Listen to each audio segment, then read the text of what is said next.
native land.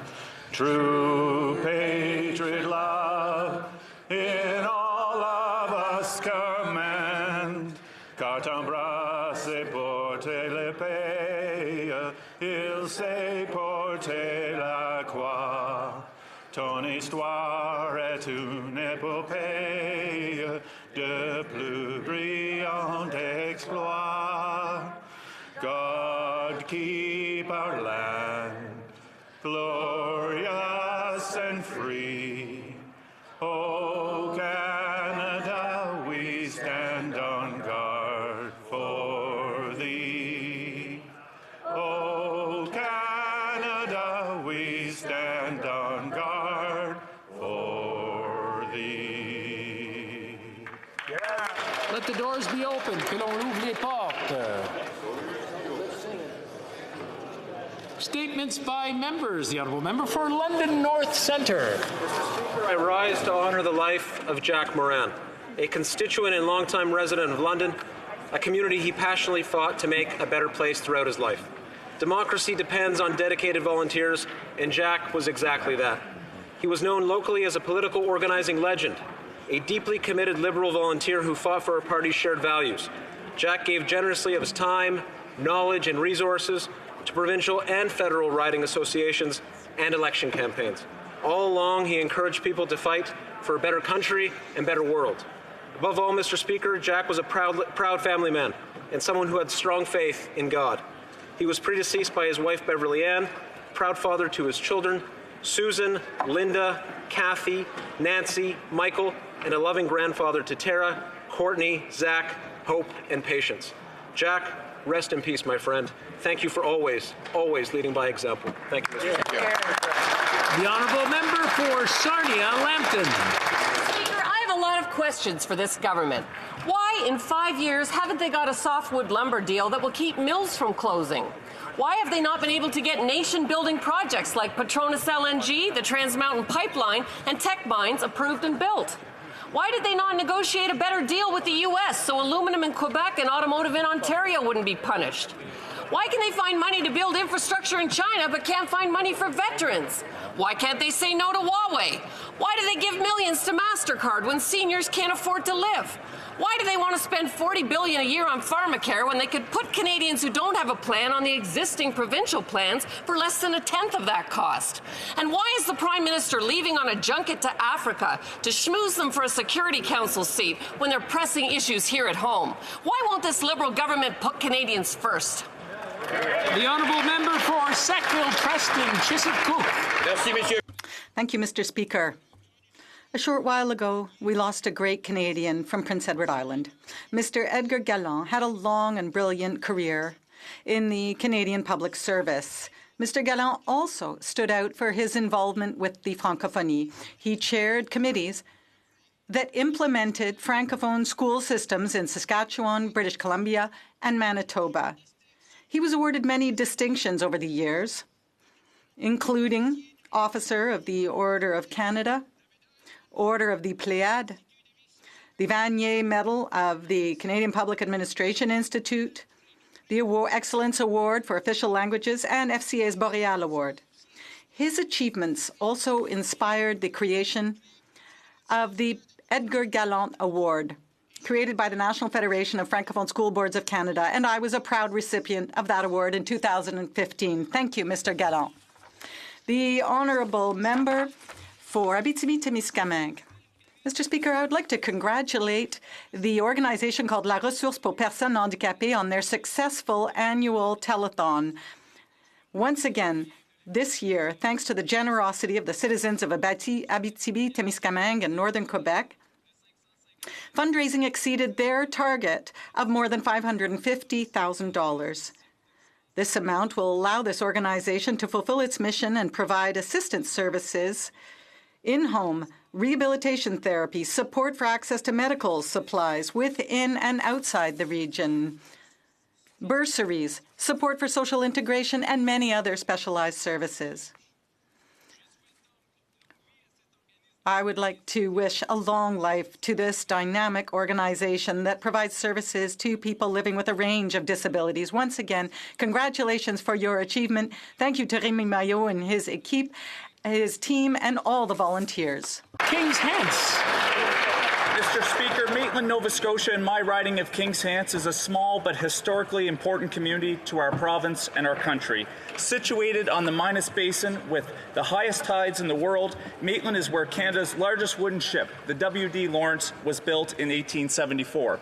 It is also home to Canada's oldest general store, Freeze and Roy, which has been serving customers along the Hants shore and beyond since 1839, a full 28 years before Confederation. Freeze and Roy was a key business during the golden age of sail, an era when the completion of the Shubenacadie Canal placed Nova Scotia and Maitland as a world leader in shipbuilding.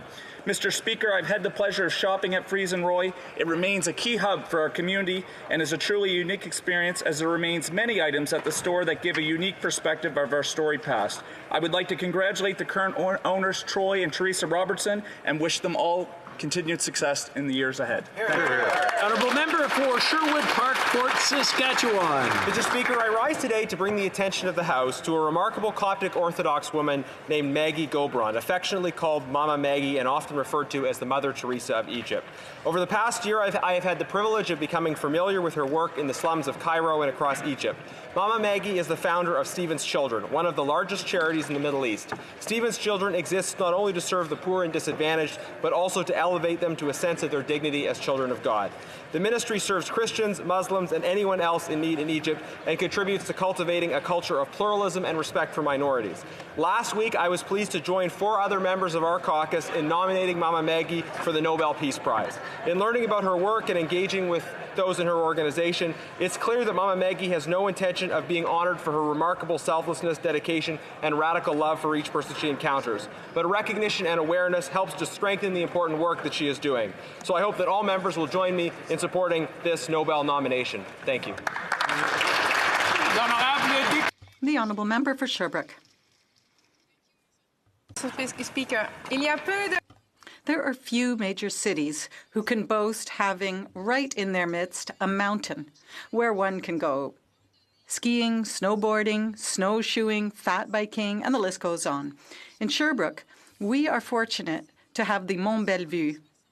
Even though this mountain will celebrate its 60th year, it is far from retiring. It is a must-see for residents and tourists throughout the eastern townships. Children cut their teeth on these slopes, and more experienced skiers go there for fun. This birthday seasonal programming is already full, which is a sign of how dynamic our region is. I actually went to February 1st's all-night event to ski the slopes with my family. Happy 60th birthday, Mont Bellevue. Member for Spadina, Fort York. The riding that I represent is geographically small enough that when shootings happen, the sirens are literally heard in every corner of Spadina, Fort York. Last Friday, when gunfire broke out on the 32nd floor of a City Place condominium, all of downtown was rattled but not surprised. Too many guns are going off in Toronto, too many people are dying, and too many people are terrified in the aftermath. Residents are demanding stronger gun control, investments to create more resilient communities, and supports to help young people make better choices. I support these goals, and I'll fight for them in this Parliament. But, Mr. Speaker, condo residents are asking for something else. Too many of these shootings are tied to short-term rentals. People in my riding are demanding that Airbnb and other sharing platforms obey city bylaws. Rules are in place to clamp down on multiple listings and units being rented out for parties. The city has moved to protect those of us who live in condominiums. It's time for Airbnb to obey the law and drop their lawsuit. The Honourable Member for Dufferin-Caledon. Mr. Speaker, wasteful spending and Liberal governments go hand in hand. Who can forget former Liberal Minister David Dingwall's infamous statement, "I'm entitled to my entitlements." Exactly.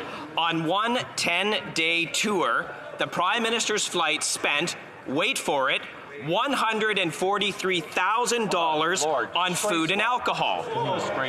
Given the massive debts that this government is running up, they're putting it on our nation's credit card. Maybe it's a MasterCard. Every day, Mr. Speaker, Canadians in this country are struggling to make ends meet. They deserve better than this. When will this Liberal government stop wasting taxpayer money on fine dining and boozy flights? Honourable Member for Nepean. Thank you, Mr. Speaker. I would like to offer my support to the proposed Vietnamese Boat People Museum project in Ottawa. The objectives are to present the historical facts of the quest for the freedom of Vietnamese refugees and to showcase the contributions of the Vietnamese community in Canada.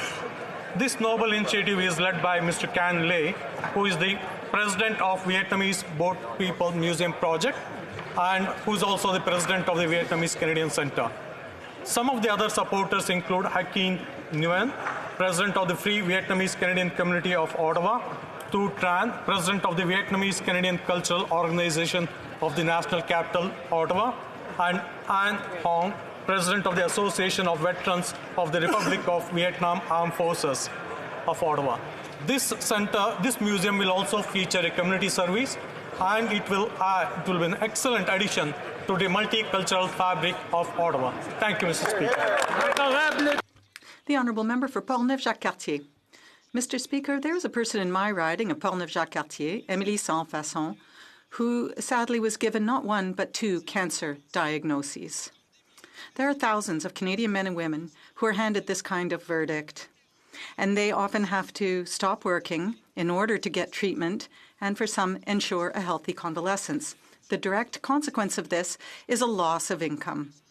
It strikes me that they should have the privilege of focusing on their well-being rather than worrying about financial concerns at the end of each month. Did you know that people who lose their jobs are entitled to 45 weeks of employment insurance?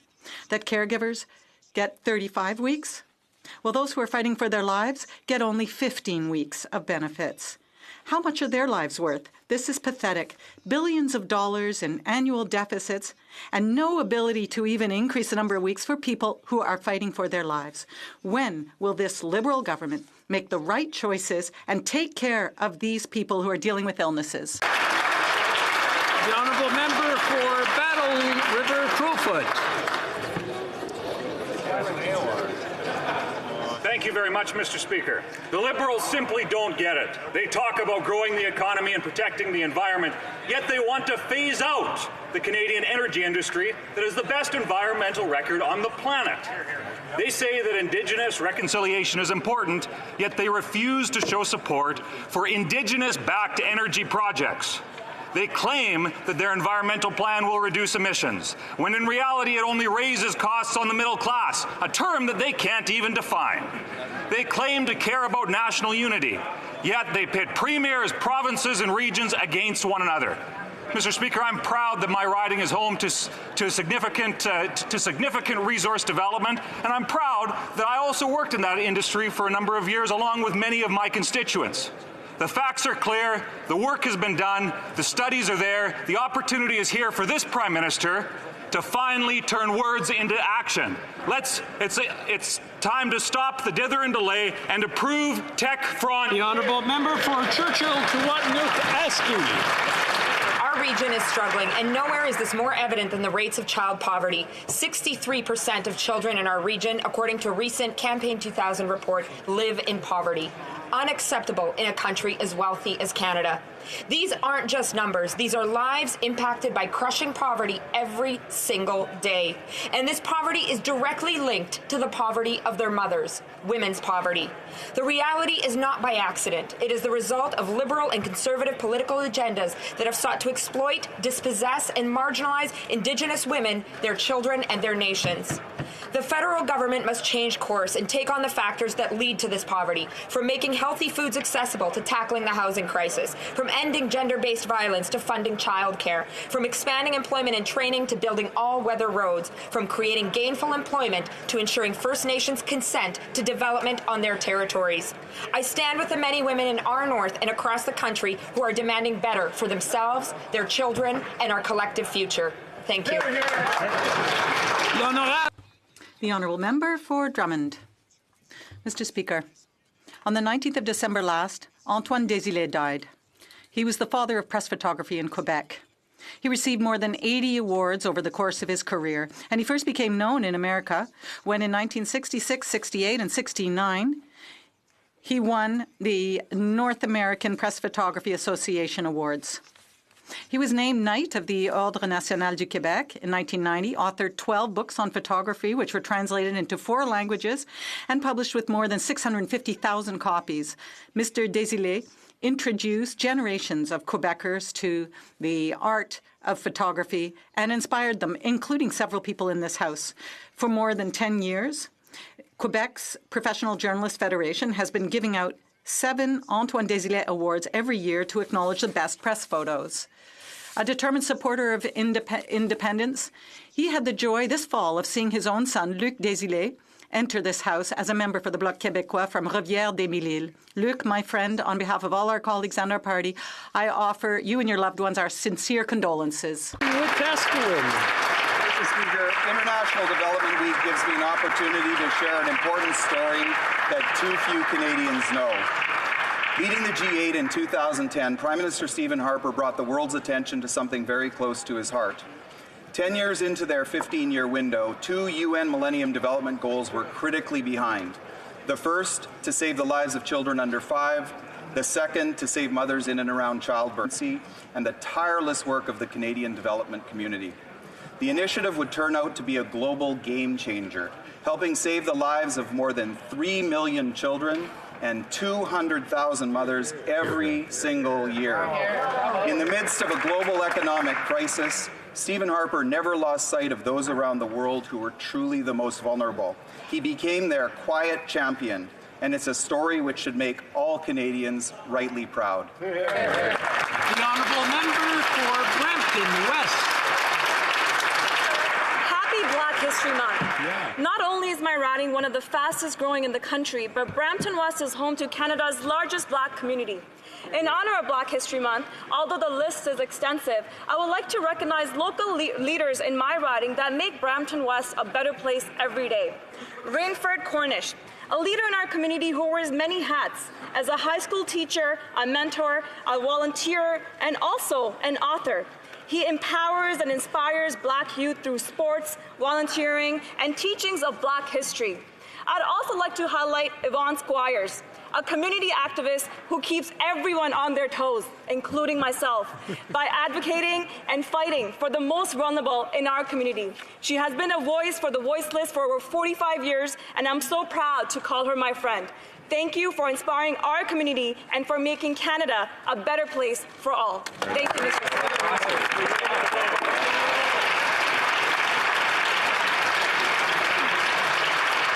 Oral questions, question orale. The Honourable Leader of the Opposition.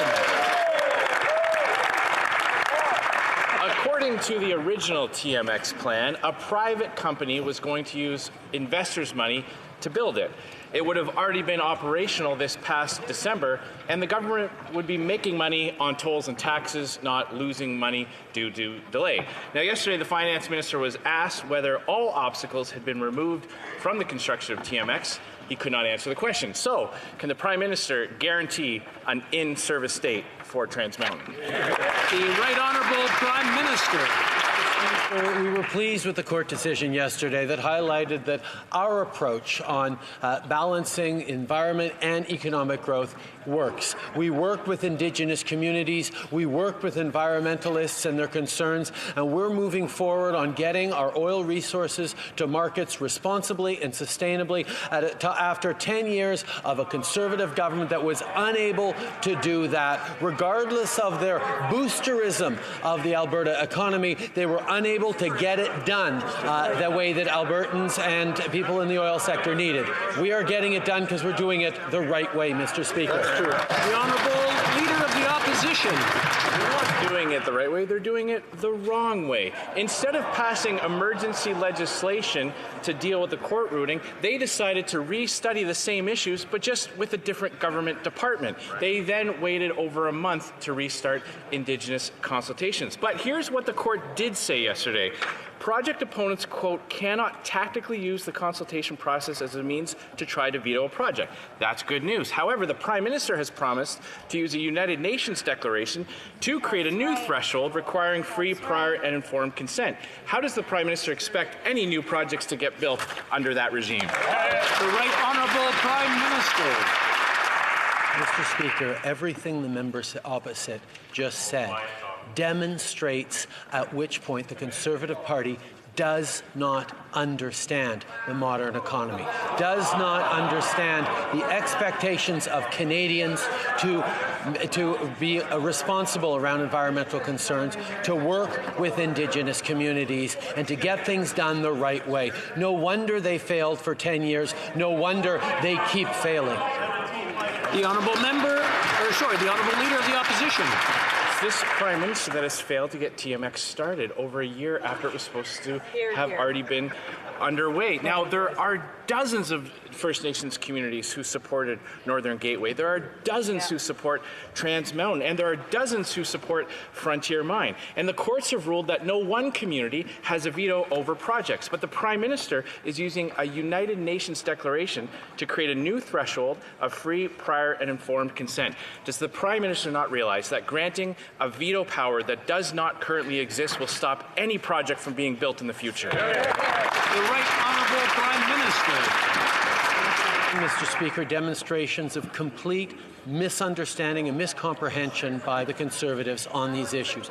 First and foremost, to correct the record, the Trans Mountain Pipeline expansion is being built right now. So the member opposite, I'm sure, didn't want to make false statements to this House. Secondly, the court reaffirmed yesterday that free, prior, informed consent does not mean a veto for any communities. That is something that is absolutely clear that they are choosing to misunderstand for political reasons. The honourable leader of the opposition. It's the current law that states that. His new law will undermine that. Monsieur le Président, il y a... Mr. Speaker, there was a serious backlash against the Prime Minister's plan to require media organizations to get licenses. This is not just an issue of press freedom. The author of the recommendations even said that media content should be regulated. So will the Prime Minister reject all of this report? The Right Honourable Prime Minister. Mr. Speaker, we will always support a free, strong and independent press. The report that we received proposes exempting news media from licensing requirements. I want to be clear, we will not impose licensing requirements on news organizations, and we will not regulate the content either. Our goal is to ensure that Canadians have access to diverse and high-quality sources of news. The honourable member for... the honourable opposition leader. Of the independence of the press. This report goes far beyond requiring licenses for news organizations. Now, this is the same government that rigged election advertising rules to prevent opposition parties from advertising while they were running around the country making government announcements. This is the same government that put Jerry Diaz in charge of a fund to be donated, to be bailed out to media companies. These new recommendations would be the biggest threat to freedom of speech in a generation. This report calls for the CRTC to impose, quote, codes of conduct regarding all media content undertakings, not just news organizations. So very simple question, will the Prime Minister reject this report in its entirety? The Right Honourable Prime Minister. Mr. Speaker, the third-party report we received proposes to exempt news media from licensing requirements, but allow me to be absolutely unequivocal. We will not require a licensing, impose a licensing requirement on news organizations, nor will we regulate news content. Our focus is on ensuring that Canadians have access to diverse, credible, and high-quality news.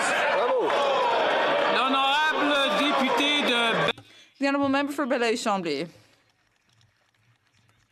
Thank you, Mr. Speaker.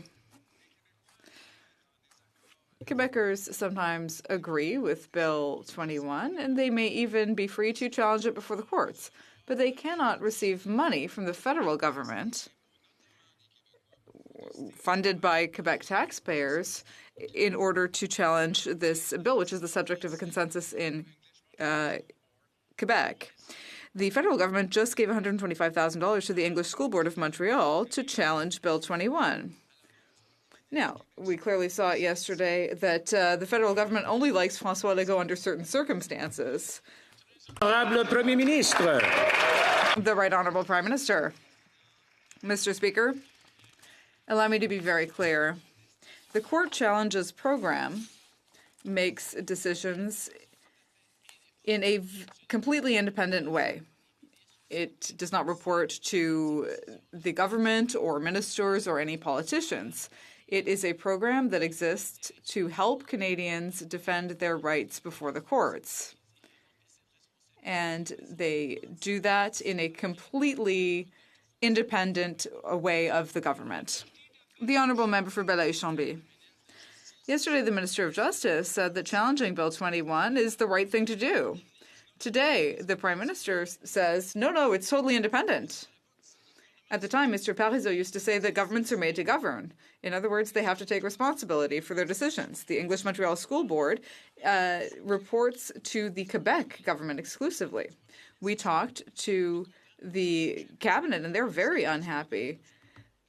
So will the government walk back this decision and withdraw this illegitimate funding? The Right Honourable Prime Minister. The Court Challenges program is entirely independent from the government. We cannot grant or withdraw funding. Their process exists to help Canadians defend their fundamental rights before the courts.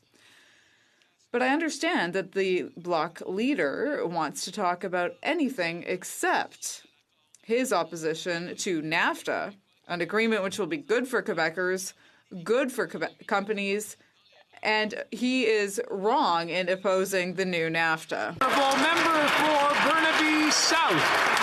Mr. Speaker, in 2017, the Liberals changed the law to end discrimination against Indigenous women.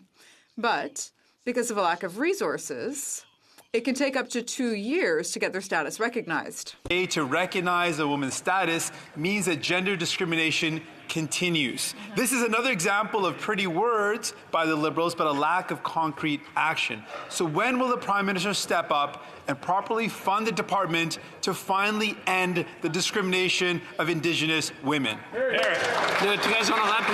The Right Honourable Prime Minister. Canadians well know we have invested historic amounts in reconciliation, in new programs, in new funding, in making sure that we are creating opportunities to move forward in partnership, in respect. And part of that means it does take a little longer to do because we are working with Indigenous communities to drive those solutions, not determining solutions from Ottawa. Now, from their corner of the House, they can tell exactly what we need to do. We prefer to listen to Indigenous communities themselves and get it done the right way for them. Much better. The Honourable Member for Burnaby South. Last year, when referring to the RCMP raids on the Wet'suwet'en people, the Prime Minister said, quote, "It was not handled the way it should have been." Now the situation, again, very serious. The Prime Minister has a role to play. The chiefs have asked to meet with the Prime Minister, but he's refused. Police action is not the solution. Dialogue is. The Prime Minister claims that nation-to-nation relationships are the most important. So when will the Prime Minister meet with the Wet'suwet'en chiefs? The Honourable Prime Minister. Speaker, our government continues to be committed to reconciliation, which means partnership, respect, and engagement. This is an issue that is entirely under provincial jurisdiction. The RCMP's operations there were directed by the provincial government. And on this side of the House, we respect Premier Horgan and the work he's doing to advance reconciliation, and I recommend that the members opposite do the same. He's doing good work on reconciliation, and we continue to support him through a difficult situation. Honourable Member for Aurora Oak Ridges, Richmond Hill. Well, Mr. Speaker, the Prime Minister's failures with respect to our relationship with China have been numerous. Later today, the Prime Minister's point man on Canada-China relations will appear at the Canada-China Parliamentary Committee. Canadians are hoping that he will shed some light on the situation on the ground, what progress has been made since he arrived, and how this government is addressing addressing the many problems with this relationship. Can the Prime Minister confirm whether any political staff have been involved in preparing Ambassador Barton for his committee appearance this evening? The Right Honourable Prime Minister. Mr. Speaker, Ambassador Dominic Barton is an exceptional individual with great depth of understanding of the situation in China over many, many years, and has also been an extremely active member working with me, working with the Government of Canada in terms of moving forward constructively on the sometimes difficult relationship with China right now, particularly around the return of the two Michaels who've been unfairly detained. We have full confidence in Ambassador Barton's ability to do this job and his ability to present himself to committee very well tonight. The Honourable Member for Aurora Oak Ridges, Richmond Hill. Well, Mr. Speaker, the Minister of Foreign Affairs stated that the government had secured an aircraft that could bring those Canadians who wish to leave China back to Canada. Michael Spavor and Michael Kovrig have been wrongfully imprisoned in China for 422 days. Will both Mr. Spavor and Mr. Kovrig be joining their fellow Canadians on this flight and returning home where they belong? The Right Honourable Prime Minister. Mr. Speaker, Canadians right across the country are concerned about the coronavirus. We are doing everything we can to reduce the fear and the anxiety by saying that the risk level is low and that we are keeping Canadians safe. The way the members opposite are choosing to make light of this and play politics with it, with clever little games, is quite frankly unworthy of this House of Commons, Mr. Speaker, and I hope the member opposite withdraws that question and the silliness involved. Really, we deserve better, even from the Conservatives. The Honourable Member for Richmond North Athabasca. Mr. Speaker, we've learned that the flight scheduled to repatriate Canadians in China tonight has been delayed, supposedly due to weather. And yet there are flights landing in China now. We know that the U.S., Japan, South Korea, Jordan, Great Britain, and Portugal have all been able to get their residents home successfully. Can the Prime Minister explain this delay and tell us whether the Liberals' shaky relationship with China is to blame for the delay, or is it really just the weather? The Right Honourable Prime Minister. Yes, it is really just the weather, Mr. Speaker. Perhaps if the Conservatives were in power, they would have ordered the pilot to fly in dangerous weather conditions, but we respect the professionalism of pilots and the decisions that they make to keep Canadians safe. Really, I think that this suggestion doesn't deserve to be repeated in this House. The Honourable Member for Richmond North Athabasca. Well, if the Conservatives had been in power, those Canadians would already be back in the country, Mr. Speaker.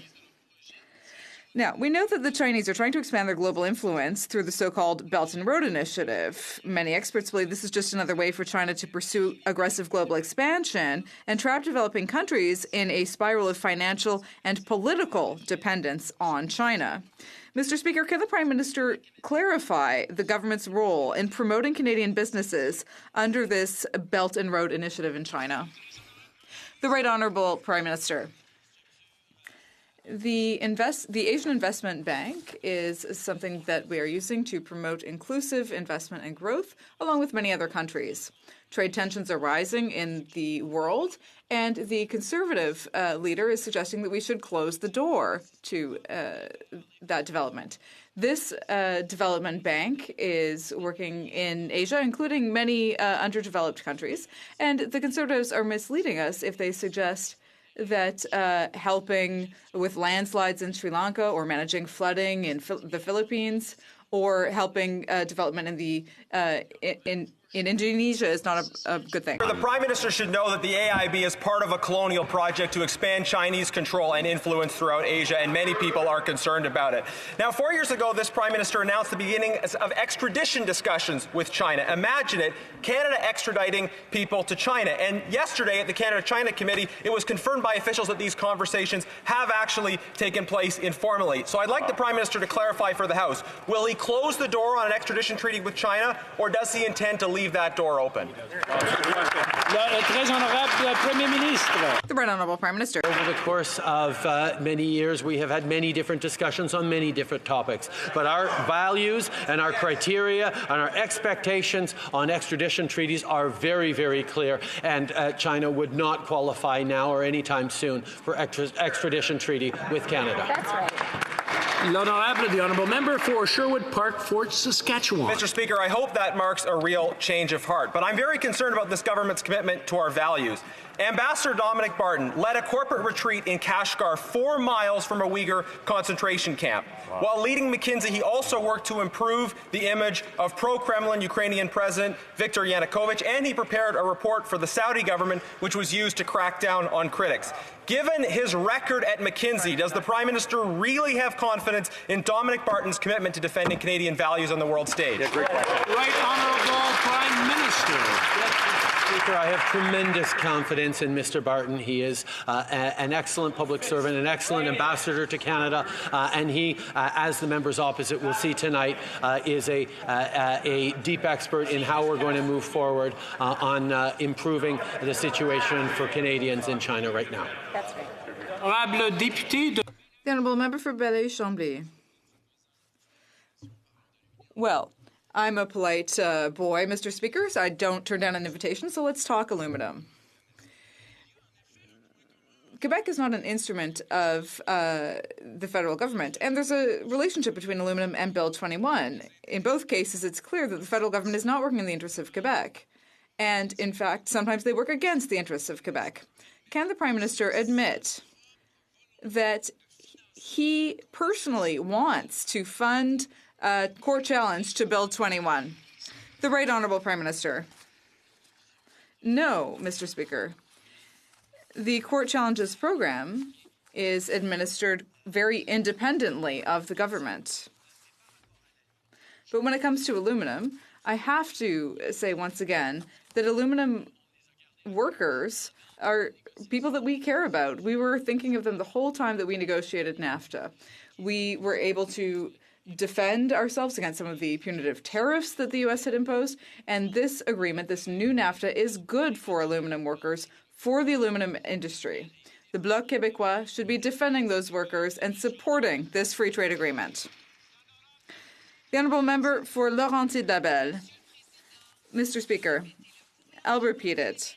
The federal government is giving $125,000 to the English Language School Board of Montreal, which has a budget of $350 million per year. But the criteria for the Court Challenges program are clear. To be eligible, an organization needs to have a financial need for the money. So why is this government funding this court challenge? The reality is that if Ottawa is funding it, it must support the court challenge. It's that simple. Why is the government going against the clearly expressed desire of Quebecers? The Right Honourable Prime Minister. Mr. Speaker, I have the impression that I'm going to be saying this many times in the House today. The Court Challenges program is administered entirely independently from the government. Perhaps that's why the Stephen Harper government wanted to cut that program, because it was entirely independent of any decision, a political decision made by any Canadian government. For Port Moody, Coquitlam. Mr. Speaker, 14 years after an individual violently murdered his partner, he murdered another woman because his parole officer permitted him to seek the service of sex workers. The parole officer facilitated a murderer to repeat his offense and take the life of another innocent life by enabling him to satiate his criminal appetite. Will the government amend Bill C-5 to require parole board members and parole officers to receive new sexual assault training so vulnerable women like Marilyn Levesque wouldn't die tragically because of bureaucratic incompetence? The Right Honourable Prime Minister. Mr. Speaker. This was a terrible story, and we have deep sympathy for Marie-Hélène Lévesque's family and friends. We have questions. People have very difficult questions to ask, and that's why we're all pleased that Correctional Services Canada and the Parole Board are launching a board of investigation into circumstances that led to this tragic case. And I will highlight it was disappointing that we weren't able to move forward with Ms. Ambrose's bill on judicial trainings because the Conservatives chose to play politics with it. Yes, it was. The Honourable Member for Charlesbourg-Haute-Saint-Charles. Mr. Speaker, yesterday Bill C-5 on sexual assault training was tabled in this House. Let me be very clear. We support this important bill, which was originally a Conservative initiative. However, given the heinous murder of Ms. Lévesque, we believe it's important to add an amendment to include training for parole board members. Will the government agree to such an amendment? The Right Honourable Prime Minister. Mr. Speaker, we are pleased that Correctional Services Canada is launching an investigation into the circumstances that led to this tragic situation. It's a truly horrible situation, and we have a huge amount of sympathy for the family and friends of Marie-Hélène Lévesque. We all want to get answers to these very important questions about how something like this could have happened, and we will be waiting for the results of the investigation before we decide what we can do to make sure this never happens again. Barry Springwater Oro Medonte. Mr. Speaker, the Parliamentary Budget Officer recently released the report on infrastructure spending. Alarmingly, this report tells Canadians there is no way of tracking where money is being spent. The report went so far as to say the Liberals' infrastructure plan does not exist. This House recently passed an important motion calling on the Auditor General to investigate these lost billions of dollars. Will the Prime Minister commit today to ensure that the Auditor General has the resources he needs to do this important work? Here, here. The Right Honourable Prime Minister. Mr. Speaker, we made historic investments in infrastructure in order to grow the economy and improve Canadians' quality of life. We will remember that in the last campaign just a few months ago, Conservatives campaigned on $18 billion worth of cuts to much-needed infrastructure across this country. We choose to invest in infrastructure to grow the economy. And on the Auditor General, we've given more resources to the Auditor General, and we'll highlight that it was the Conservative government that cut millions of dollars from the Auditor General's budget. We believe and support in our officers of Parliament. We will continue to. The Honourable Member for Mégantic-l'Érable.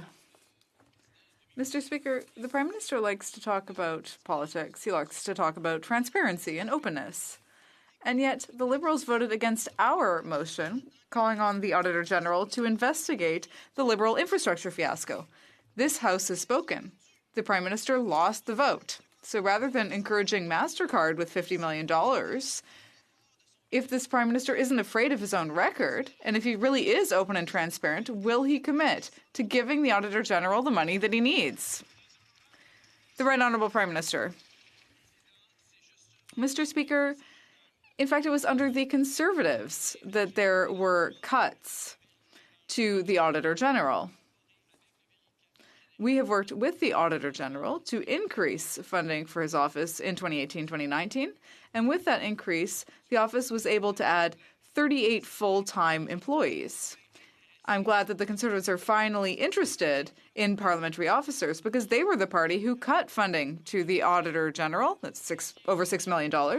They also forced the parliamentary budget officer to go to the court to get further documents. For Skeena Bulkley Valley. Mr. Speaker, the issues surrounding Coastal GasLink and the Wet'suwet'en have been deeply divisive for communities in my riding. The world is watching, and no one wants to see last January's confrontation repeated. This government's promises of reconciliation are on the line, and the chiefs have asked to meet with this Prime Minister. Why is he refusing to meet with them? Honourable Prime Minister. Mr. Speaker, our government is committed to a renewed relationship with Indigenous peoples based on recognition of rights, respect, cooperation, and partnership. We will continue to engage with leaders from across the country. The Wet'suwet'en issue is one that is with the provincial government, and we would highlight that the former member for Skeena-Bulkley Valley, Nathan Cullen, has been hired by the government of British Columbia to help with this process. We have full confidence in the NDP government in British Columbia to move forward in the correct way. Why don't the NDP members in this House have the same confidence in the NDP government of British Columbia? That's right. The honourable member for Vancouver East. I want to meet with this Prime Minister, Mr. Speaker. The Liberals' national housing strategy was announced with much fanfare, yet they failed miserably. Saying that they will end chronic homelessness in 10 years is just not good enough. Right. People are sleeping on the streets right now. In Vancouver alone, 40% of the homeless population are Indigenous, and yet their overall population is only 2%. Wow. So much for their most important relationship. We need to have a housing strategy for Indigenous peoples by Indigenous peoples. Will the government increase the funding for housing to end the homelessness crisis in Canada once and for all? The Right Honourable Prime Minister. Mr. Speaker, we put in place a national housing strategy that is focused on ending homelessness, on working with communities to resolve the challenges facing urban Indigenous populations. We are continuing to move forward in a meaningful way. What have we achieved, Mr. Speaker? We've seen almost 1 million Canadians lifted out of poverty, have achieved our poverty reduction targets way ahead of schedule. We recognize there is much more to do, and we will do that, Mr. Speaker. We're focused on action on this side of the House and not just rhetoric like those opposite. The honourable member for Saint Laurent. Mr. Speaker, victims of sexual assault must be treated with dignity and respect. They must be certain that judges will render rulings on their cases that will not be influenced by the myths and stereotypes that all too often crop up in such cases. Can the Right Honourable Prime Minister tell the House what measures our government is taking to reassure victims and strengthen the public's confidence in our legal system? The Right Honourable Prime Minister. I'd like to thank the member for her question and for her hard work. Canadians expect judges to receive the necessary training to grasp the complex nature of sexual assault and the myths that are all too often related to it. They also expect their elected officials to go beyond partisan barriers on these issues. Yesterday, we tabled a bill to guarantee that judges undertake training on factors that affect people's confidence in the legal system, and this bill will help to strengthen the confidence in our legal system and its efficiency.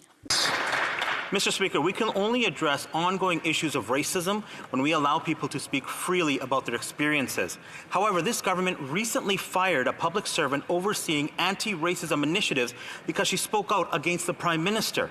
And now the government is mandating, quote, duty of loyalty training for some government employees. The government claims to care about diversity and then tries to silence dissenting voices.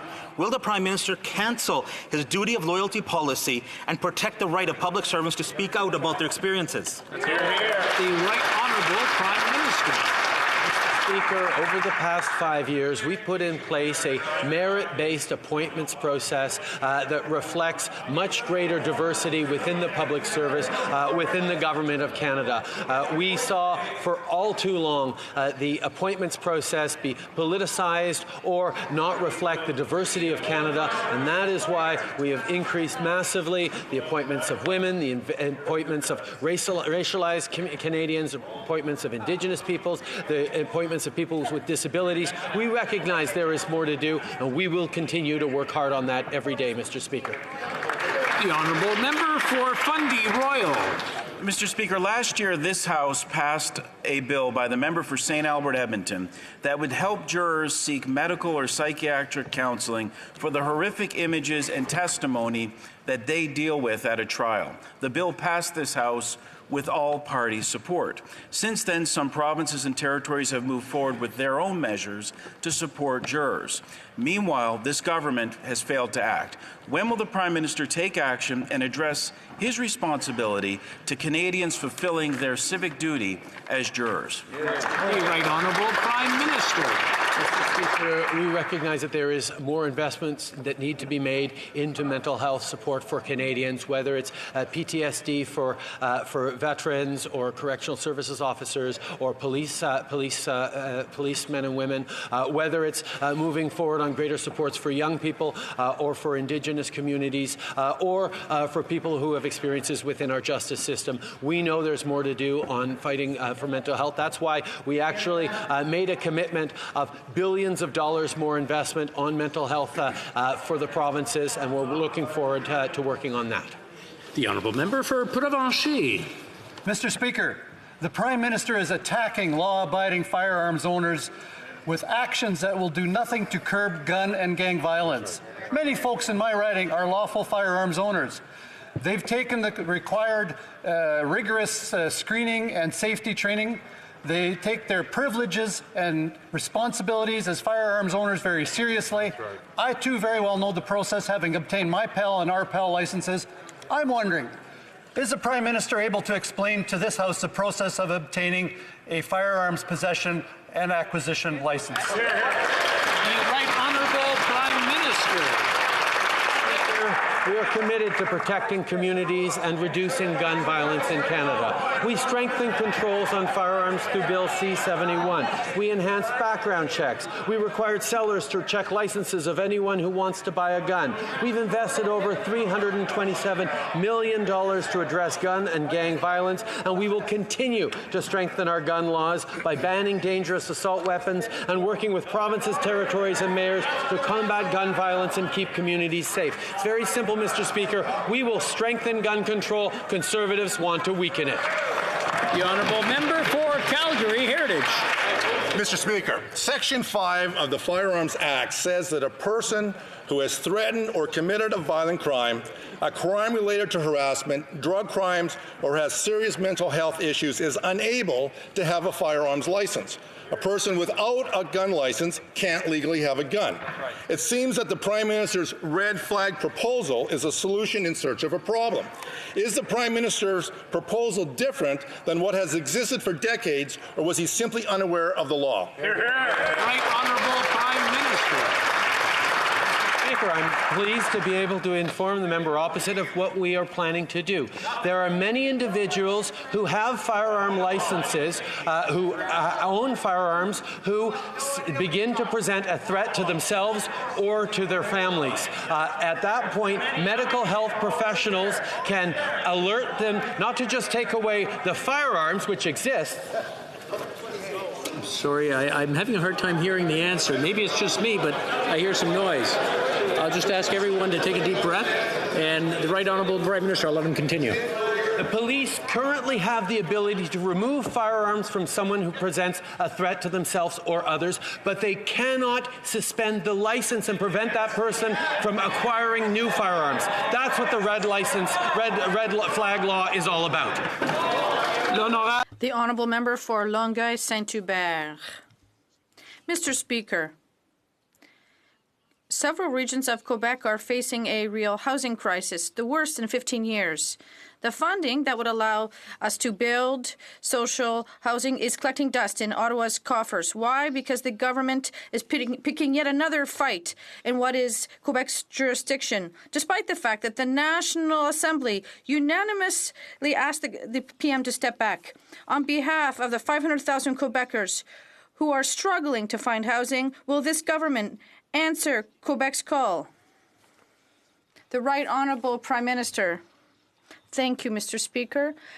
After many years of the federal government not committing to housing, over the past 5 years, we've invested massively to face this housing crisis across the country with a national housing strategy that is having a true impact in our communities across the country. We signed agreements with all the provinces and territories except one And we hope that Quebec will soon sign an agreement to allow us to invest massively in housing for Quebecers. And I would encourage Quebec's provincial government to sign this agreement with us. The Honourable Member for Longueuil-Saint-Hubert. Mr. Speaker, this is a twofold crisis. On the one hand, it's hard to find housing and it's also expensive. Right now in Quebec, there are 82,000 households that spend more than 80% of their income on lodging. This is leaving people flat broke. Will this government listen to the call of community groups and families across Quebec and transfer Quebec housing funding without any strings attached? The Right Honourable Prime Minister.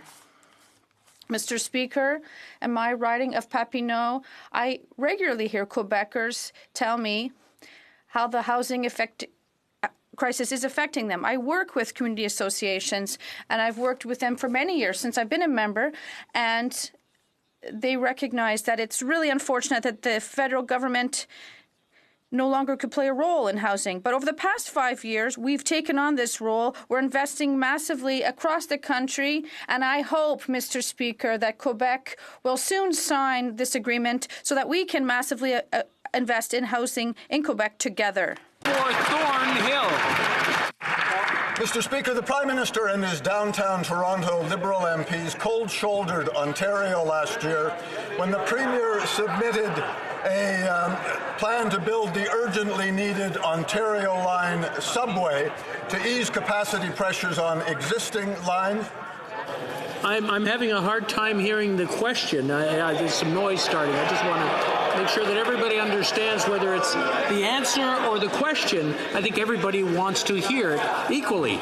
The Honourable Member for Thornhill, please continue. Go ahead. You're up again. Well, Mr. Speaker, if I may start again. Sure.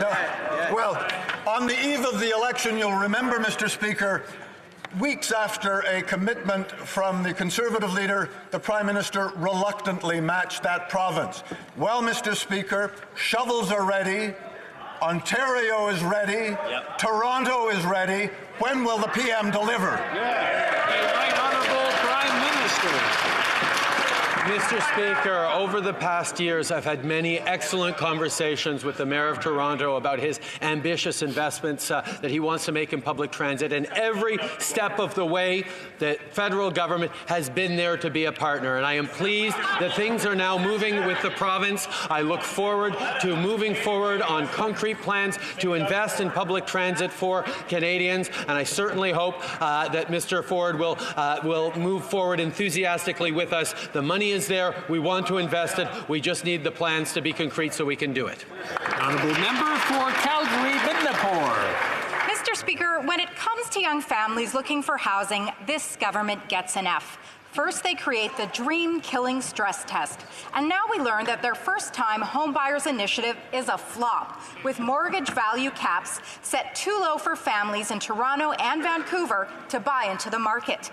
When will the Liberals stop building barriers and start providing solutions to Canadians just trying to buy their first home? Right Honourable Prime Minister. Mr. Speaker, the First-Time Homebuyers Initiative reduces the cost for first-time homebuyers in a significant way and has helped families right across the country. Yes, we recognize that in certain areas, the GTA, the Lower Mainland, and Victoria, the cap is too low, which is why we committed to raising it in the last election. And now that we've formed government, Mr. Speaker, we will be able to do exactly that to ensure that more Canadians can afford their first homes. That's what this government is doing for Canadians. The Honourable Member for Wellington, Halton Hills. Mr. Speaker, last week a review panel released its environmental assessment of CN's proposed truck rail hub in Milton. The panel said this project will likely have a significant adverse impact on human health and air quality. It's now up to the Cabinet. Halton Region opposes this project. Regional Chair and former Liberal MP Gary Carr opposes this project. The people of Halton oppose this project. Will the Liberal government, including 2 Liberal cabinet ministers from Halton, tell the people of Halton Region their position on this project? The Right Honourable Prime Minister. Mr. Speaker, as always, we will move forward in a responsible way and pay very close attention to concerns of people on the ground. Indeed, we've heard the environmental preoccupations. I can highlight that our very own new outstanding member for Milton has been very clear on his concerns around this project, both to caucus and to Cabinet, and we will move forward in a responsible way as Canadians expect it. The honourable member for Niagara Centre. Mr. Speaker, the new NAFTA safeguards more than $2 billion a day in cross-border trade and tariff-free access. Prime Minister, how will the new NAFTA agreement encourage economic diversification and contribute to strengthening our nation's international trade performance, including for my constituents in the region of Niagara? I just want to remind the honourable members that when they place a question through the chair, not directly to the person they're addressing it to. The Right Honourable Prime Minister. Through you, Mr. Speaker, I would like to thank the member for Niagara Centre for his question and for all the work he does for his region. New NAFTA safeguards over $2 billion a day in cross-border trade. That means businesses in Niagara and across the country have virtually tariff-free access into the U.S. market, supporting hundreds of thousands of Canadian jobs. This means good news for workers, employers, and the economy everywhere throughout the country, including the beautiful Niagara region. So let us all in this House do our part and ratify this agreement. The honourable member for Carlton Trail, Eagle Creek. In a memo to the Prime Minister, officials warned that aging government technology systems are at risk of failing. These systems, which provide EI benefits, old age security, and child support, are critical to many Canadians and are at further risk due to upgrades being delayed because of procurement problems. Will the Prime Minister correct an omission in the minister's mandate letter and instruct her to make the maintenance and replacement of these systems a priority? Right Honourable Prime Minister. Mr. Speaker, as a government, we have been able to invest in new ways of helping Canadians, from the Canada Child Benefit that gives hundreds of dollars more every month to 9 out of 10 Canadian families. We've increased the guaranteed income supplement for our most vulnerable single seniors. We recognize that our positive changes to EI have made a real difference in people's lives as well, and we will continue to ensure that the infrastructure that allows us to deliver these programs to Canadians remains solid and upgraded. The honourable member for Battleford Lloydminster. Thank you, Mr. Speaker. In 2019, Canadian farmers faced another difficult harvest made worse by this Liberal government adding an additional tax burden. From grain drying to rail transportation, heating, and electricity, farmers are being gouged by the Liberal carbon tax. Saskatchewan farmers are expecting to lose 8% of their total net income to the carbon tax this year, and that number is set to rise. Mr. Speaker, will the Prime Minister please finally acknowledge that his carbon tax is unfairly punishing agriculture producers and finally fully exempt farmers from the carbon tax? Right Honourable Prime Minister. Mr. Speaker, there's a number of times today when the members opposite have brought up the PBO's work and his report. It is exciting to see that they actually give credence to the Parliamentary Budget Officer now. But maybe they could pay attention to the fact that the Parliamentary Budget Officer has clearly stated that the price on pollution both cuts pollution and puts money back into the pockets of families in Alberta, in Saskatchewan, right across the country. Our plan also ensures that 100% of direct proceeds from the price on pollution go back into that province of territory. People are better off with our price on pollution as we move forward to fight climate change. The honourable member for Desmet Bay, Mississippi, Churchill River.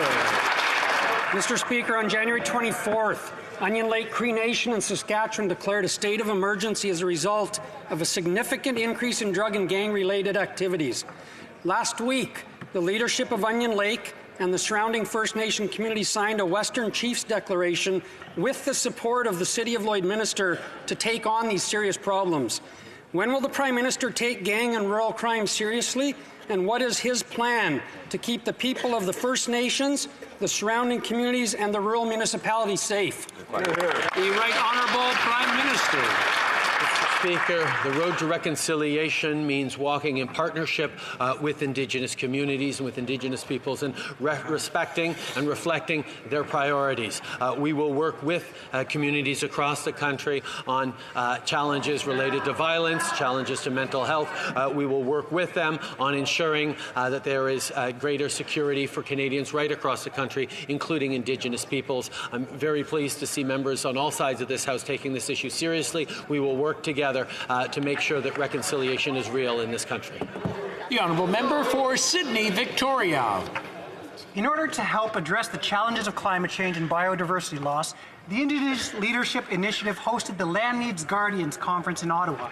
They shared that Indigenous nations are at the forefront of a growing movement to create Indigenous protected and conserved areas. Can the Prime Minister update the House on our efforts to ensure the protection of these conserved areas and the role that Indigenous peoples play in protecting and conserving lands? The Right Honourable Prime Minister. Mr. Speaker, I want to thank the member for Sydney Victoria for his work on reconciliation. We're working with Indigenous partners to develop and support Indigenous leadership in conservation through Indigenous Guardians programs, through establishment of the new Indigenous protected and conserved areas. We're moving forward with ambitious plans to conserve 25% of Canada's land and 25% of Canada's oceans by 2025 through a number of conservation measures. We are delivering in partnership with Indigenous peoples and with Canadians from coast to coast to coast. Member for Courtenay Alberni. Mr. Speaker, the Liberals brag about their ocean protection plan, but for it to work, they need more than words. They refuse to spend over $150 million of funding. They promise to protect our coasts, the marine species, and people who live on them, but they never miss a chance to push dangerous projects like TMX ahead.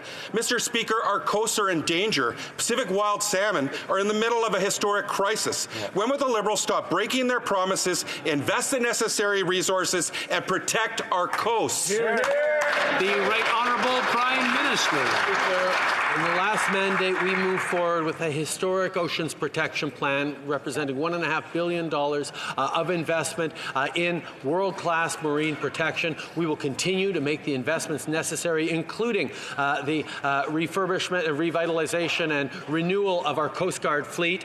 We know that there is much more to do, particularly around protecting salmon stocks and preserving the wild salmon. We will continue to work with partners provincially and Indigenous partners to make sure we're doing everything we can to keep our coasts protected and beautiful. And that's all the questions and answers for today. I would like to draw the attention of the honourable members, the presence in the gallery of the Honourable Dennis King, Premier of Prince Edward Island.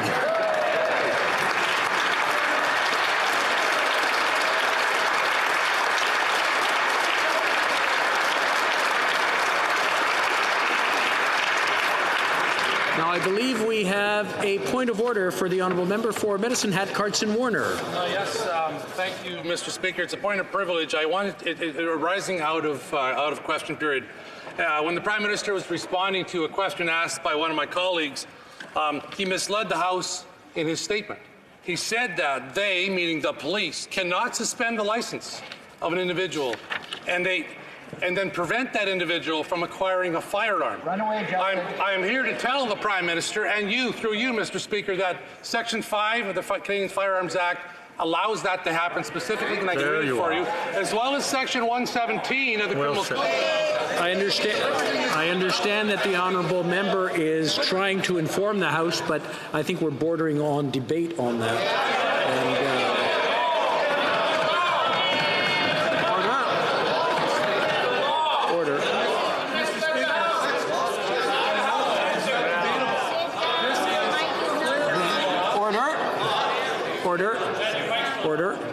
Order. Yeah. I'll take that under consideration and come back to the House if necessary. Thank you.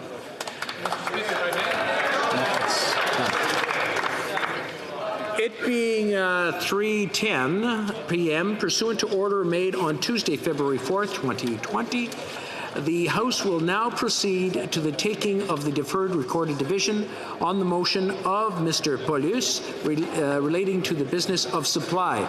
Convoquez les députés. Call in the members. I'll take that.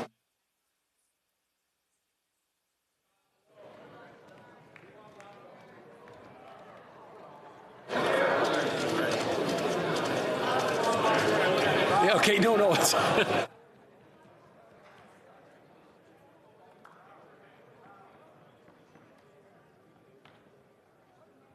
La question. The question is as follows. Mr. Paulus, seconded by Mr. Motz, moved that the House condemn the decision of the Parole Board of Canada that led to a young woman's death by an inmate during day parole in January of this year, and Standing Committee on Public Safety and National Security to conduct hearings into this matter, including a review of the changes made by the government in 2017 to the board's nomination process, with the view to recommend measures to be taken to ensure another tragedy such as this never happens again. All those in favor of the motion, please rise. Mr. Scheer. Ms. Finley, Haldeman Norfolk. Mr. McColman. Mr. Paulus. Mr. Doherty. Mr. Albus. Mr. Barlow. Mrs. Block. Mr. Bazan. Mr. Reyes. Ms. Alislev. Mr. Poiliev. Mr. Deltel. Mrs. McLeod-Kamloops Thompson Caribou. Mrs. Stubbs. Mrs. Rampel-Garner. Mr. Moore. Mr. Kent. Mr. Zimmer. Mr. Carey. Mr. Lake. Mr. Blaney-Bellechasse-Lévis. Mr. Motz. Mr. Arnold. Mr. Martel. Mr. Lew. Mr. Berthold. Mr. Warkentin. Mr. Nader. Mr. Straw. Mr. Upal. Mrs. Kuzi. Ms. Finley, South Surrey, White Rock. Mr. Soroya. Mr. Schmale. Mr. Vidal. Mr. Williamson. Mr. Reid. Mr. Cumming. Mr. Kelly. Mr. Morantz. Mr. Généreux. Mr. Chung. Mrs. Gray. Mr. Barrett. Mr. Jennis. Mrs. Gallant. Mr. Kimmich.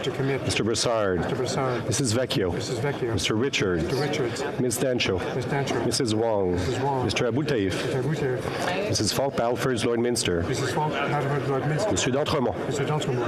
Mr. Cooper. Mr. Allison. Mr. McKenzie. Mr. Lukiski. Mr. Fast. Mr. Godin. Mr. Gould. Mr. Drishin. Mr. Lobb. Mr. Falk-Provencher. Mr. McGuire.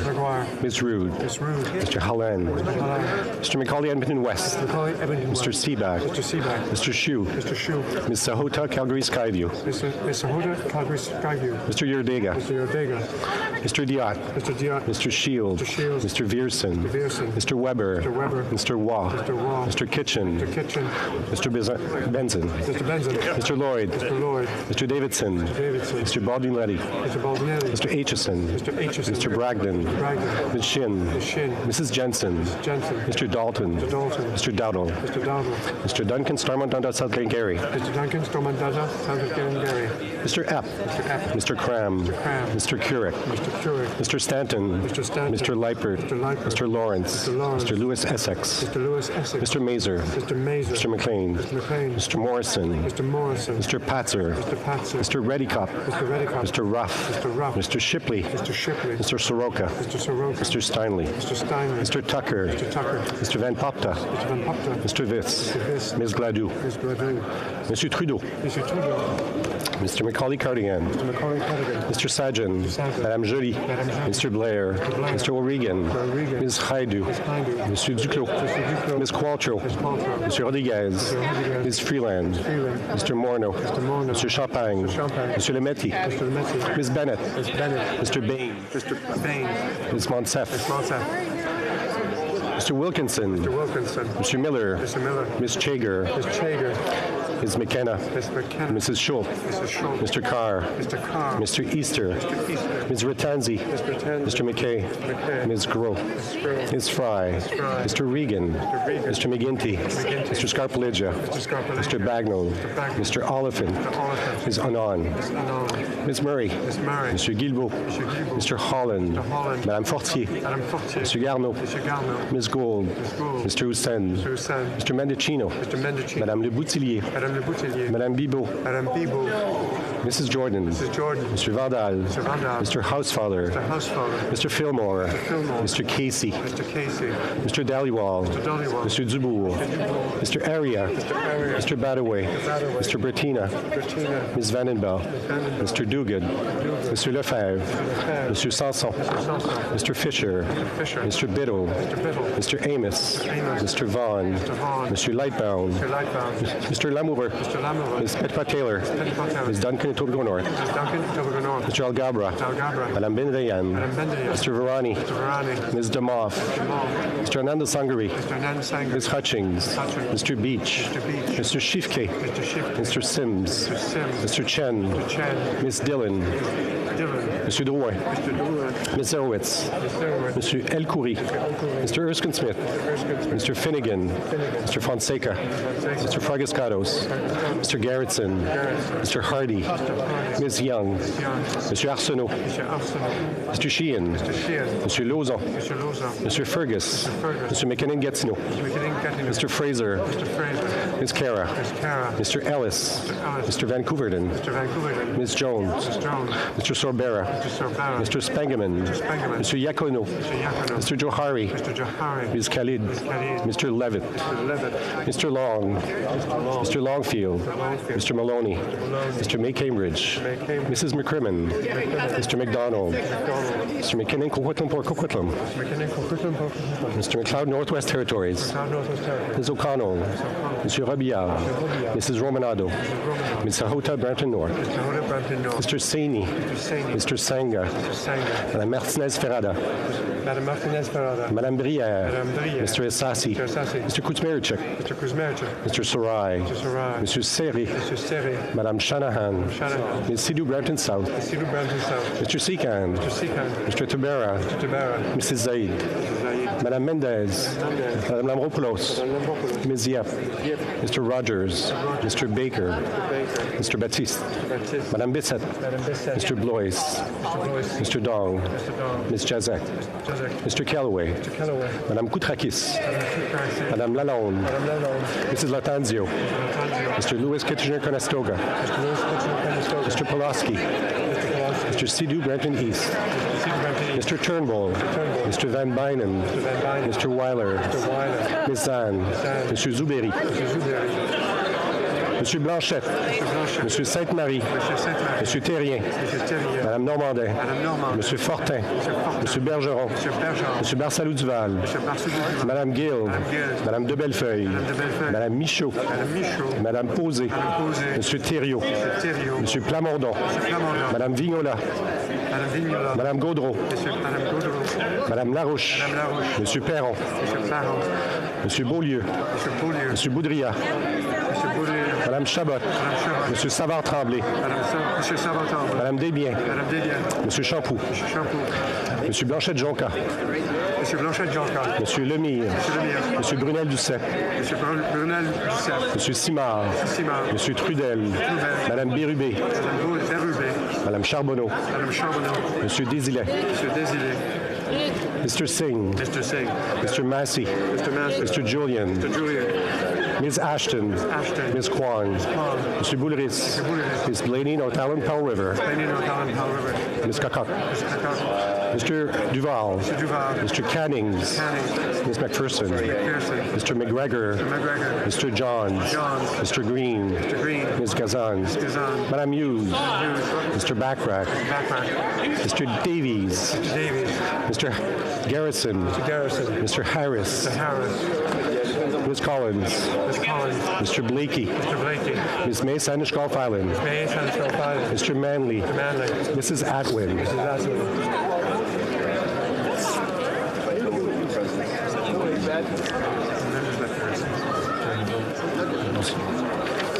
Que tous ceux qui s'opposent. All those opposed to the motion will please rise.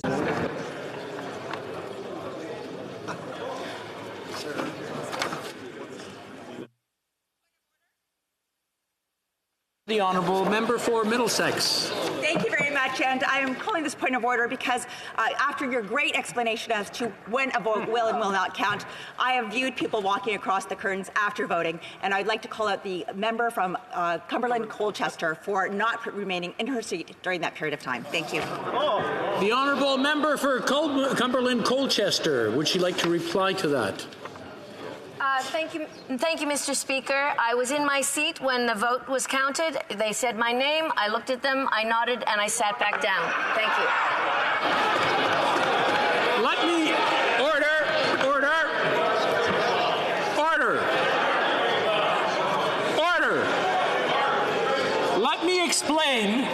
Let me explain the rules. When the vote starts, the honourable members have to remain in their seats until the votes are counted and announced. Now, the honourable member for Cumberland Colchester, would she like to say something? Mr. Speaker, sorry, I was unaware of that particular rule. Withdraw that vote. One moment.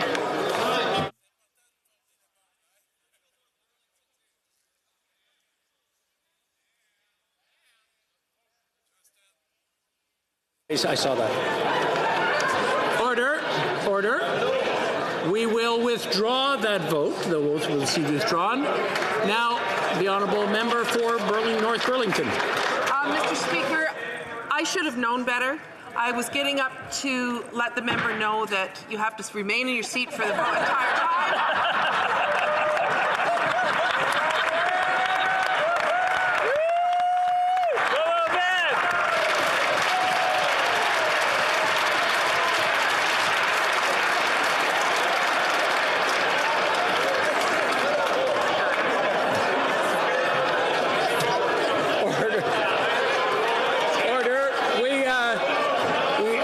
On that vote?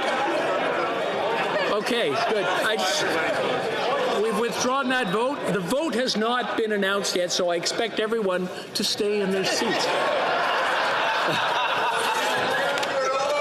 Yeas pour 315, 75. Nays contre 0, aucun. I declare the motion carried.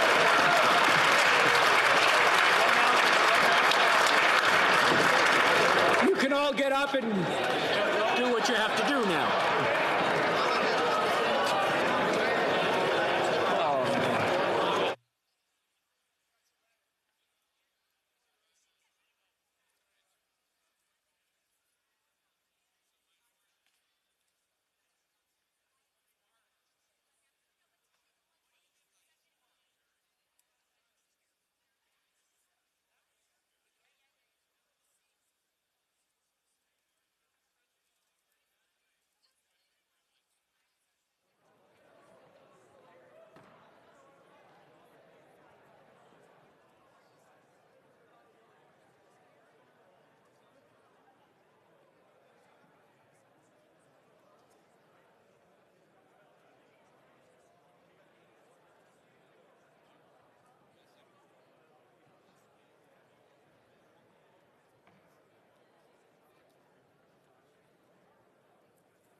We do.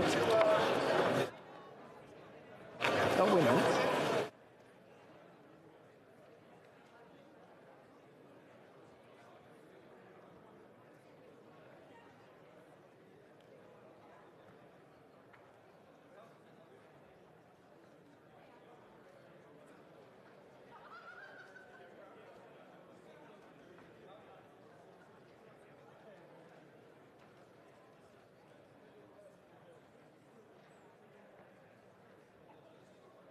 Fine, Jerry.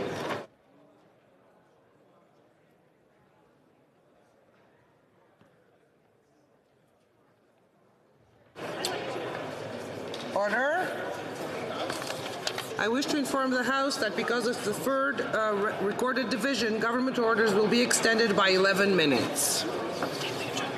Tabling of documents. Pursuant to Section 28 of the Conflict of Interest Code for members of the House of Commons, it is my duty to present to the House the report of the Conflict of Interest and Ethics Commissioner on an inquiry in relation to Joe Pescisolido, former member of Stevenson Richmond East. Tabling of documents, the Honourable Parliamentary Secretary. Thank you, Madam Speaker. Pursuant to Standing Order 32.2, I have the honour to table in both official languages the treaties entitled, firstly, Agreement on Social Security between Canada and the Republic of Albania. Secondly, amendments to Appendices 1, 2, and 3 of the Convention on International Trade in Endangered Species of Wild Fauna and Flora. Thank you, Madam Speaker. Introduction of government bills.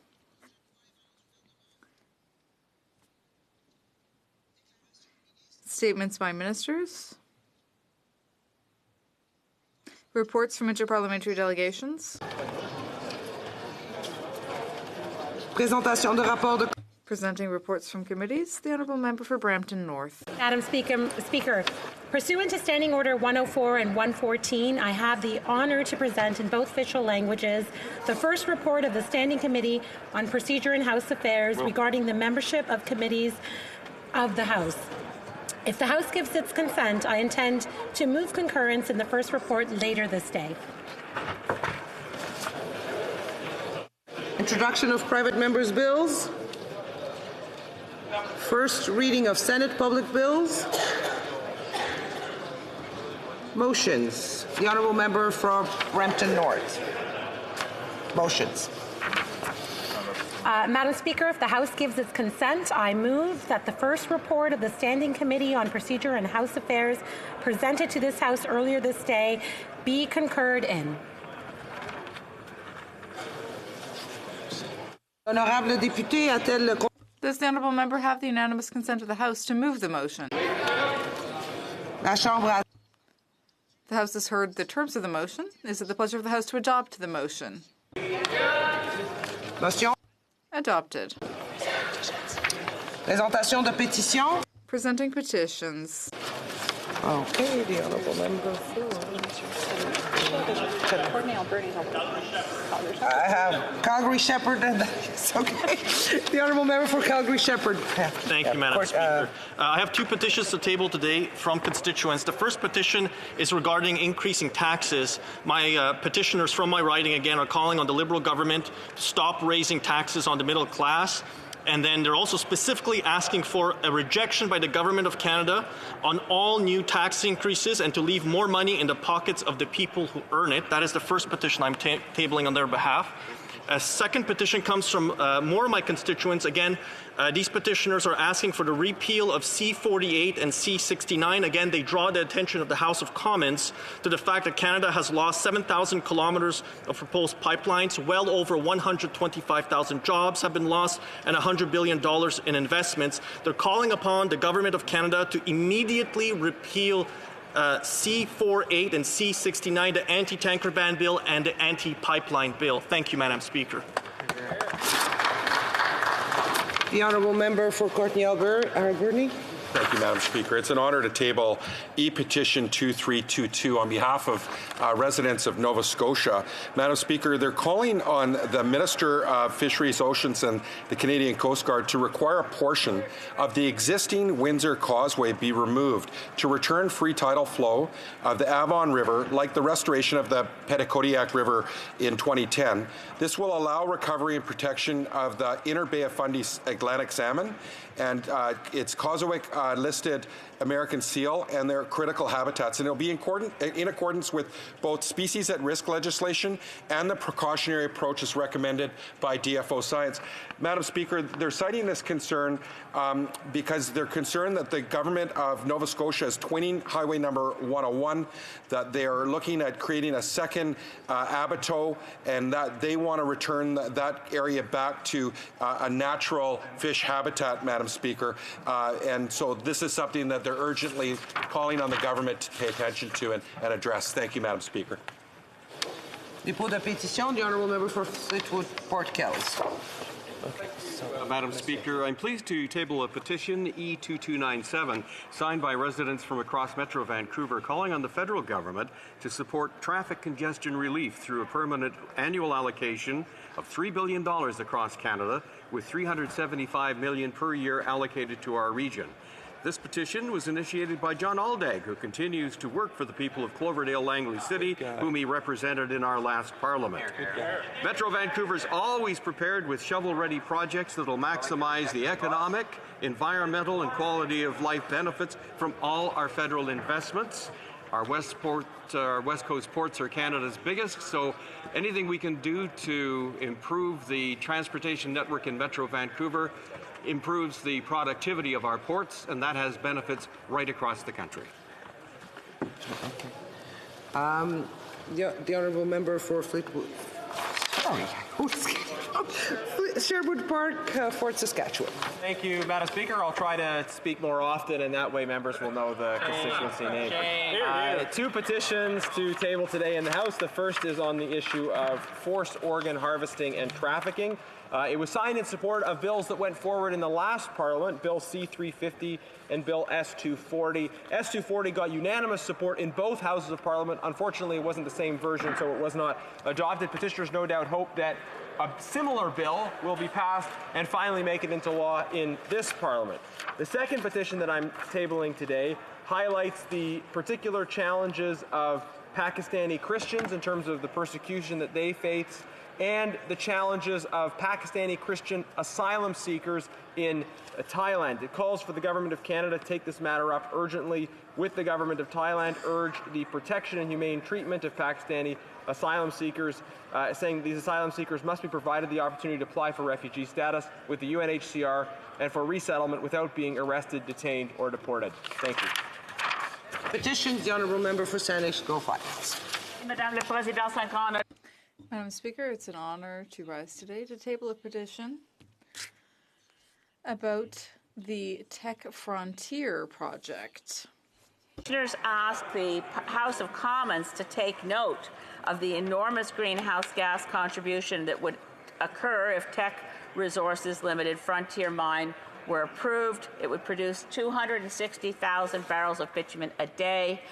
Environment Climate Change Canada's submission to the Environmental Review Panel pointed out that this project would be 24% more carbon intensive than the lowest carbon intensive oil sands development projects, and the petitioners note that this would violate Canada's climate commitments.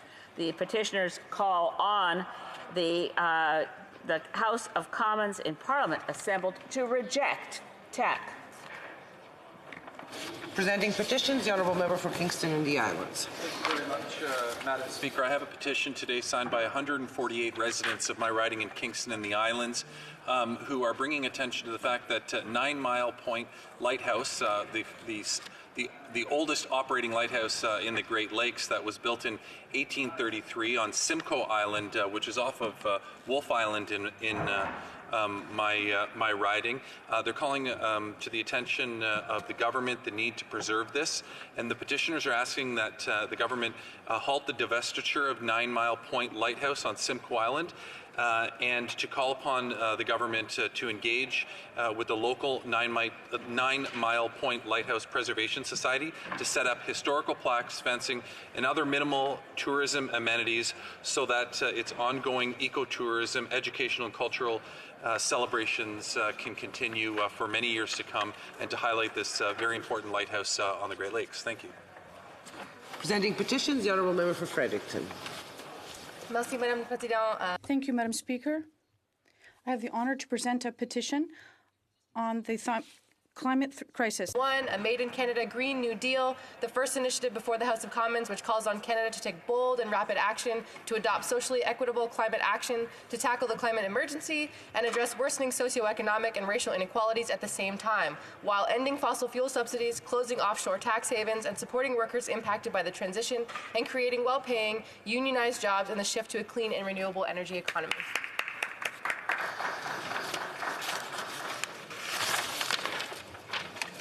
Questions on the order paper?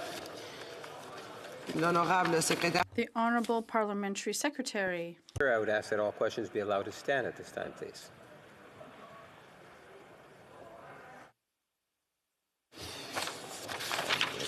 Orders. Government Bills Commons. Reprise du débat, deuxième lecture. Resuming debate. Second reading of Bill C-4, an act to implement the agreement between Canada, the United States of America, and the United Mexican States. The Honourable Member for Port Wellington, yes. When the Honourable Parliamentary Secretary asks that all questions be allowed to stand, typically the question be put to the House. I believe that did not occur for us to provide that unanimous consent, Madam Speaker. That we let the order stand. Thank you very much. The Honourable Member for Niagara Falls has 3 minutes. So the Honourable Member for Niagara Falls has 3 minutes left on his... Thank you, Madam Speaker. As I indicated in the House on Monday, it is indeed an honour for me to be taking part in my first debate here on the floor of the House of Commons. In the short time available to me, I would like to resume debate and provide my concluding remarks on Bill C-4, an act to implement the agreement between Canada, the United States of America, and the United Mexican States. As I had indicated previously, Canada's Conservatives support free trade with our North American trading partners. What we do not support is rushing blindly into an agreement to implement a deal whose details which have not yet been shared. Mr. Speaker, I am confident when I say members on this side are prepared to work with our Liberal colleagues to ensure this agreement is ratified. However, we need them to be open and transparent about what those impacts will be. We know they have done financial modeling and analysis of how this new free trade agreement will affect Canada's economy, both overall and broken down by sector. Will the Liberals commit to showing all the members of this House these financial models? We already know that dairy concessions in the agreement will negatively impact the industry. By allowing an agreement to be inked that opened our supply management system, the government will now be using taxpayers' dollars to compensate our dairy farmers because of their loss in market share. We need to know if there are other industries that we will have to compensate with taxpayers' dollars because these industries are going to be negatively impacted by this new NAFTA. As it is, the wine industry in my riding of Niagara Falls is facing an uncertain business environment because of Australia's WTO challenge that would change our current federal excise exemption for 100% Canadian-made wines. This is another important sector in my riding that is waiting and wondering what this government is going to do. We're about 8 weeks away from this World Trade Organization's interim report on this trade challenge, and the Liberals are missing in action on this important trade file. Meanwhile, 700 wineries and 9,000 jobs are wondering, or Canadians are wondering about the future of their jobs. That does not include the thousands of other local spin-off jobs supported by our wine industry, including accommodations, dining establishments, and tour companies. These are a few of my concerns and questions that I have about the new NAFTA agreement. Parliamentarians need to know the details of what has changed from the existing agreement, who will be impacted, and what can be done to provide stability to those impacted business sectors. I think it's certainly imperative that the official opposition be allowed to do our job of examining the signed agreement, not just the Liberals' talking points on the agreement. Thank you, Madam Speaker. Questions and comments? Questions et commentaires? The Honourable Member for Kingston and Galloway. Thank you very much, Madam Speaker. And I'll just pick up on where the member left off at his concluding remarks. He talked about talking points and suggesting that there were just liberal talking points on this. Yet I can't help but wonder if that's exactly what we're hearing from the other side. And the talking points have changed throughout the entire dialogue. The member talked about rushing blindly, quote unquote, into this.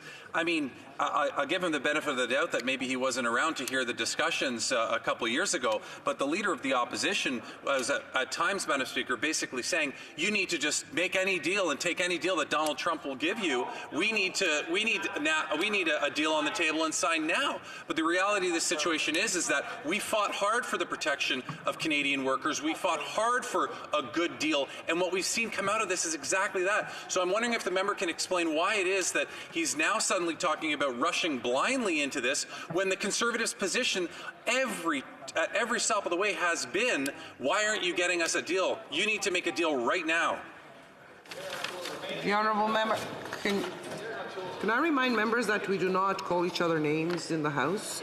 And I would go back to the honourable member for Niagara Falls. Thank you, Madam Speaker, and I thank the honourable member for his question. Indeed, it's a privilege and honor for me, indeed, a great responsibility to take part in my first debate, and I'm absolutely thrilled to be here. And it's an incredible responsibility today to be representing the constituents of Niagara Falls. Yesterday, in fact, I had the opportunity to meet with dairy farmers in the riding, and they came to our office and indicated some of the difficulties that they were facing and the changes and the challenges that are going to be brought on because of this new NAFTA agreement, and how they are going to be impacted and how they are looking for solutions and what the government is going to be doing to provide solutions to them. In fact, they were quite concerned about this agreement and what it does in terms of abrogating our responsibility and our sovereign right to seek out further international trade agreements for their products.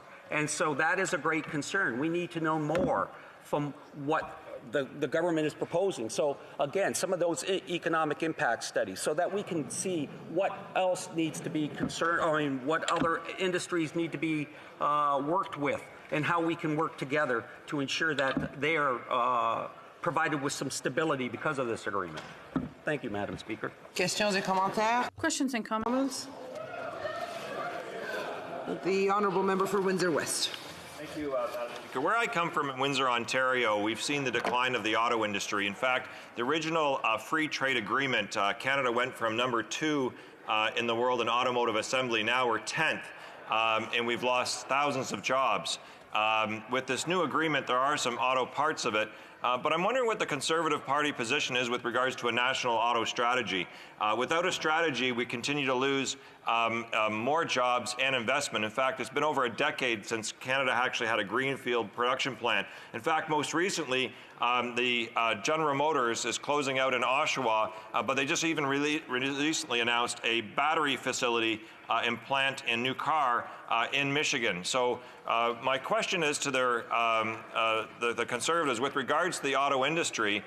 Do they think that there should be some more work for that industry, and what would that be to support it? And if they don't, that's their opinion as well too. If that's the case, with this deal, because what we see is an erosion.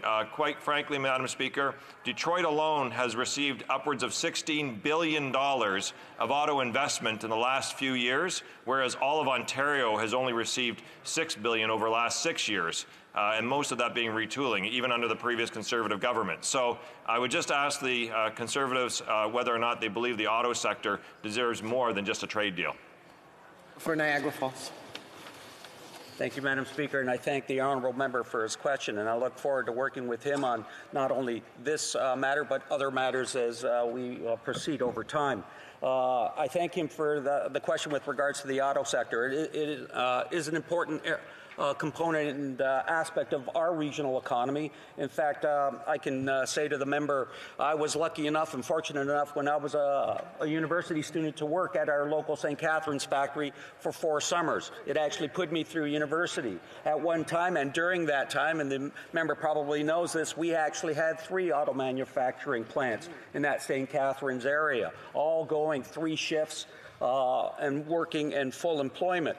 We're down to one plant today, Madam Speaker, and it probably employs about 1,200 workers, and at one time probably had 5,000 workers at that time.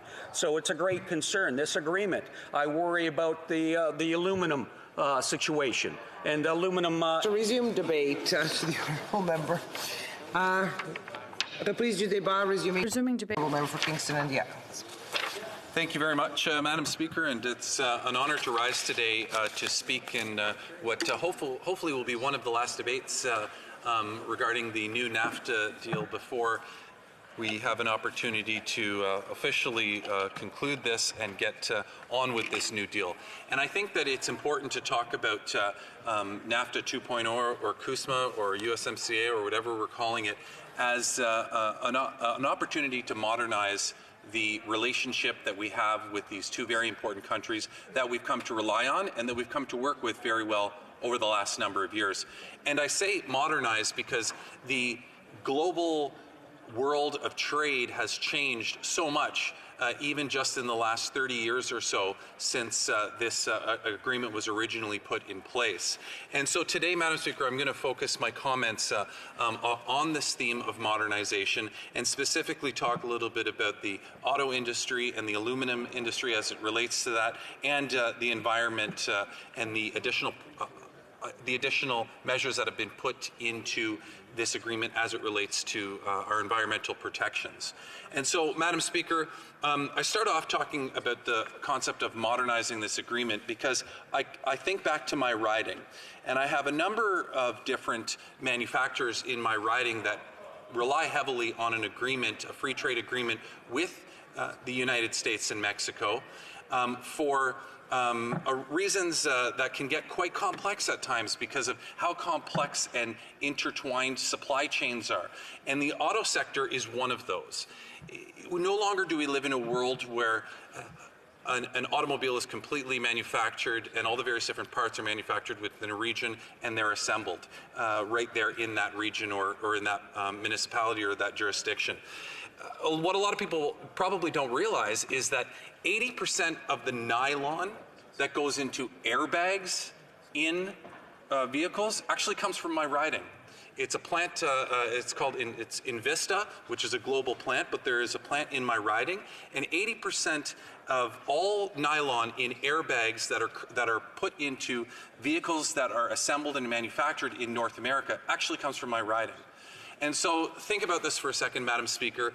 The nylon is, the raw components are brought in by train into my riding.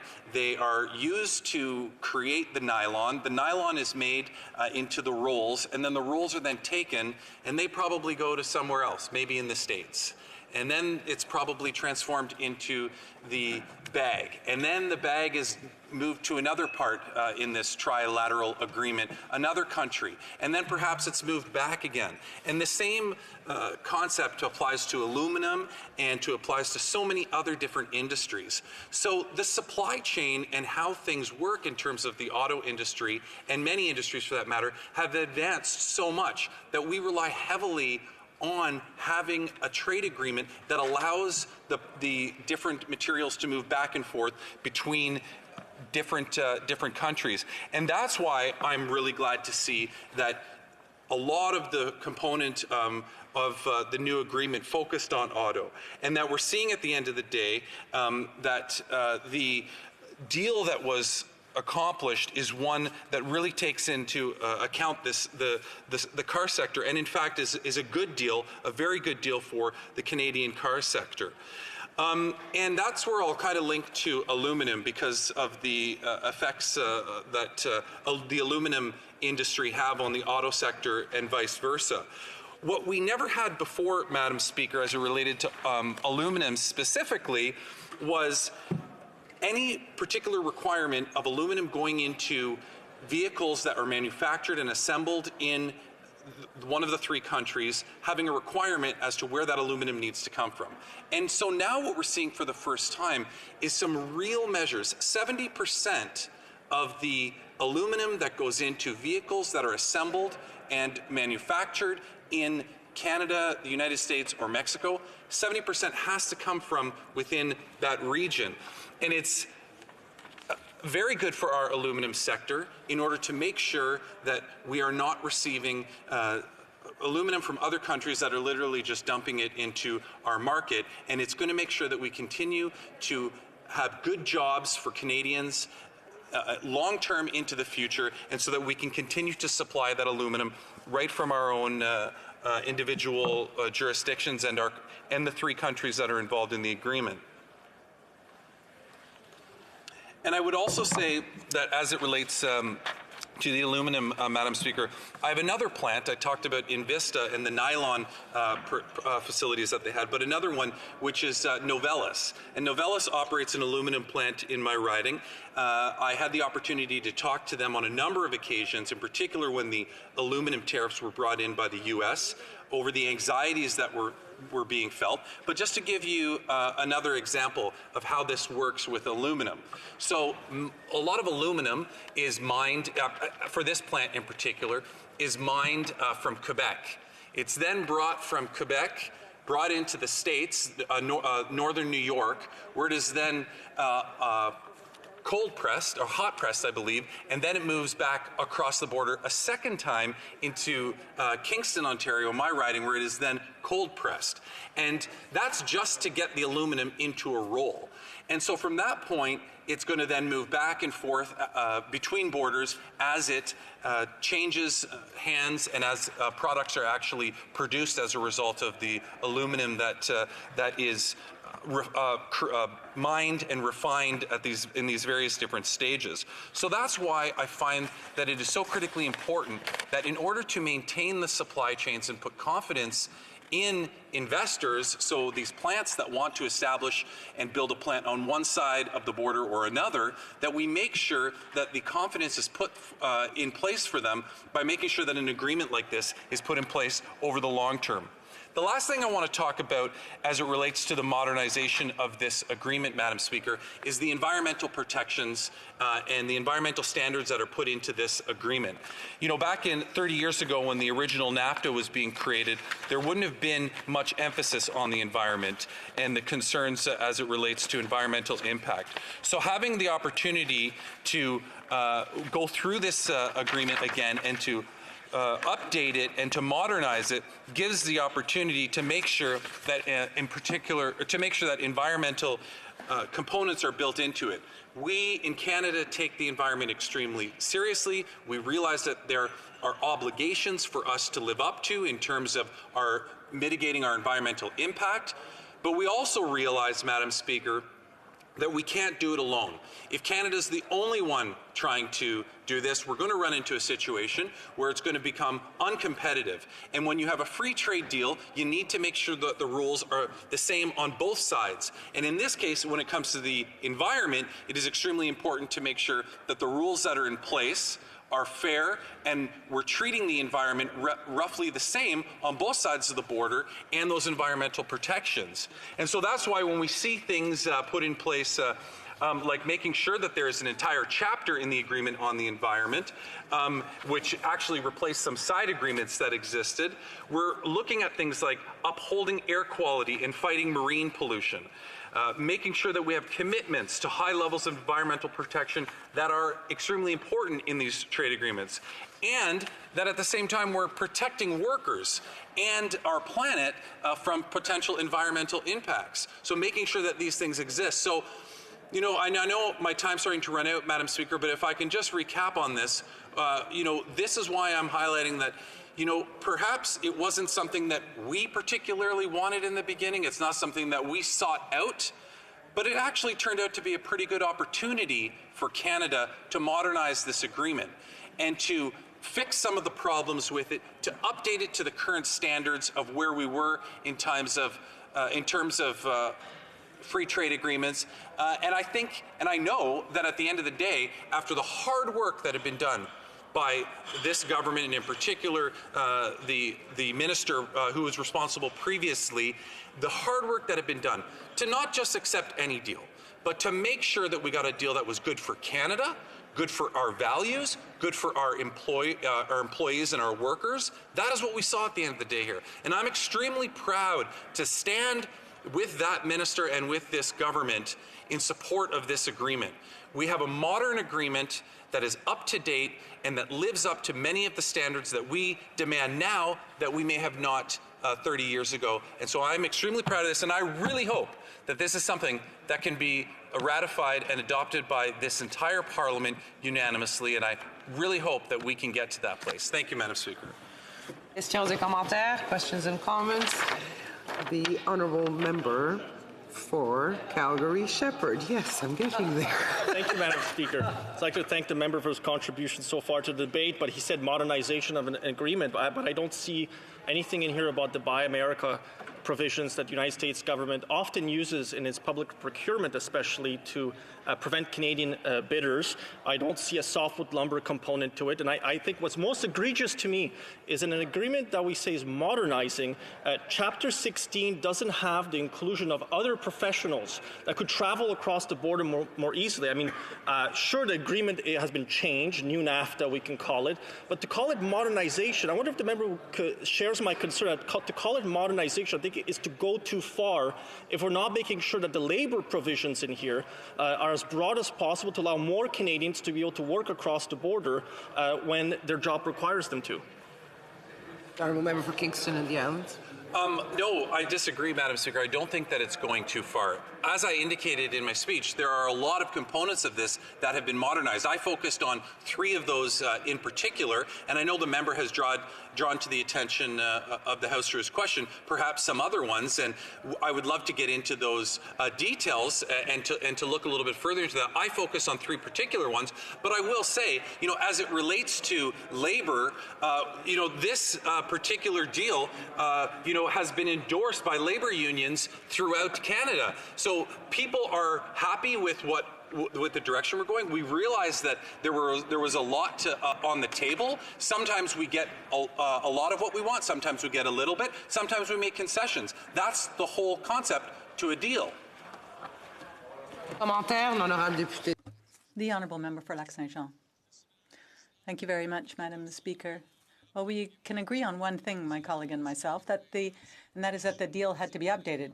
But at the time, China was producing less in Quebec, and now Quebec's producing more than it was. Why did steel get more protection than aluminum? Now, just in case you think I'm playing petty politics, well, I don't mind. I know that I'm raising this for the right reason.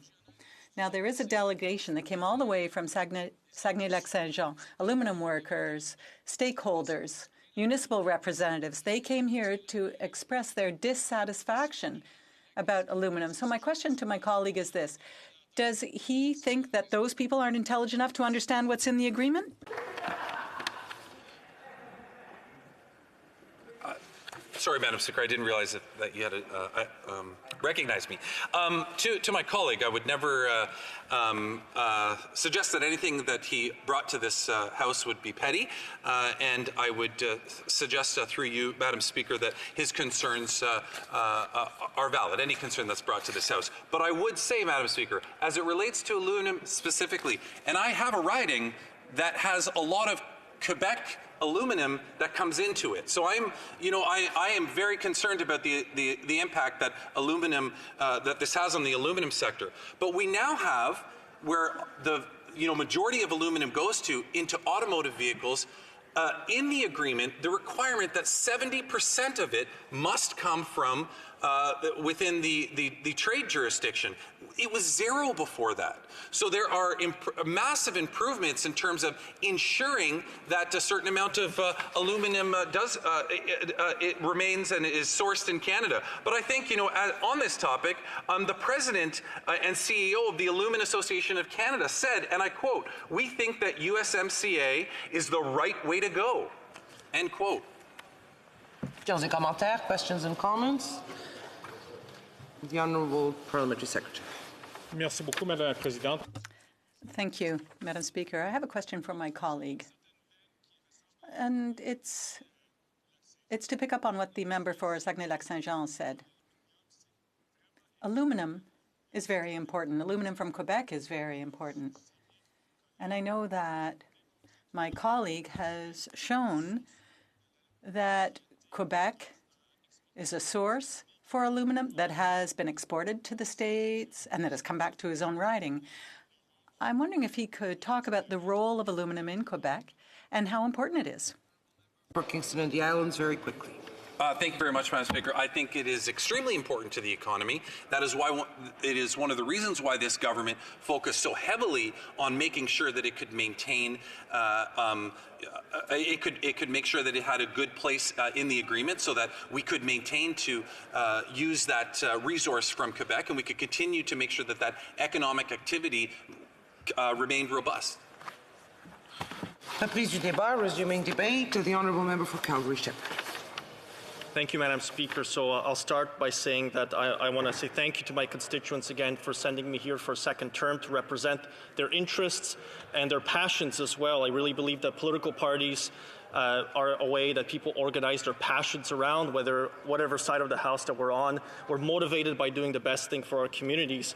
And what I thought I would do in the time I'm afforded to speak on behalf of my constituents on USMCA is to basically outline some of what I think what's lacking in the agreement and some of what it took to get to this point where we actually have a deal in front of the House of Commons that we can actually debate. And so as I go through the deal, as I've listened to the debate in this House, as I've heard from different members from different parts of the country kind of explain what their concerns are and what they've heard, I've seen in this agreement some lacking elements, things that should have been there that are just not successfully negotiated with the American and Mexican government. I really thought we could have gotten a much better deal than the one placed before us. This is Mexico's deal. We're accepting what Mexico negotiated with the United States government, and we're found ourselves in a situation where we're accepting what they've given to us. It's a take it or leave it deal. Now, there are some elements I do like in the deal, obviously. Some members have called it modernization. I don't call it that. I call it what's given us certainty over the next 6 years at least, as opposed to what we had before. The lack of a Buy America provision in it. My father, for the longest time, was a defense contractor here in Canada. He worked at the Sorel shipyards, which used to be just outside of Montreal. Actually, I lived in Sorel for a long time when I first came to Canada. My dad's livelihood in communist Poland was building, it was a shipyard there, built 70 ships a year. He came here and was building only a few a year, and he thought it was a drastic change of workload. But Buy America provisions were often used in his sector to block Canadian companies from applying for very lucrative American Navy contracts. And so on top of the Canadian Navy contracts, cruise ships that they were working on, my dad would say these Buy American provisions make it very difficult for Canadian companies to bid. And I don't see anything in this deal that's going to stop the American government from continuing to do that. And they have national security reasons for doing it, and I accept those.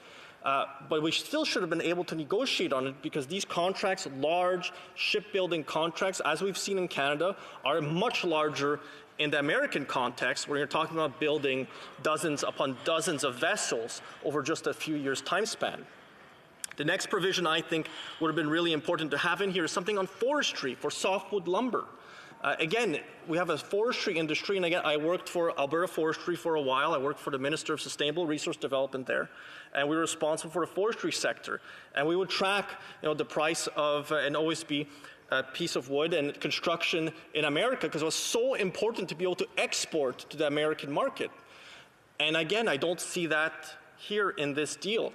The third thing, as I mentioned in a previous question, was Chapter 16 provisions to include new jobs and professions in the 21st century economy. If we're calling this a modernization of NAFTA, new USMCA, whatever you want to call it, temporary entry for business people is really, really important. This is an economy we're further integrating with the Americans, with the Mexicans as well. This is an immense opportunity. I have many of my constituents, because of the drastic downturn and actions by the Liberal government and a previous NDP government provincially in Alberta, that's cost hundreds of thousands of jobs in Alberta. Jobs that existed, that don't exist anymore, and jobs that would have been created if the regulatory system had been kept at the point it was at before. I have many friends who've gone down to Houston, Denver, San Jose, Dallas, Canadians working down there. I also have friends who aren't allowed to work in America because their job titles, job positions are not eligible for business entry into America so they can work. So they've had to retrain themselves while one of their spouses is working and it's difficult on them. I would much rather see them, of course, living back in my riding and be able to travel there. And this is, I think, one of the large drawbacks in how this deal came to be in this House. And I know members will enjoy this. In the last Parliament, I'd always use Yiddish proverbs, and I'm going to use one again. The heart of a man may be compared to a sausage. No one can tell exactly what's inside. And up until the point this deal reached the House of Commons, we had no idea what was inside this actual deal. I was finding out things on behalf of my constituents just by reading the news. And it would change from week to week, from time to time. There'd be new provisions, new discussions, things you'd find out through the U.S. Congress or through Mexican politicians who would be giving interviews. And that's what we'd find out what was going on. Now, I've often heard on the government benches it being said that we were consulted, that we were kept informed. But from my discussions with our members on this side of the House who specialize on USMC and free trade deals, it was nothing like in the previous Conservative government. You know, getting a phone call or a text message does not count as consultation. It doesn't count as a briefing either. Being told about the details of such a massive deal, this is the biggest deal that Canada is part of. Our three economies together are 21.1 trillion GDP. This is an immense deal. This will have an impact on my constituents, their kids, and their kids' kids well into the future. For us to call it modernization and not have Chapter 16 updated, I think it is a farce. I worked in human resources before as a registrar for the human resources profession. I know the member from Edmonton West will highly enjoy me mentioning that because I did it at committees. But the professions of the future over the next 10, 20, 30 years are drastically changing. How could we not update an agreement that was signed back when the internet was barely an idea, back when social media designers and infographic designers that wasn't a thing back then. Database analysts weren't a thing. But how could we not update this to ensure that Canadians could work both in America and Mexico and here at home? So they could actually travel overseas, overland, to another country to continue their work, the important work that they're doing, earning a living on behalf for their families, on behalf of the companies that they sometimes own or that they work for. It's just such a lost opportunity. So I'm looking forward to seeing this deal get to committee so that we can hear from more specialists, from witnesses, who can also dive into the details of this deal. Because like I mentioned, Madam Speaker, I think one of the big problems here was, again, we didn't know what was inside the deal till it reached the House, and then we were almost in the same sentence told, but you must pass this as quickly as possible. Well, Parliament is not a rubber stamp. That's not what Parliament is about. Every piece of legislation should be treated as important. Every single one that comes before the House is worthy of the time that every single member that stands in this House to speak on behalf of their constituents should be afforded that time. Why should we rush through on the most important agreement, likely of our lifetime, likely of the lifetime of many of us parliamentarians here, when we should give it a fulsome debate, be able to bring the views of our constituents to this House, take it to the committee so we can hear both from stakeholders and these large associations, but also from individual companies and people who will be affected by it. Because they may have a different viewpoint from their trade association and from the viewpoint of the trade bodies and professional associations that they may be represented by. I think that's really important. And that takes time to find these individuals. They don't exactly raise their hand immediately to say they're going to challenge what their professional association or their trade association has to say. Because after all, they pay dues to these bodies. So they want to be judicious. They want to know what the contents of the agreement actually are. And this is their opportunity. And once it's before the House, that's when we can give it a fulsome consideration. And to then hear from officials at committee. And I know a great amount of work happens in the standing committees of the House. In the previous Parliament, I was on a standing committee on finance, and it's oftentimes when officials presented the actual details of the matter of legislation is that we really come to understand the impact certain provisions would have. And it was easy, to say in the House of Commons here on the floor of the House that you liked certain provisions, that you liked or disliked others. But it was only when you heard from officials who had been in the nitty-gritty details, the sausage making, what's in a man's heart, to go back to that Yiddish proverb.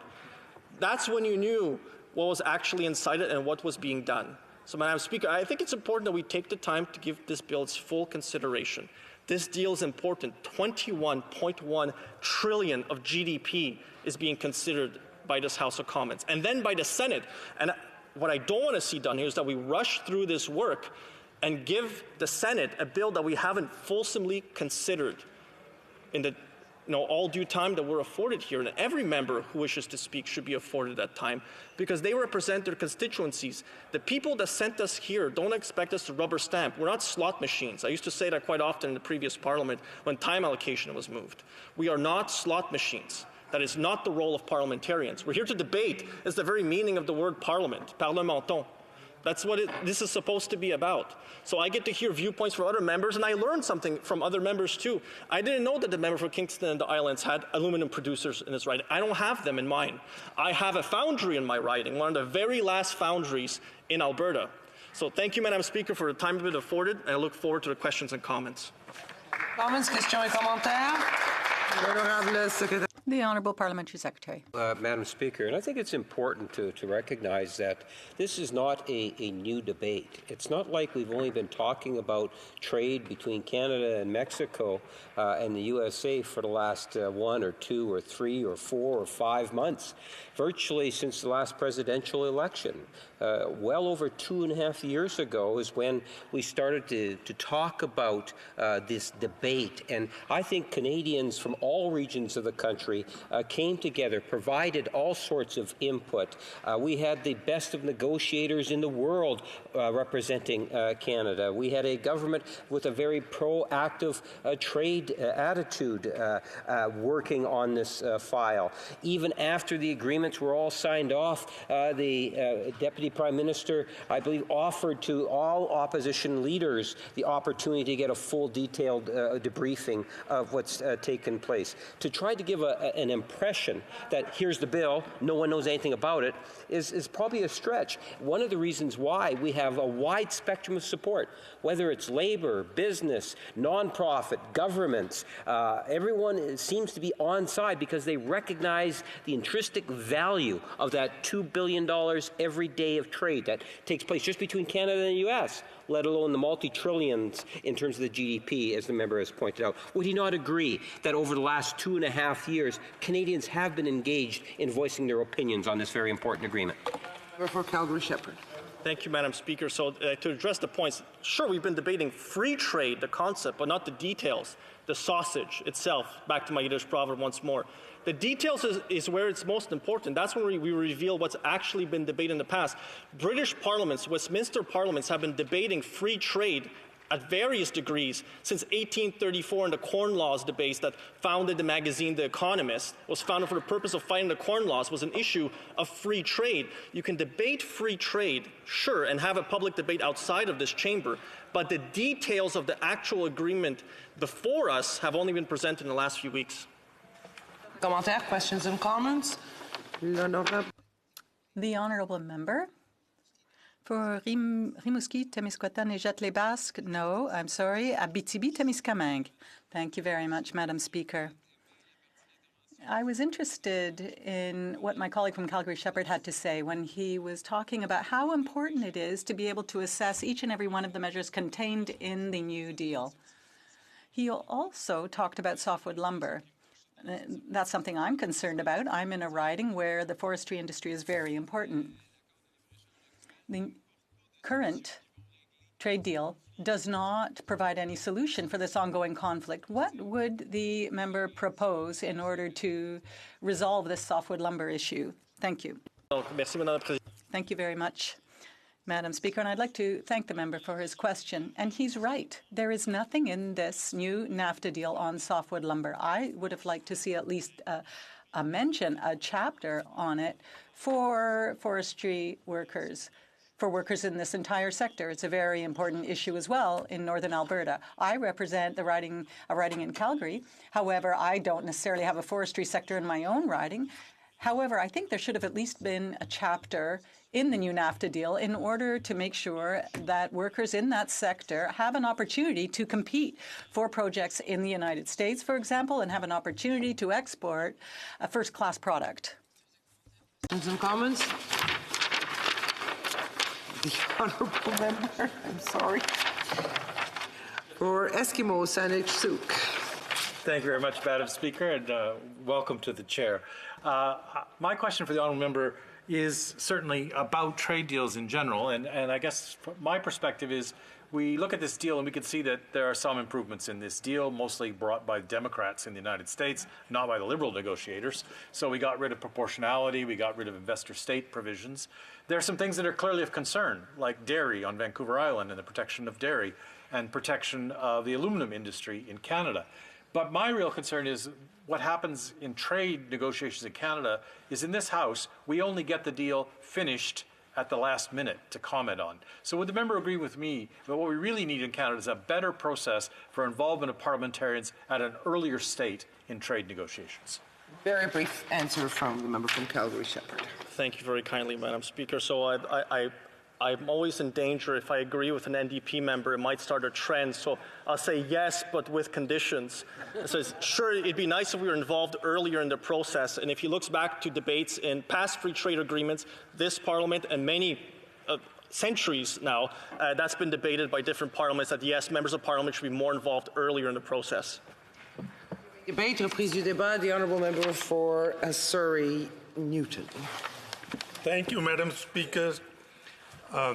Canada is a trading nation, and United States is by far our largest trading partner. 75% of our exports go to U.S. and 51% of our imports come from U.S. Mexico is our 5th largest trading partner. In that context, I'm happy to address the House today about the benefits of Canada-US-Mexico agreement and to encourage all members in this House to support Bill C-4. Our government spent over a year negotiating a modernized free trade agreement with the United States and Mexico.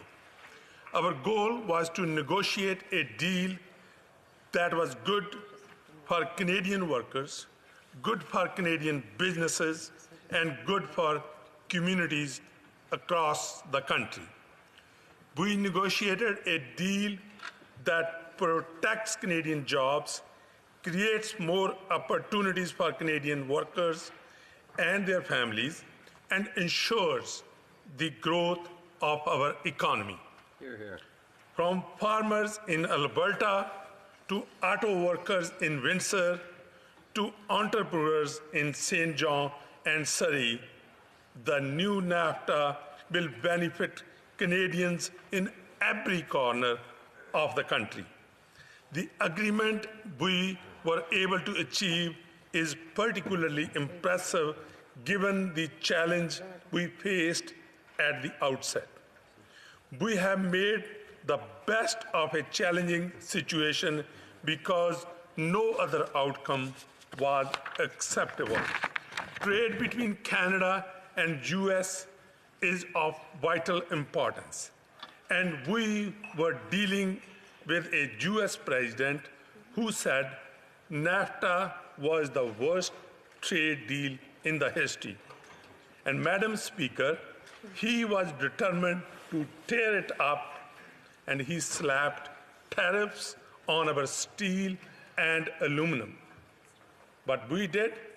We stood for Canadian steel and aluminum industry. At the end, we won it.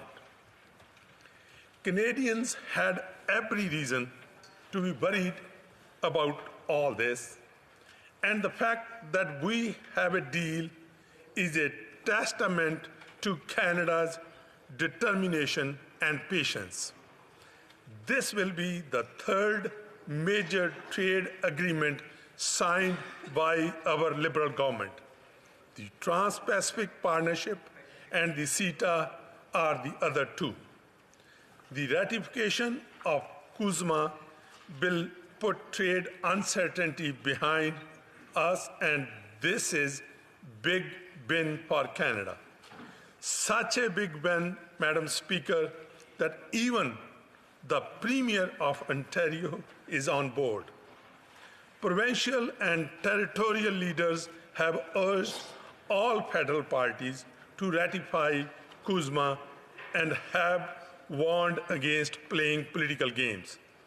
But the sad truth is that Conservatives and the NDP don't bring much to the table except political games. The Conservatives seem to hate when Canada does well. They say Canada is an economic failure. They dismiss any good news. They run Canada down. They dismiss the hard work of Canadians who have created over 1 million jobs in the last 4 years. They seem to hate when Canada does well. Instead of celebrating the hard work of Canadians that has made Canada and Canada's economy one of the strongest in the world, what do? They paint a picture of doom and gloom.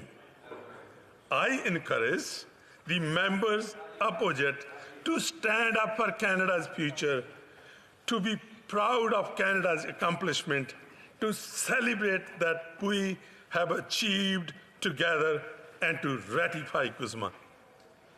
Madam Speaker, my colleagues from the NDP have joined forces with Bloc Québécois in order to drag out the ratification of this trade deal.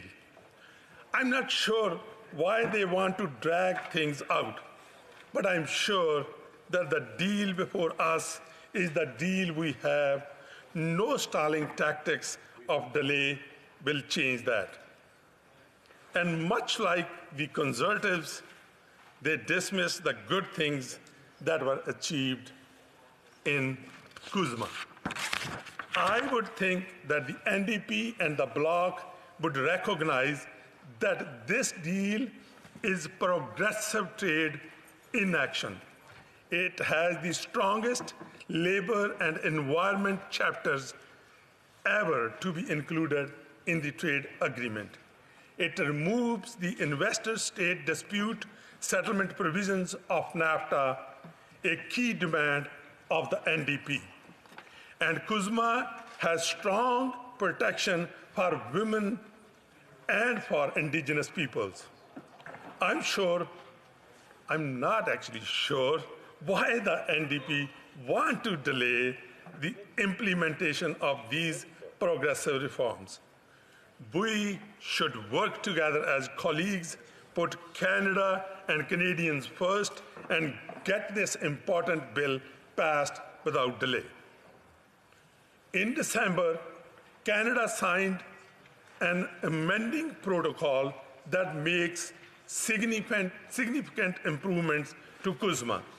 It strengthens state-to-state dispute settlement, labor protection, environmental protection, intellectual property, the automotive rules of origin, and will help keep the most advanced medications affordable for Canadians. These changes are all in Canada's best interest, and they make CUSMA an even a better deal.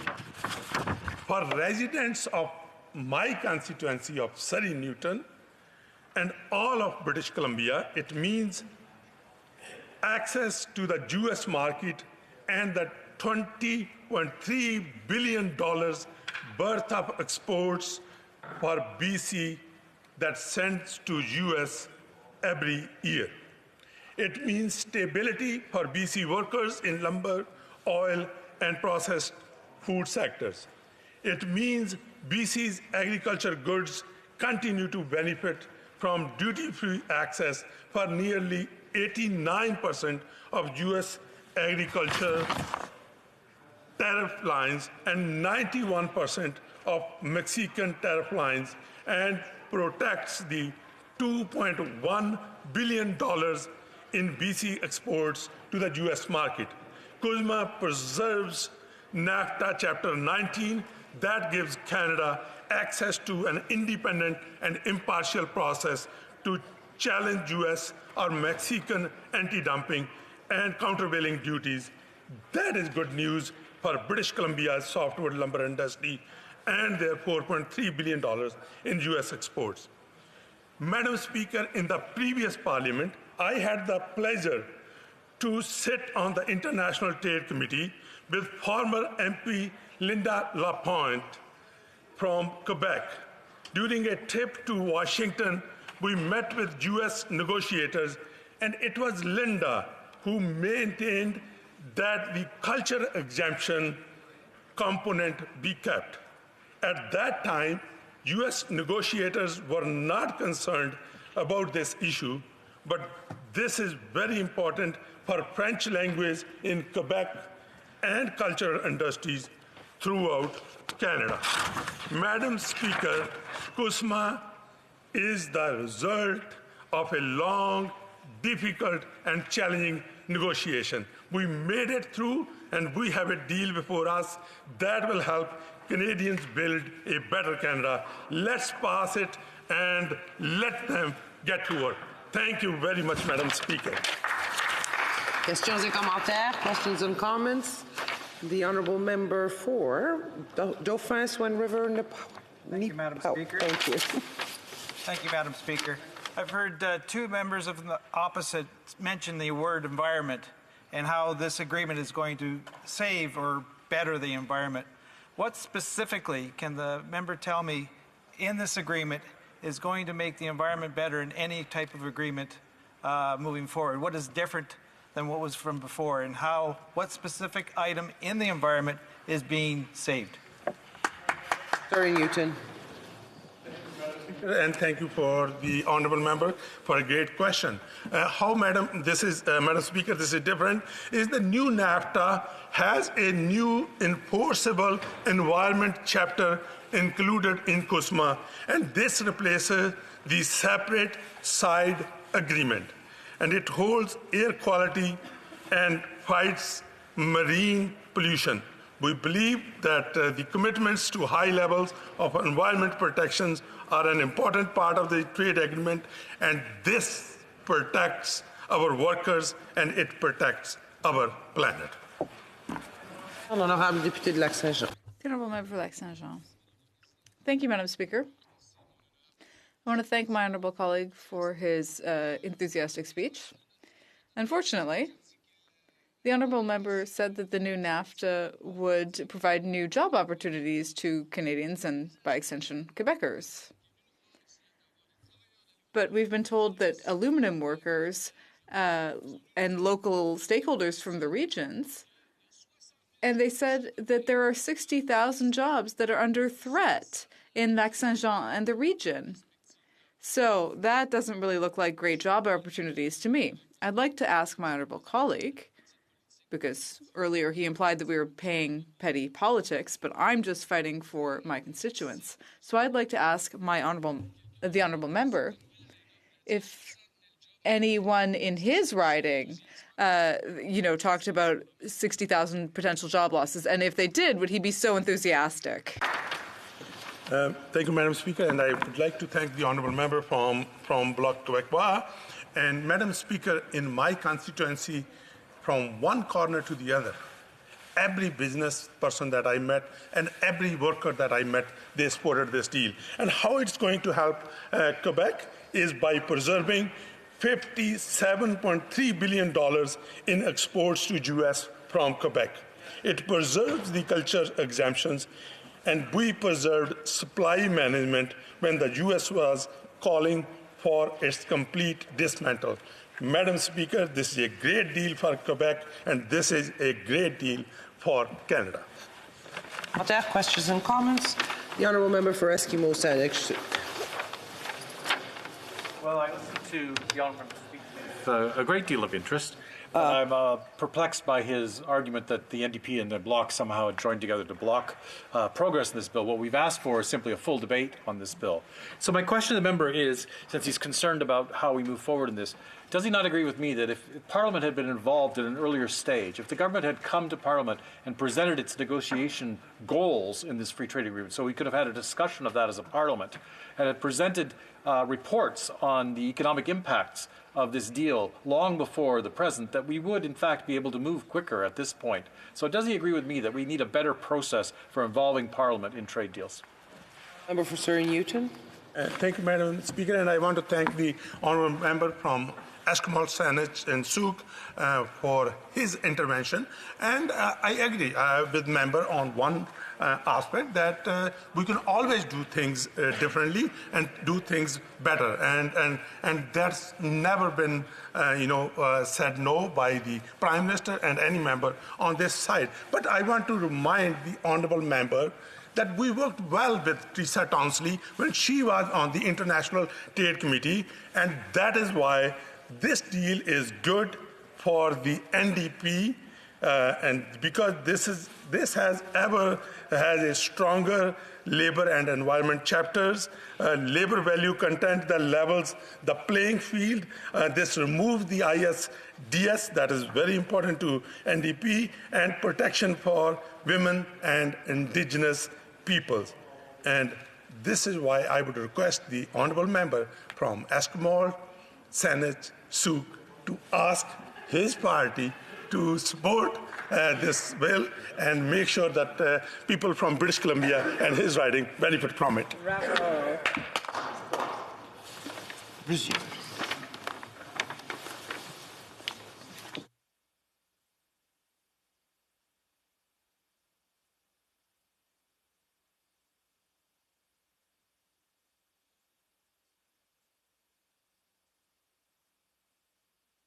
The Honourable Member for Berthier-Masquinongé. Thank you, Madam Speaker. The debate that we're having about CUSMA represents an opportunity to understand the details and impacts of the deal. We're not playing partisan games. There are people here, and I hope that people will listen, people who are doing their due diligence, doing their work as parliamentarians. And our job as parliamentarians is to defend people who are endangered by this deal. The Bloc Québécois has never been against free trade, quite the contrary. But on this side of the House, we're not ready to sign any old deal. This agreement was negotiated behind closed doors. And once again, it sacrifices Quebec's economic interests. It's very sad to see that this is still the case, that history is repeating itself. This is clear because we can see that the aluminum industry was sacrificed. We can also see that this is the case in agriculture. In terms of our supply-managed agricultural sectors, the same Canadian government that had committed not to create any new loopholes in supply management once again sacrificed parts of supply management. And we're being given this defeatist rhetoric, being told that things could have been worse. Well, when something has to be sacrificed, you know how it is, Madam Speaker. The Quebecers get sacrificed. It's time the Quebecers understand that their interests would be better served by an independent Quebec. A Quebec nation would be able to choose which agreements it would sign after having negotiated those agreements itself. In the meantime, we're here to defend and protect the interests of Quebecers. So we're not playing political games. We're just doing our work. I want to tell members of this House and Canadians about this enormous sacrifices that were made, particularly in agriculture.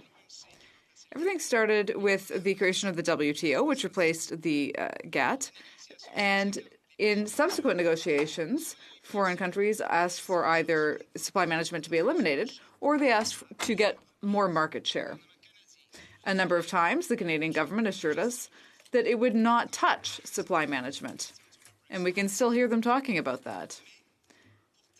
But it did make concessions, a number of them. For example, on February 7th, 2018, there was a unanimous resolution moved by the Bloc Québécois calling for no further sacrifices to the supply management system. But a month later, on March 8th of that year, the Liberal government went back on its word and signed the TPP.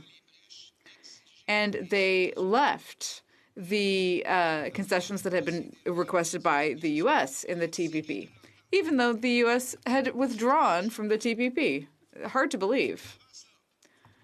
Prior to that, on September 26, 2016, the Bloc tabled a motion asking for the supply management to be fully maintained in the new NAFTA.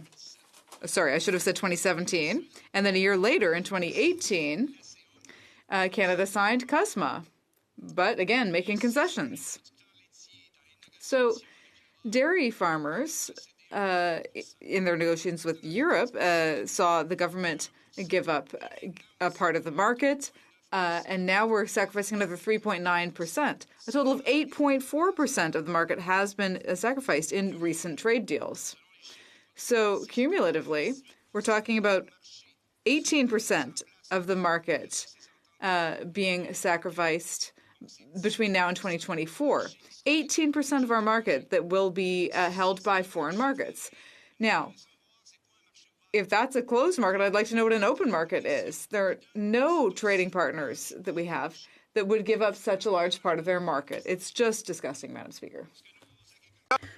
What our farmers will have lost, well, they'll never be able to get it back. It'll be an annual loss of $3 billion per year. And we talked about compensation, but we haven't seen anything yet. There were various negotiations, but several sectors still haven't reached an agreement with the government. And these compensations will only be temporary. Market share will still be given up. In the dairy sector, this compensation should involve checks with no conditions. Why? Because that is what the industry is asking for. If they had a different request, we would have to meet that request. The industry knows its needs, and these people are involved. So these compensations must involve a check without any strings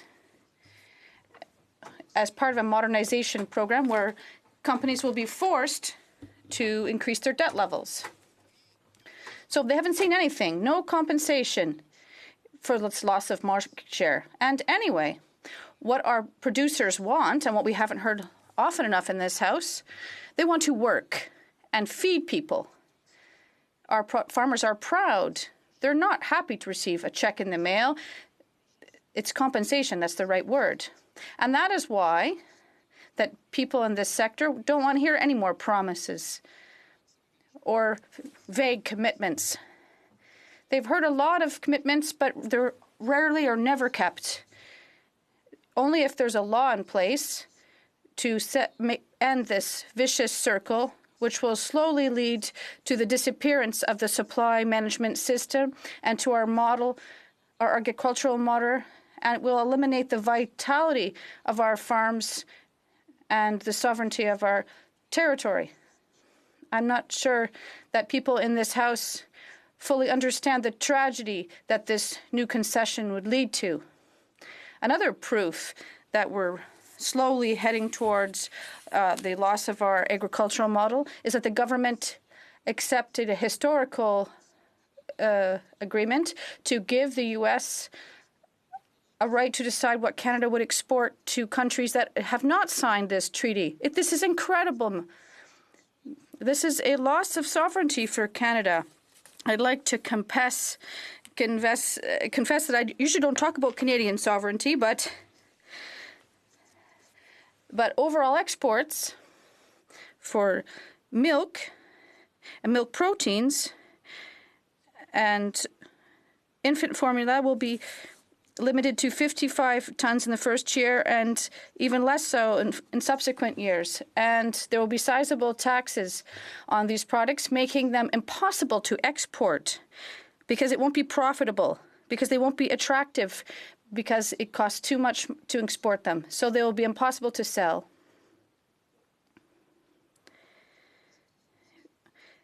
The United States has kept a right to control our exports. I'm not sure if people were aware of this. Perhaps they'd have to think about this, because myself, I was quite surprised and shocked when I saw this. But you have to understand the logic. We're giving up market share in the supply management sector, and farmers have to find a way to make ends meet. And they'll be kind of hurt on both ends. Madam Speaker, the Liberal government that is in front of us today decided consciously to eliminate the supply management system, to eliminate slowly it, but they don't have the courage to do so openly. So they're doing it little by little in a sneaky manner, in secret. People say I'm playing petty politics by trying to get this information across, but I don't think that's the case, Madam Speaker. They're, through the back door, trying to destroy our agricultural model, to liquidate it entirely, because that's what they want. We have supply management farmers that are telling us they're going to have to sell their quotas while they still worth something, because that's what they want. I didn't even talk about investment yet. We're forcing these companies to increase their debt loads, and now they're going to take on additional debt load, especially if the profitability of their company long-term is at risk. If they lack security, well, they also have to look at economic security. And dairy farmers need security as well. Thank you, Madam Speaker. Questions and comments? The Honourable Parliamentary Secretary. Like many members of the House, no doubt, this week you've been provided the opportunity to be able to meet with dairy producers. And I know I did. I had the opportunity. I'm very grateful. Yesterday, I found it to be exceptionally informative. And when I think of the dairy industry in Canada, I think that it provides the best quality product in the world.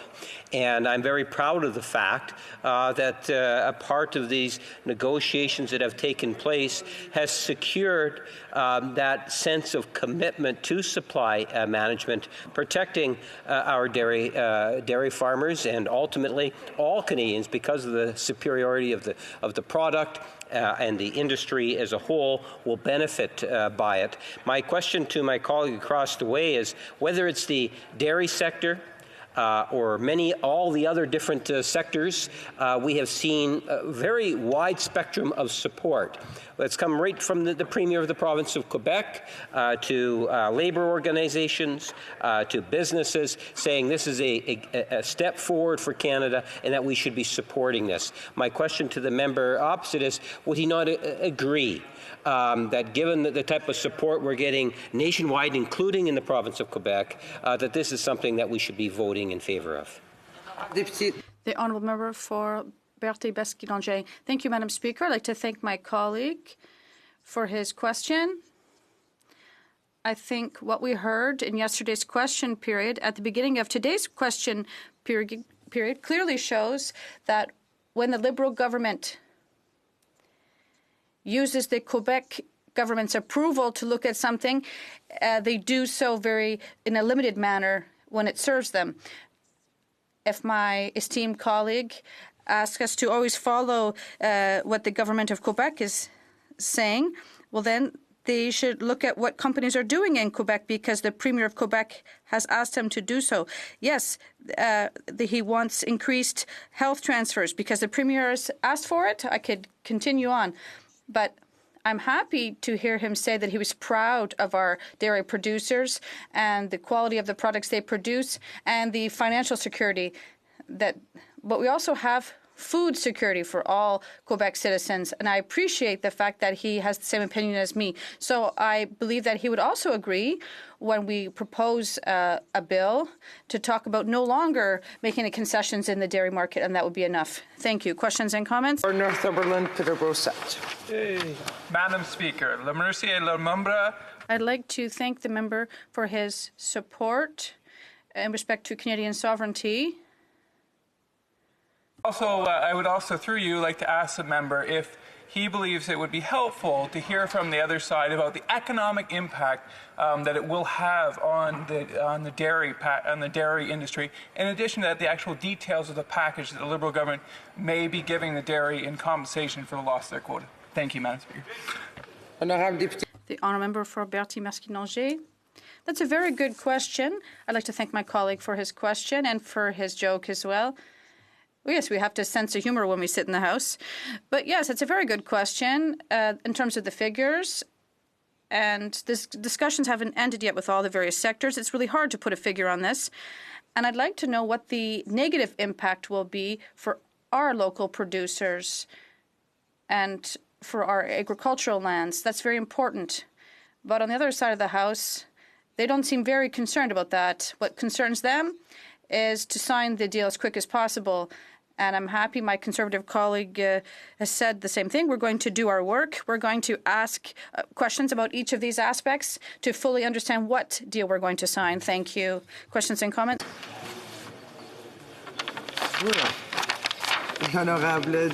The honourable member for Lévis-Lotbinière. Thank you, Madam Speaker. I'd like to hear what my colleague has to say. If he thinks that the deal, as it is currently, is satisfactory for other producers such as pork, beef, grains. So we export a lot of these products in Quebec. So are these exporters happy with the deal that is put forward right now? 15 seconds. I'd like to thank my colleague for his very relevant question. Yes, there are sectors, and that is why I mentioned it at the beginning of my speech earlier, that are in favor of signing this contract in Quebec. It depends on their geopolitical situation. But yes, I did have meetings with grain producers, canola, beef producers who do need an international trade deal and are in favor of it. But, however, this does not prevent us from doing our work and for looking at what kind of deal we're signing. Yes, it may seem like an advantageous deal at first, but we really have to look at what we can improve because that's the job of the opposition parties. We have to work constructively. Thank you, Madam Speaker. Order. Pursuant to Standing Order 38, I'd like to inform the House of the questions that we raised tonight at the time of adjournment as follows. The honourable member for Leeds, Grenville, Thousand Islands and Rideau Lakes, government contracts. The honourable member for Vancouver East, taxation. Resuming debate, the honourable member for, parliamentary secretary. Merci, Madam President. Thank you, Madam Speaker. I would like to talk to the Bloc today. Mais je m'excuse. But I apologize. I don't speak French. The Bloc today in a positive, fact-based discussion on the new NAFTA. I have some credibility in this, in that one of my first speeches I congratulated the Bloc leader on his positive, fact-based, logical approach to Parliament, which is very refreshing. So through facts and logic, I hope to constructively provide evidence for the decision that I believe will be in the best interest of Quebecers and for all of us to make this decision in an expedient manner. And if some aren't here to hear this, I'll be happy to mail this speech to them. I'm sure the Bloc members would agree that in any international political realm, things can change quickly. Mexico and the USA are not exempt. So if there is a decision requiring an international agreement that is in our favor, I'm sure we'd all agree that we should not dally. I mostly wanted to talk about aluminum, but first a few other points. Quebec is a great manufacturing province. Imagine if this agreement does not go through, the tens of thousands of Quebec jobs are at risk due to the protection this agreement will give Quebec manufacturing from tariffs. Quebec has $57 billion in exports to the United States. Imagine how many Quebec workers are at risk. I believe the Bloc is in favor of environmental protection. This trade agreement has more environmental protection than any of our trade agreements. Imagine what Quebecers will lose in marine protection, air quality, and other environmental protection if this agreement is not signed. I'm sure the Bloc is in favor of improving women's rights. Again, the advancements that would be made in this area would be lost if this agreement fails. Does the Bloc wish to continue to vote against improvements in women's rights? And I imagine the Bloc wishes justice for labor. Again, this agreement has more advances for labor than any other in history. Does the Bloc really want to vote against this improvement? And under the old NAFTA, companies were suing our government and weakening our local protection of our environment, etc. This agreement eliminates that. Does the Bloc still want to be held hostage to foreign corporations? And Quebec companies have access to U.S. government contracts, a provision that will be lost if the new agreement is not signed. Does the Bloc want Quebec workers to lose these types of jobs? And I'm sure the Bloc, like the rest of us, is proud of Quebec culture. This agreement preserves the cultural exemption and 75,000 Quebec jobs in cultural industries. The U.S. wanted to totally dismantle our supply management in Quebec and all of Canada, but this agreement did not let that happen. And perhaps most important, I'm sure the Bloc is sensitive to the poor. If this agreement is not ratified, imagine all Quebecers paying, because of U.S. tariffs, higher prices on thousands of products. And who can least afford that? The poor. In any agreement, there's give and take, but where you've given up something, you can compensate, so that is a win-win situation. In that millions of Quebecers that I've mentioned so far would benefit from this agreement and have so much to lose without it, would it not be expedient to ratify quickly in the volatile international political and economic environment? Often there's a saying that the perfect is the enemy of the good. You could give up a lot of things to try and get one last detail and lose a lot more and put a lot more at risk than the one item you're trying to correct.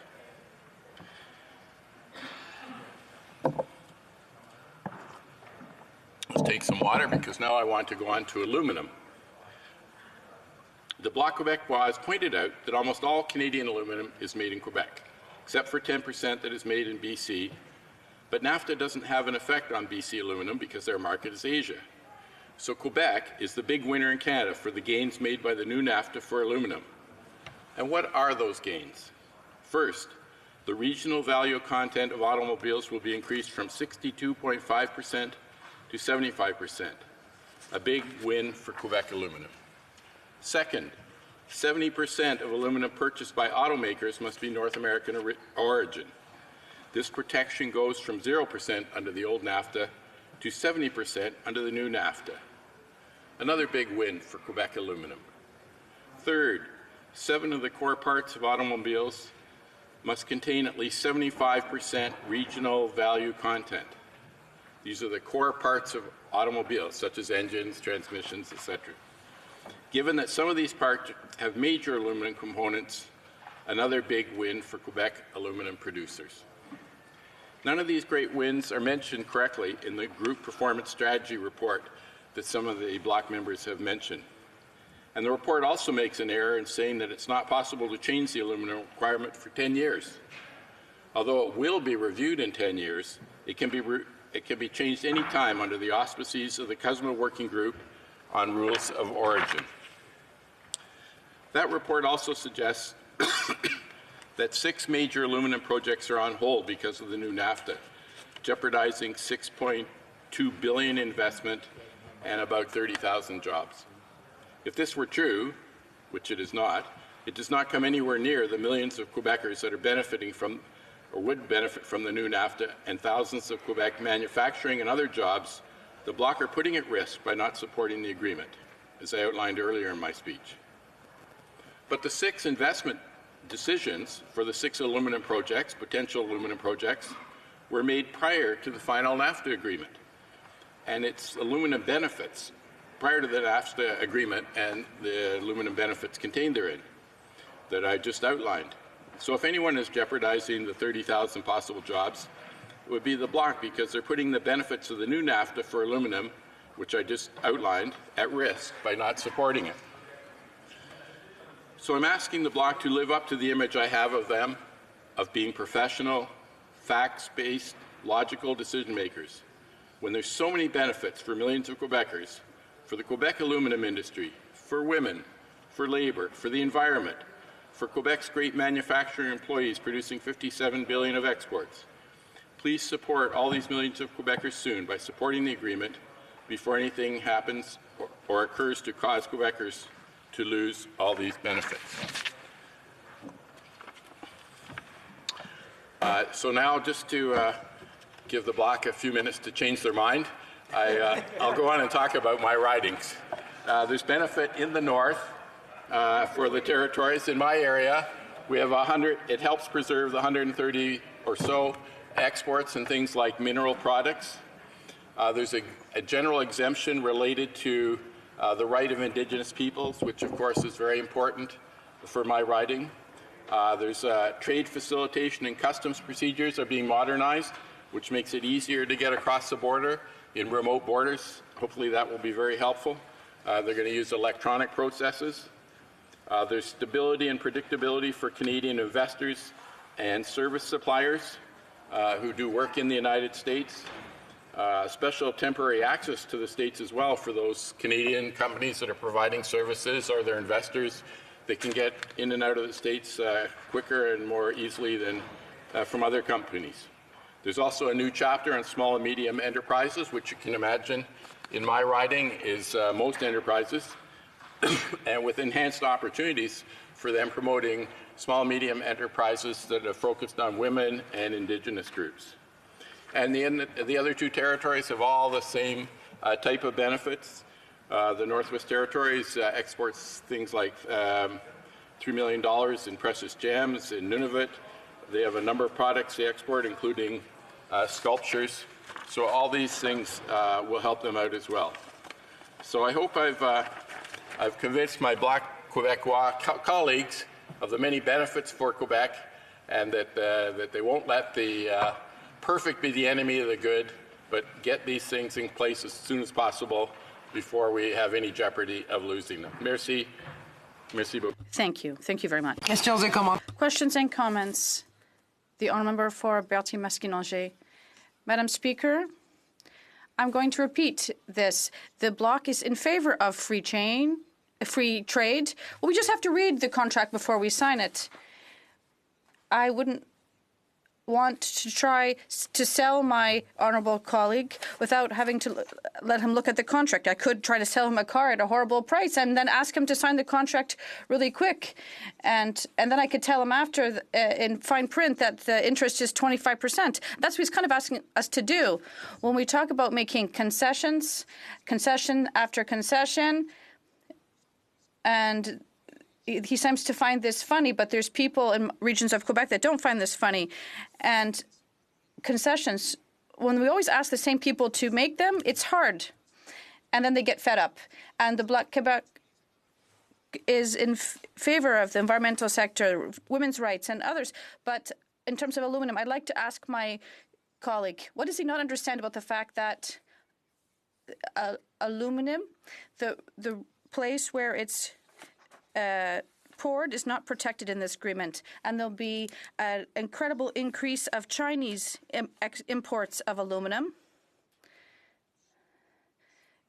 coal-fired, and it will flood our market. I don't understand why they keep telling us 70%, it's nothing better than nothing, but I'd like to hear what my colleague has to say about that. Thank you. Jerry. Thank you. And I talked about gain after gain after gain. In relation to aluminum, as I said, there's much, I gave 3 examples, so there's much more protection. 75% for the total vehicle, there's 75% of the core products, and there's 70% of the aluminum purchased by manufacturers. So to take away the type of dumping he's talking about There's much more protection than there was under the old NAFTA. There's much more protection than Quebec aluminum people would have without it. And I don't think you would want to deny them of these new protections. In relation, as to give a more esoteric response related to parts, you know, the aluminum is often bought by the car producers themselves and given to the parts companies because they can buy in great volumes. And when they do that, they have to have 70% North American produced. So this is a big benefit in aluminum for your producers, and I don't think you would want, the members would want to deny them these benefits. They're not the total benefits, but they're certainly a lot better than what they had before.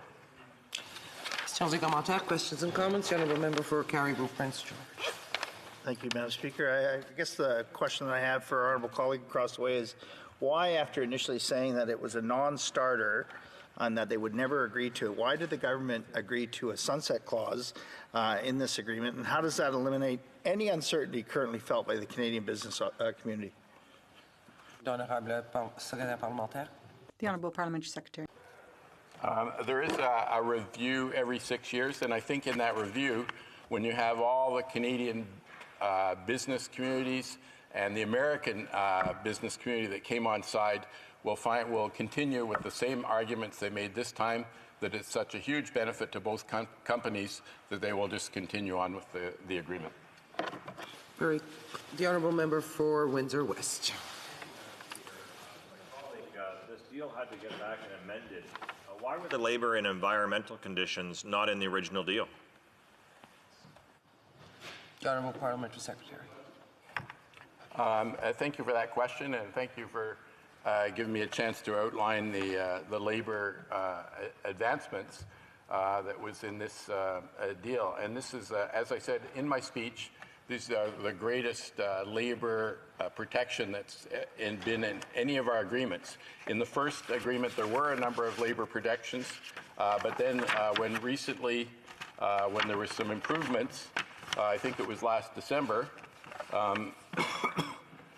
in December, when there were some more additions made to labour, to women, to the environment, protections in all those areas to make them even stronger, it just enhanced those items. So there were in the original agreement a number of labour provisions, and they were just enhanced last December to make it even better. Debate, l'honorable député de Kelowna. The Honourable Member for Kelowna Lake. Thank you, Madam Speaker. As part of my time here debating Bill C-4, the Canada-US-Mexico Agreement, called CUSMA, aka the new NAFTA, I have some questions for my constituents and Canadians deserve answers for. The Conservative Party has a long trade record and understands the importance of global trade. Our previous Conservative government negotiated trade deals with over 40 different countries. In my community of Kelowna Lake Country, we have many sectors who rely on international trading. We're the largest trading area between Vancouver and Calgary, with now the 10th busiest airport in Canada. A report from the Central Okanagan Economic Development Commission laid out a sector overview. Manufacturing in my community includes agri-food, high-tech aerospace, with metal, plastic, wood, concrete, and fiberglass products. They anticipate that fabricated metal, non-metallic, mineral, and transportation equipment manufacturing, as well as plastics and rubber products and beverages, will lead the way in growth. The cross-section of manufacturers makes it easy for existing and new businesses to find high-quality partners locally. When China started embargoes on Canadian farming products, local cherry producers in my community were concerned that they would be next, and they started looking to potentially expanding their exports to the United States and other markets. It is very important to farmers and all businesses that we have stable and clearly outlined trading relationships. NAFTA wasn't perfect, but it has been good for Canada, with $2 billion in trading across the border every day. The United States is our largest trading partner, representing 75% of Canadian exports. I understand that the majority of major industry associations in Canada, as well as Canadian premiers, are encouraging us to ratify the CUSMA deal. The Canadian premier stated, beyond seeking the ratification of CUSMA, premiers are still prioritizing engagement with the U.S. to deal with other trade issues, including the Buy American priorities and the softwood lumber dispute. Why was the Buy American not addressed in CUSMA? Mexico got a Buy America chapter in CUSMA. But Canada did not. There was no procurement chapter. There has been a lot of uncertainty for 4 years, lost business opportunities, investment on hold, and many people just wanting to be able to move forward with clarity. The Business Council of Canada's Goldie Hyder said, "The signed new NAFTA is good enough for Canada, something that gets us through this administration." Madam Speaker, I will tell you about an industry who thinks the CUSMA agreement is good enough, but is no further ahead, like so many other industries we hear about across the country with this deal. This is the wine industry, specifically in British Columbia, and Ontario also has uncertainty. Upon speaking just this past Monday with Miles Prodan, Executive Director of the British Columbia Wine Institute, he stated, and I have his approval to bring his comments forward in the House today, and I quote, "We accept and support moving forward with CUSMA. However, there was nothing better and nothing more advantageous for our wine industry. A status quo was a win for us." He's referring to the 281 VQA wineries his organization represents in BC, of which 32 are located in my riding of Kelowna Lake Country. Status quo was a win for us. This is at a time when Canada is having a potentially devastating wine excise tax trade dispute with Australia. And as I mentioned in the House yesterday, in 2018, following the Liberal government's introduction of an escalator tax for beer, wine, and spirits, Australia requested a review from the World Trade Organization for Canada's exemption for 100% Canadian wines. This tax, this tax basically means automatic tax increases each and every year.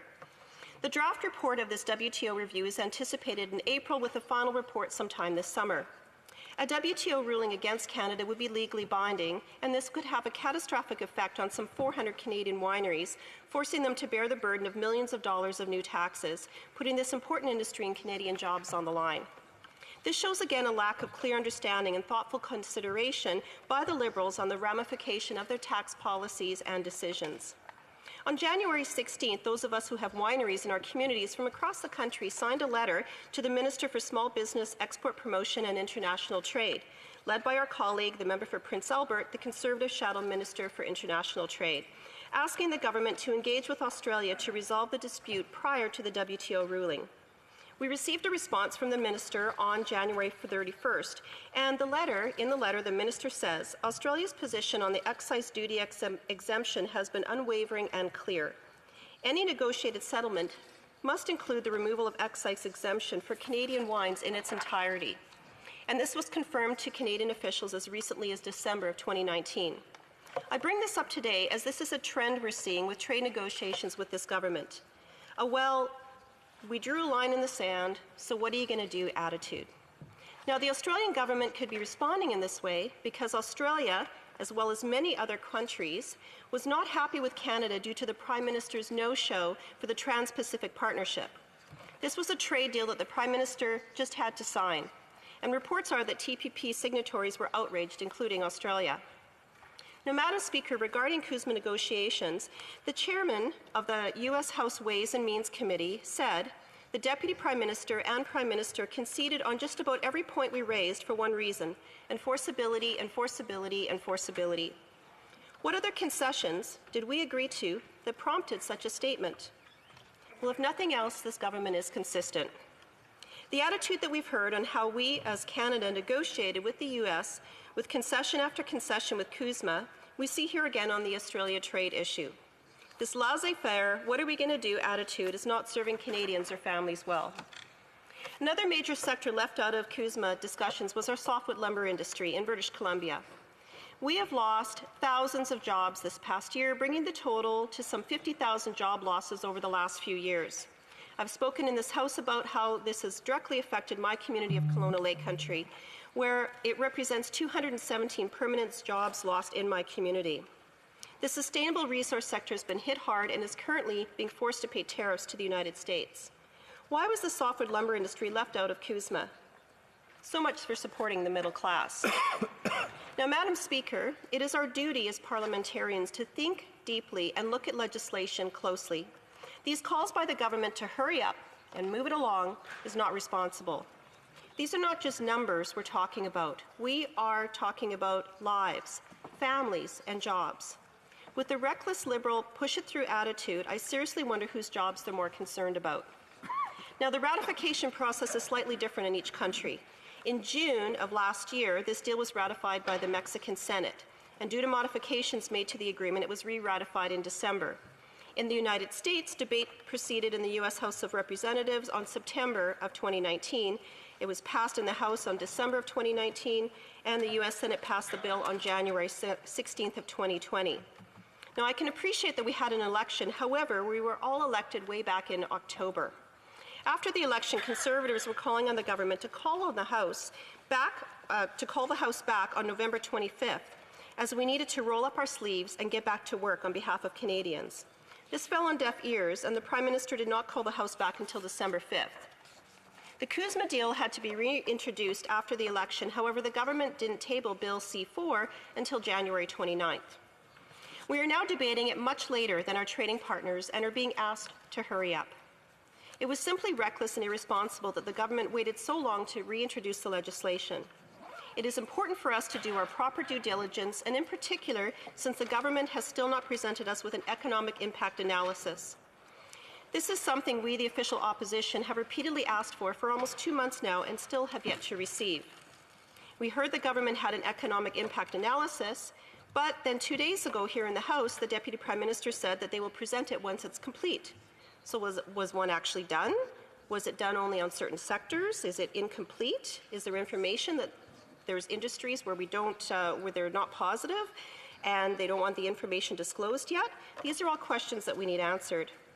Now, Conservatives support and want free trade with the United States. We're the party of trade deals with our closest allies. NAFTA is a legacy from the Conservatives. Our Canadian businesses deserve certainty, and we shouldn't be rushed into this important vote without having answers to the questions we are asking. It's our job as parliamentarians, and we owe that to the communities we serve.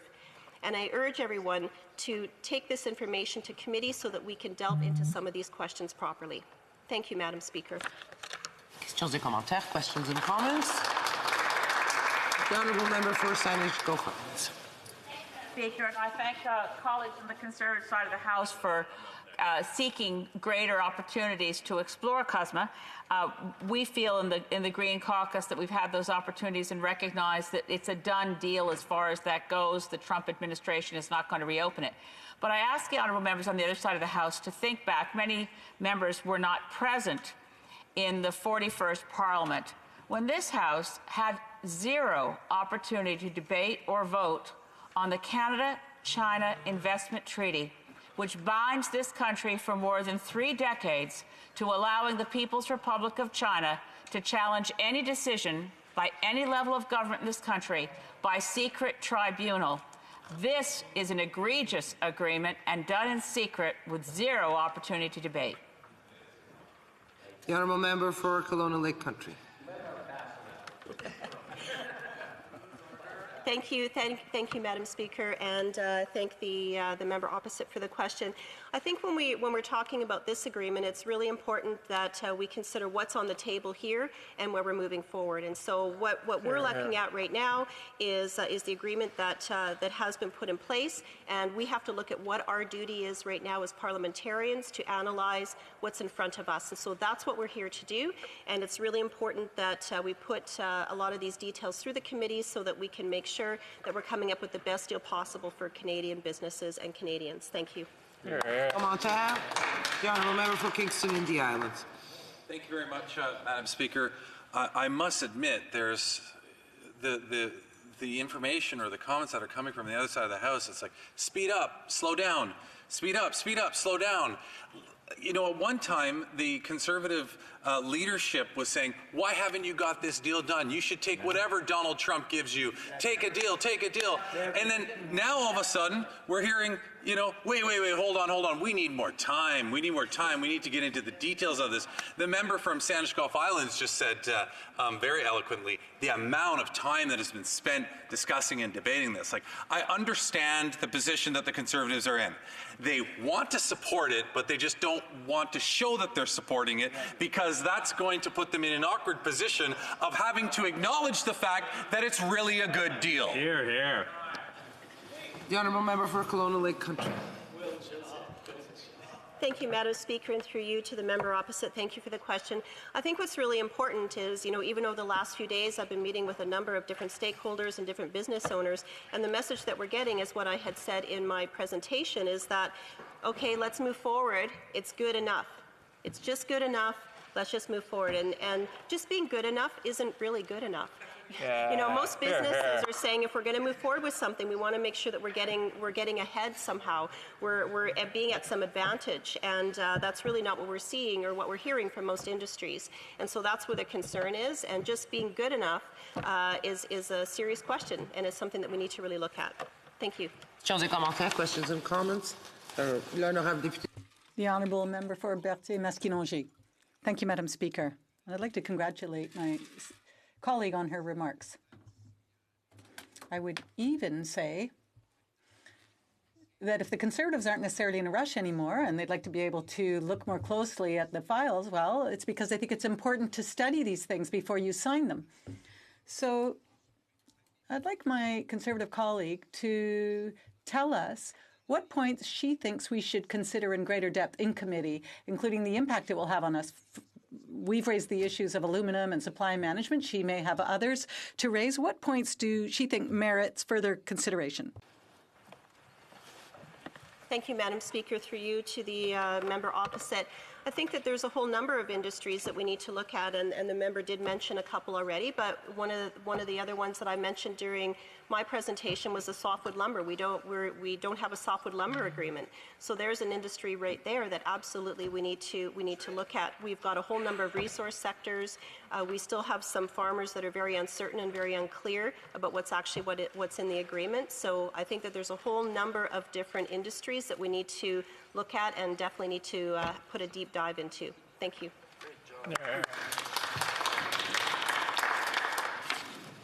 Very, very quick question from the Honourable Parliamentary Secretary. I just wanted to go on the record that a number of people talked about earlier input in this debate, and the fact that we had consulted with over 1,100 stakeholders, organizations, and have 47,000 written input. So we've done lots of consultation. Resuming debate. Reprise du débat. L'honorable député. The Honourable Member for Windsor West. Point of order. I should arise here and talk about the issue of trade is obviously. Madam Chair, with all due respect, and I know that you're doing an extremely capable job, but I believe that the member does have an opportunity to respond to that question or comment. Does she not? Okay. I would never challenge. I am learning as I go. So thank you for the reminder. Apologies to the member for Windsor West. Just give a few seconds to the member for Colonial Lake Country to answer and comment. Thank you, Madam Speaker, and thank you very much for the member opposite for allowing me the opportunity to answer the question. I will be brief. I think one of the differences that we can talk about here is when you're looking at the United States, their opposition was involved. The Democratic Party was actually involved in different points of the discussion, and we haven't been involved. So that's a big difference that we can look at between us and the United States.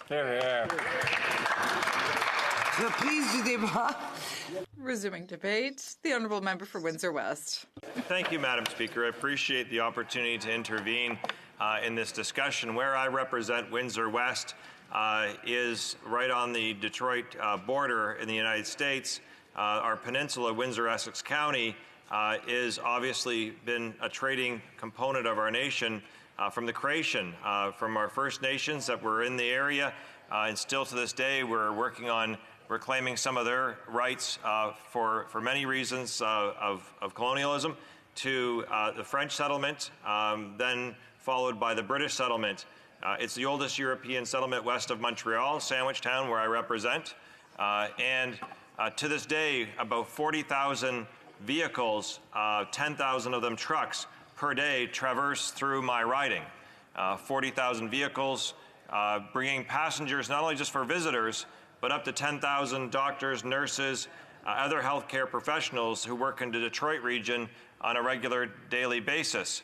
As well, Madam Speaker, it was not only just the founding of a logging industry originally, but now most recently has been the hotbed for the auto industry and manufacturing. Trade with the United States has been part of our way of life. It's our people that are interchanged. So it's a very important relationship because families live on both sides of the borders. Myself, I have American aunt, which is part of a normal thing where we have Canadians and Americans in the family unit and our working units as well too, and even our sports and other culture is very much there. It's interesting, Madam Speaker, you'll see even some American flags in my riding, but you won't find any more fiercer Canadians, especially when it comes to opposing issues like against the war on Iraq, where Windsor and other areas fought to keep ourselves out of that war. And I remember the days and the debates here. I was in the House of Commons where Canada was going in that direction. We were able to pull ourselves back from that. And that's part of being the relationship is knowing when to tell a friend when they're wrong. Knowing when to intervene is something that is the strength of a relationship. It's not a weakness by any means. Now, this agreement, Madam Speaker, is important, no doubt. And you have to look at the previous agreement and what takes place. And I think there's some things that need to be clarified here in the debate that are important. First of all, this agreement coming back to us is better and improved because the Liberal government did not do its job.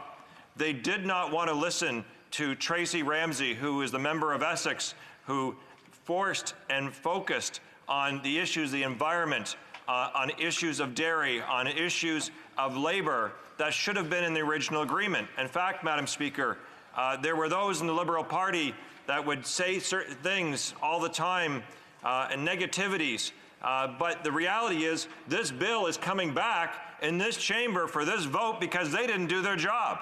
They don't want to have to be here. They would have loved to have dealt with this the first time.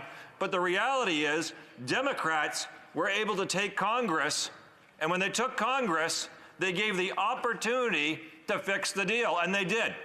And they did with this government, and I was here in this chamber many times pushing this government to support Democrats to get this improved, where they did nothing. They did nothing. They stayed down on it because it is a Trump-Trudeau deal. And that's the reality of this deal in itself. And Madam Speaker, I can tell you that we now have... The Honourable Parliamentary Secretary has a point of order. Madam Speaker, the member is one of the deans of the chamber. I'm sure he very much is aware that he's not supposed to be using the names of members of the House. That he should be using titles. Point taken. The Honourable Member for Windsor West. Thank you, Madam Speaker. I didn't say Trudeau, so I retract that. And Madam Speaker, I will continue to advocate for the fact that we need to recognize that other people fix this deal to an improved place. And you have to measure that versus what it is in the previous deal. And what we currently have right now has some serious problems for it. The original free trade agreement had significant consequences to a riding like mine, Windsor West, and manufacturing in particular.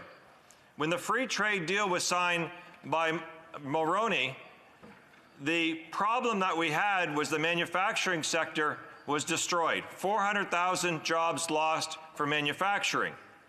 It was one of the things that was even noted as part of doing the deal would be exposed. So what we lost under the Free Trade Act was the Auto Pact. And the Auto Pact, Madam Speaker, was a special trading relationship that we had to the U.S. market for the manufacturing of automobiles and selling of automobiles into the United States, the world's largest market at that time. And so that built our robust industry, where I represent the Ford family and others who had factories and plants on both sides of the border, invested heavily in Canada because of the Auto Pact. After we signed the Free Trade Agreement, that special relationship and that special treaty that we have was challenged in the WTO by Japan, and it was struck down. And instead of fighting that, the Chrétien government at that time accepted the WTO decision, and since that we have gone from number 2 in auto assembly in the world to number 10. And Madam Speaker, this current deal does have some higher thresholds for the components and construction and assembly of automotive, but the sad fact is, if we're not actually doing the jobs much anymore, It doesn't matter if you raise the quota much anymore. And that's why, in the absence of a national auto strategy, something we have implored this government to do, we have further erosion and concerns and problems. In fact, Madam Speaker, since this deal, the original one that the Liberals sent to Washington, that one, and then the subsequent one that was fixed by the people in Washington on labor rights that actually gives us some better protections that's coming back here for us to discuss, we still have seen plants close and moved to Mexico, and also new opportunities actually be created in Detroit. 2 miles from across the river in Windsor, Detroit region there, we have General Motors that just closed in Oshawa, now building electric vehicles and battery plants now in Michigan. And Madam Speaker, this government often brags. It gets up, and it's amazing. They get up and brag about $6 billion in auto since they've been the government. When they had a supermajority government here and support from us and others to do a national auto strategy, they never did anything about it. They brag about the $6 billion. Well, most of that was actually plant refurbishment that was being done without them anyways. And then when you compare that, Madam Speaker, to Detroit alone, they're up to $16 billion of investment. And there you have the rejuvenation and the fight for jobs that's taking place that affects workers and their families. Very significant for their future, because the new age of automation and auto is here. Canada doesn't have a battery plant. And in our city, Windsor, we produced the Windsor Pacifica award-winning hybrid vehicle. This government actually left them off the incentive list for the new eco rebate program. They left them off.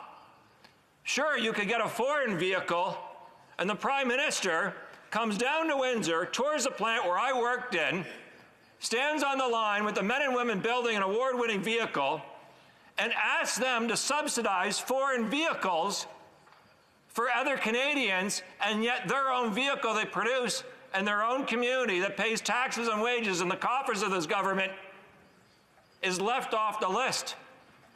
And Madam Speaker, what was unbelievable about it is because it's multi-passenger, it's actually cleaner and greener. So we had to even fight to get that on the list, Madam Speaker.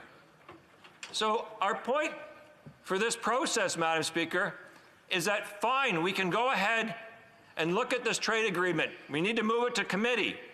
We need to examine it. But if we think we're just going to sign it and all these jobs are going to come like that, it doesn't happen that. Look at all our trade agreements. When we sign them, we often go into trade imbalances. We have significant trade imbalances from many of our deals. We hear all the time about all the jobs that are going to come, but they're never value added, and they're always coming with a big subsidy from this government because there isn't a plan. That has to change, Madam Speaker. It's time to fight for our manufacturers. Thank you very much. The honourable member, for Scarborough-Gilby. Thank you, Madam Speaker. My friend and I belong to the Canada-U.S. Parliamentary Friendship Group, and from time to time we travel together down to Washington to talk to congressmen and senators. And prior to 2018, if you went into a Republican congressman's office, or senator for that matter, they would be very sympathetic to Canada's position, make clucking noises of sympathy, but say really there's nothing we can do about it, and that would be pretty well it. They were afraid to challenge President Trump. Similarly with the Democrats, they would simply be very sympathetic to Canada's position, but they would say we can't do anything because we don't have a majority in either house. Post-2018, the same visits would in fact yield a lot of goodwill and action from the Democratic congressman. Hence the change in attitude when President Trump went to get it ratified. So it's not really the issue with respect to the Canadian representations. It was actually the issue of we sowed the seeds for many years to get the deal that we got today, which is 95 to 98% of what we wanted in the first place. The honourable member for Windsor West. Thank you, and I've enjoyed working with my colleague as we've gone bipartisan to Washington to lobby on very many issues, and I appreciate his work there, and I appreciate the opportunity to continue that. But the reality is, Madam Speaker, is that the deal has to come back fixed because the hard work and the backbone wasn't there to begin with. That's the problem. And we could have pushed it even further and harder, which we actually had some conviction for it. And we never saw that in this chamber. We never saw it in the debates. We never saw it in the answers from the Prime Minister. It was always standing down for Trump, every single time.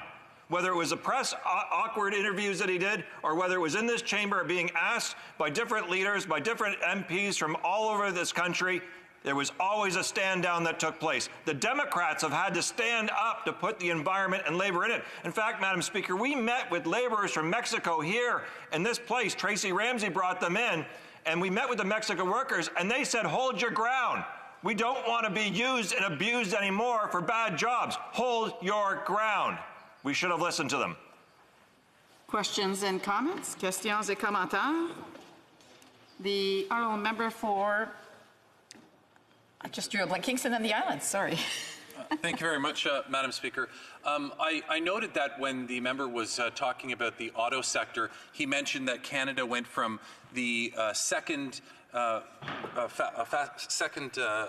he was leading by second, and then they went to 10th position. I'm wondering if over that 30 years there were any other changes in the global market, perhaps demand in certain countries versus others, that may have also affected that. Member for Windsor West.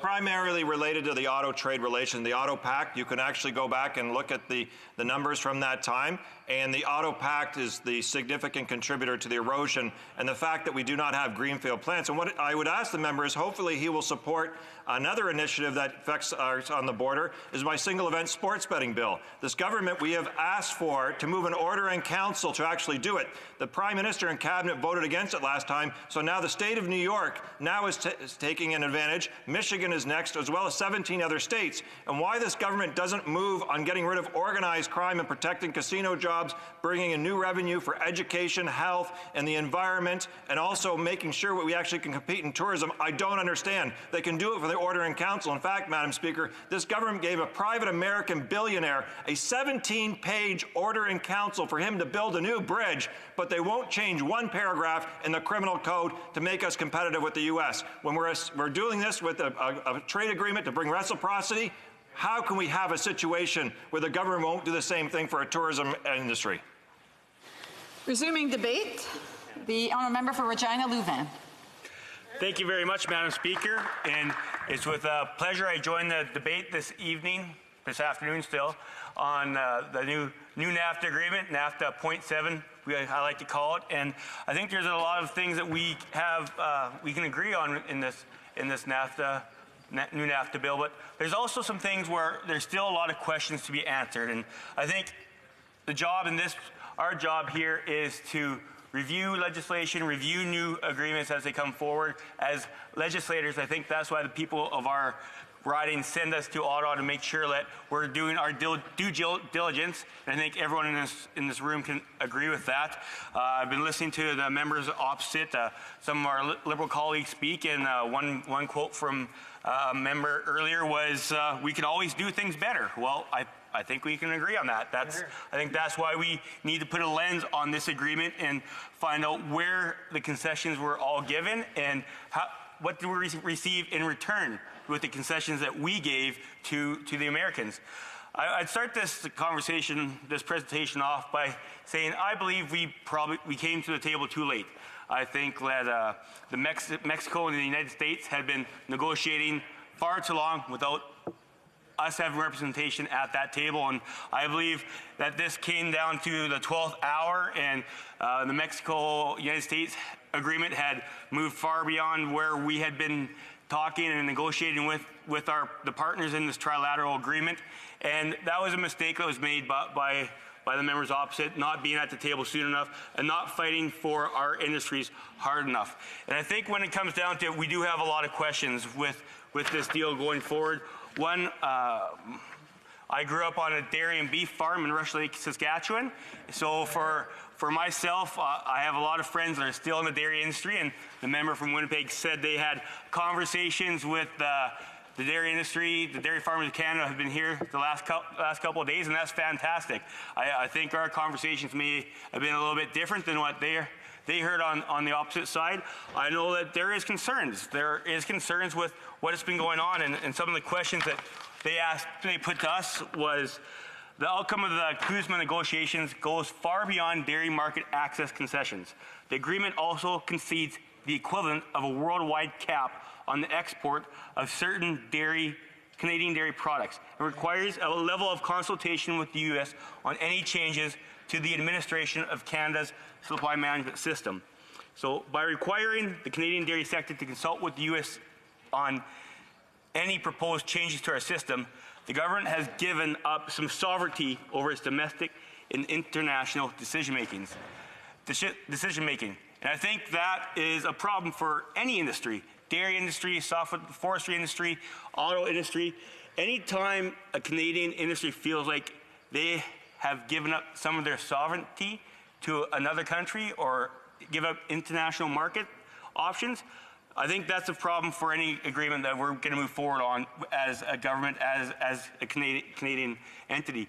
And those concerns are valid. I know for a fact, talking with some of my friends back home in this industry, the other concern they have, the big concern they have is that Dairy Farmers Canada estimates that with this negotiation, CUSMA requires any export of skim milk powder, milk protein concentrate, and infant formula beyond a specified amount to be charged an export charge on each additional kg of product exported globally. This requirement goes well beyond what would normally be expected in a trade negotiation, as it will affect dairy farmer exports to all countries, not only the signatories of the agreement, namely the United States and Mexico, and this sets a dangerous precedent for future trade agreements for all other commodities in agriculture. I think when moving forward, these are some concerns that we have to take very seriously.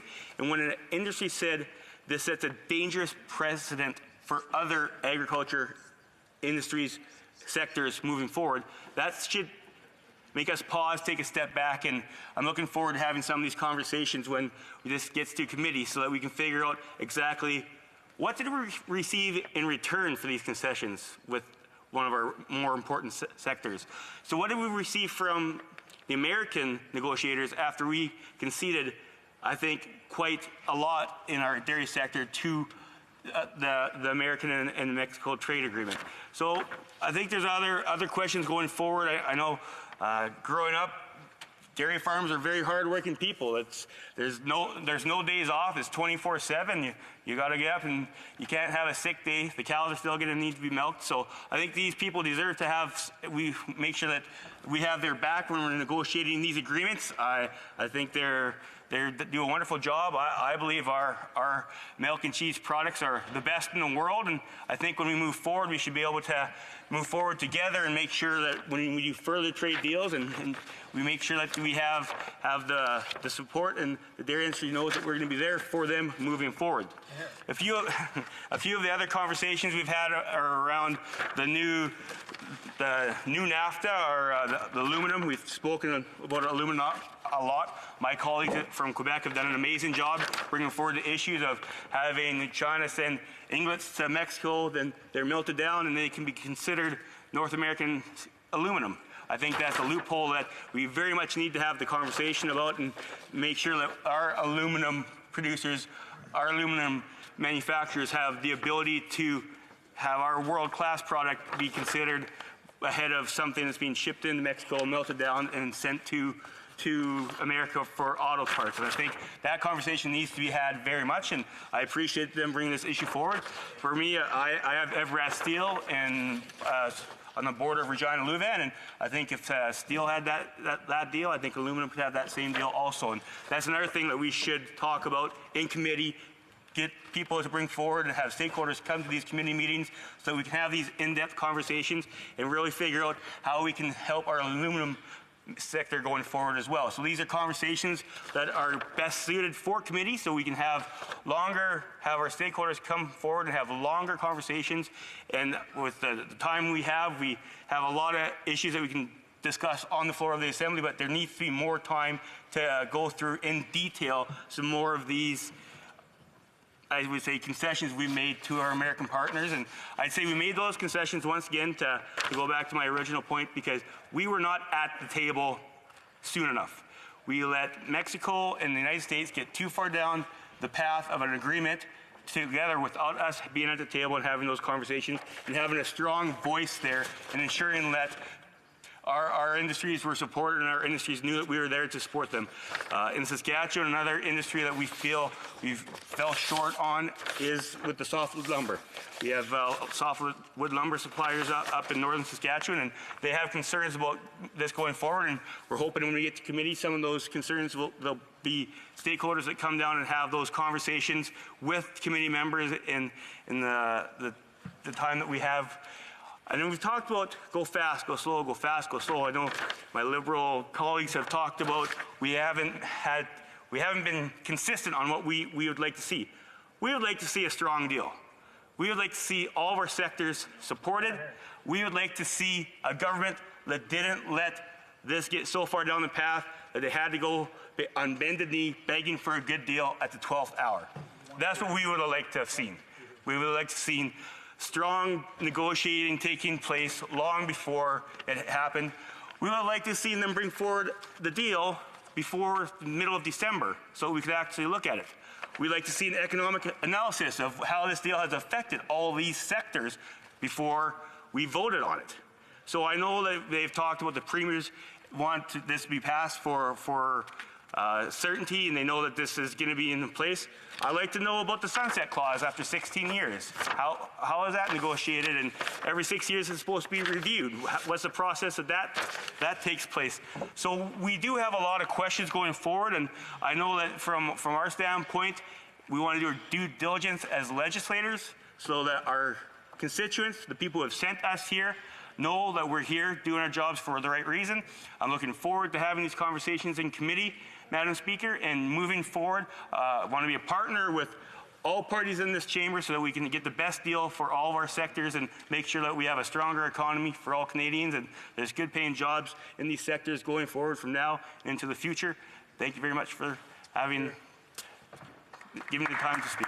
Questions and comments. The Honourable Member, Parliamentary Secretary to the Minister of Economic Development and Official Languages. Thank you very much. And I'd like to thank the member for his speech, the points he made. I just want to give a couple of clarifications on supply management. Of course, there are going to be compensations on the quota, and we've guaranteed that there won't be any more in any future trade agreements related to milk, milk proteins, and infant formula. The quota number is much bigger than we already produce and export, so it won't have any immediate effect.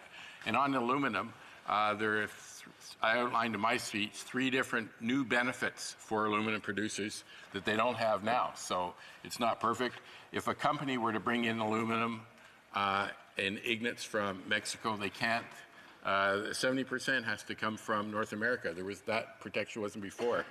And if a parts maker could bring it in, but a lot of the parts makers get their supply from the auto producers themselves because the auto producer can buy en masse and get it at a much lower price, so they will be buying from North America. The Honourable Member for Regina Leuven. I wasn't sure there was a question there. Thank you for a few of those clarifications. But what I was question and comments. Thank you. I appreciate that, and I know there has been concessions made in the dairy sector because we spoke with these groups yesterday, and they brought up the infant formula and a few of those other issues and their lack of ability to make more access to the global market. And I appreciate that we'll have more of these discussions in committee, and I'm looking forward, hopefully the member opposite will be in committee when the Dairy Producers of Canada and Sask Milk come in to give their presentation, so he'll be able to hear right from the producers how they feel this negotiation has gone on NAFTA 0.7, and they do have some concerns moving forward, so I'm looking forward for hopefully that member to be at committee when they come with their presentation. Questions and comments? The Honourable Member for Lac-Saint-Jean. Thank you, Madam Speaker. I'd like to thank my honourable colleague He proved in his speech today that we can cooperate between parties. Even if we don't always have the same political visions, we can fight for our people, and I congratulate him, and I'd like to recognize him for his election. Perhaps you'll agree with me. I think that the Liberals don't realize that Mexico is also in North America. We should perhaps show them on the map and tell them that Mexico's in North America. There's aluminum. Well, they don't have any aluminum factories in Mexico, but they export aluminum. So that's strange. We realize that China also increasingly exports aluminum to Mexico. There's a strange link there, Madam Speaker. So my honourable colleague and I are working on the same file, and I would like us to be able to fight for the same people. And I have a question for him, because the Liberals don't seem to understand what's going on. They're talking about 70% of protection for aluminum, and steel has greater protection that aluminum didn't get. And we've told them, and we've really tried hard to explain. And my question is that, does he think that Liberals are acting in bad faith on this file, or they just don't understand what they've signed, Madam Speaker? Thank you very much for those comments, and I do look forward to working together. I believe that's why Canadians sent us to this House, is work together as different parties when we have common interests, and I do think it's a combination of both. Perhaps the members opposite don't understand how the correlation between Chinese exporting more aluminum and Mexico producing more aluminum, except there's no plant. I think they maybe haven't seen how that correlation and that relationship works, and I believe we'll be able to point that out to them when we get to committee and have perhaps some of your riding stakeholders come forward, and hopefully they can explain that to the members opposite so we can get a better deal, and hopefully aluminum will have the same deal that steel has moving forward. And the member, he's to address the questions of the chair and not to the individual members. Questions and comments? A brief question from the honourable member for Esquimalt-Saanich-Sooke. Well, thank you very much. I congratulate the member on his thoughtful intervention on the free trade agreement. I share his frustration that what we actually have is we're presented as parliamentarians with a finished deal, and we have to decide what's good, what's bad, but it's a take it or leave it. So I wonder whether you would agree with me that we might look to other countries like the U.S., which has a much more robust process earlier when considering trade agreements, which require the negotiators to table their objectives in the House so there can be a discussion among parliamentarians on where trade agreements are heading. So with perhaps the UK and China negotiations coming down the road, would you agree we need a better process here to involve Parliament sooner in trade negotiations? Brief response from the member for Regina Louvain. A brief response. Yeah, well, thank you very much for your question. And for the member's question, and as a new member, I'm not going to comment on what the process should be going forward. All I know right now is that we have seen a trade deal that I think didn't have the due diligence done to be brought to the House sooner, and it should have been here sooner, and hopefully moving forward we can work together and have some of those conversations a lot earlier than at the 12th hour. Thank you very much. Resuming debate, the honourable member for Repentigny.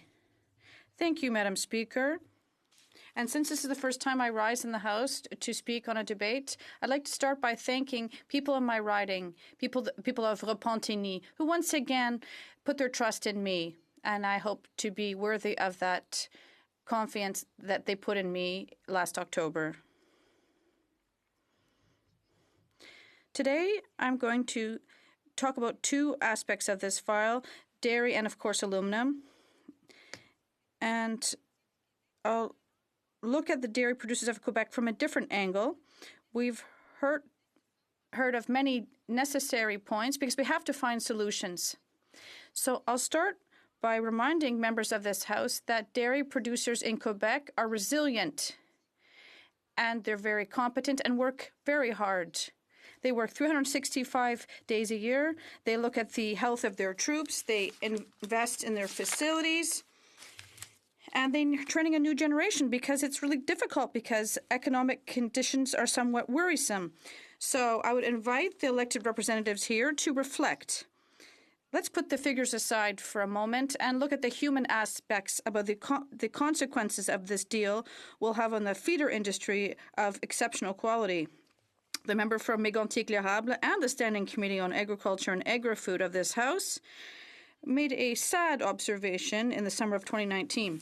Testimony from craftspeople and agricultural producers who have been tested talked about real psychological distress. And mutual aid and cooperation in the region does exist, but when pressure and obligations and constraints increase, but barriers crumble, what are we faced with? We find ourselves faced with inevitable distress. Madam Speaker, would it be legitimate to believe that if a Minister of Agriculture and Agri-Food launched a campaign that recognizes this sad reality in the agricultural world, then the deal should reflect this and not aggravate the distress of this industry? In Quebec, for more than 10 years, the organization Au Cœur des Familles Agricoles has been playing a role in this regard, and since 2016 with the Association Québécoise pour la Prévention du Suicide and the Union des Producteurs Horticoles, they've trained 1,200 industry workers to recognize psychological distress in producers and to direct them to appropriate resources. Supply management is an economic model that is part of Quebec's culture. This economic and commercial model is what provides stability and predictability. Two components, which I remind the Speaker, are at the heart of the expectations expressed in the negotiations in this new agreement. The current CUSMA and its economic consequences on the Quebec dairy industry are concerning. The Bloc Québécois is committed to condemn the harm to which our dairy producers and their families are exposed. And we will not stop demanding from this government and this House respect for Quebec, consistency and justice in this matter. Madam Speaker, now I would like to correct some facts. Well, we've been doing so for 2 months, but with respect to the aluminum industry's position and whether it agreed with CUSMA. We often heard in the House that Mr. Simard agreed with this, but Jean Simard from the Aluminum Association of Canada said clearly yesterday before the Finance Committee of this House. Would you have preferred to have a deal like the one in the steel sector? He clearly asked my colleague from Joliette, and Mr. Simard's response was, that is what we asked for, and we were about to get, through the representations of Ms. Freeland and her team, at the end of negotiations, Mexico said yes to steel and no to aluminum for strategic reasons. Mr. Simard's candor at this committee, and we know that the committee has multiple stakeholders. They answer detailed questions when time is taken, and that's why we want to go to committee. But it clearly demonstrates that the request made by the aluminum industry was to have the same protections as the steel sector. But tell me, Madam Speaker, in which region of Canada is there a dynamic aluminum industry with exceptional development potential? In what region has it been creating jobs for several decades?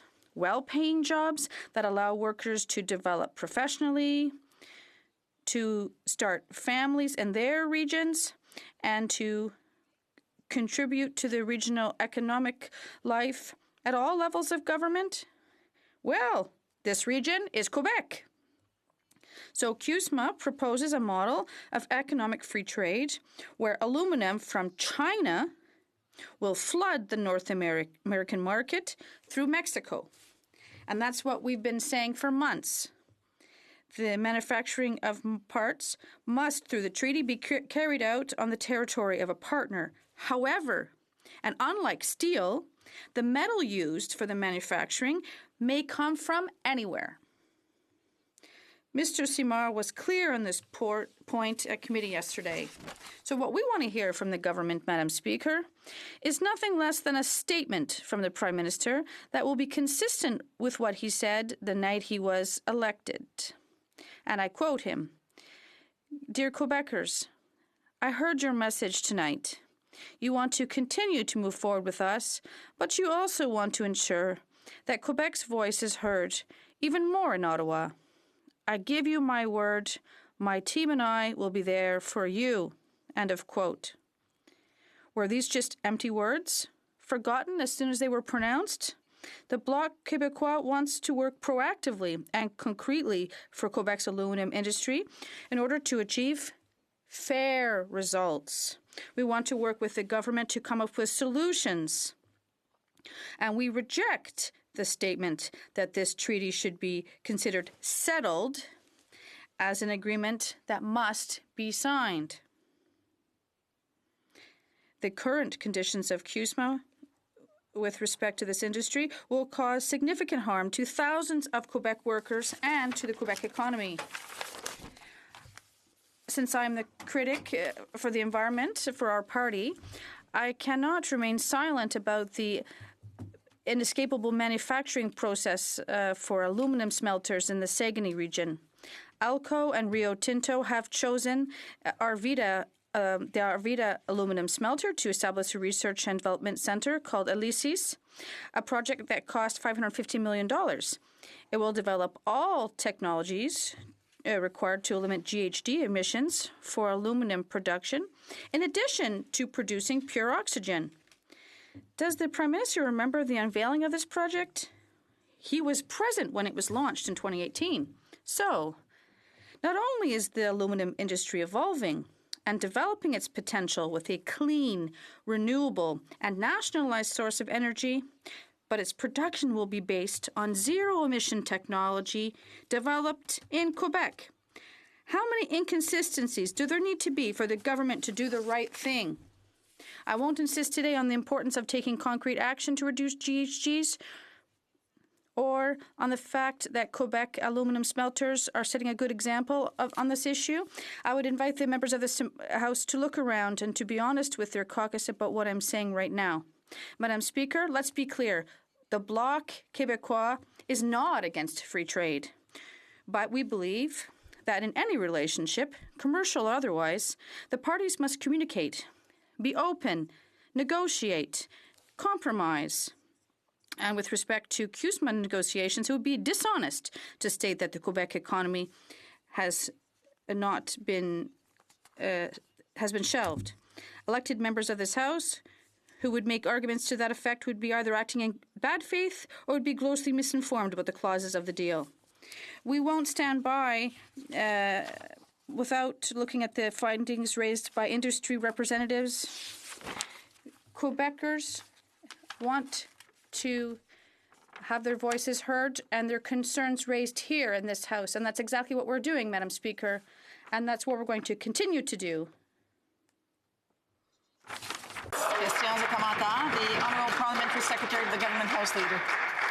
Yes, thank you, Madam Speaker. I can tell the member quite candidly that the 35 Liberal members of the caucus of our national caucus in Ottawa is a very vocal group of members of Parliament, including the Prime Minister, as the Government House Leader himself talked about the province of Quebec being tattooed on the hearts of our MPs from Quebec in a very passionate way.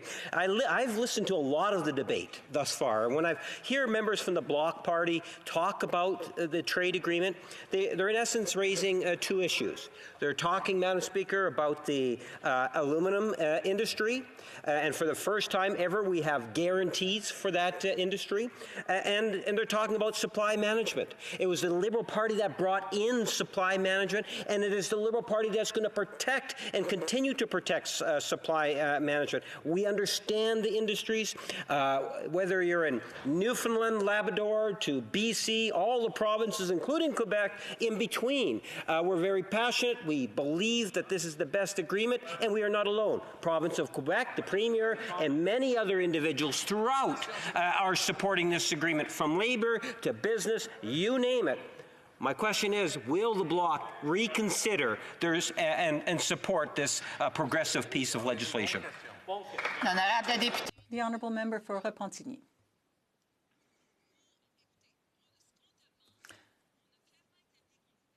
We have clearly stated that we are not against free trade. But like other colleagues on this side of the House, we want to be able to look at it in depth. Let me give you an example regarding dairy producers. Do you think they were happy about this? Do you think they all wanted compensation? What they wanted was to stop being bargaining chips. for free trade during free trade negotiations. They don't want deals to be done on their backs. Now there's going to be another one because there's Brexit. Well, what's going to happen then for our dairy producers? Will they be sacrificed again? In 2018, the Premier of Quebec acknowledged the repeated sacrifices that dairy producers had had to shoulder under deals. Now it's 2020. Has anything changed? And now the aluminum sector is going to be called upon to make sacrifices. We want this to be considered in depth in committee.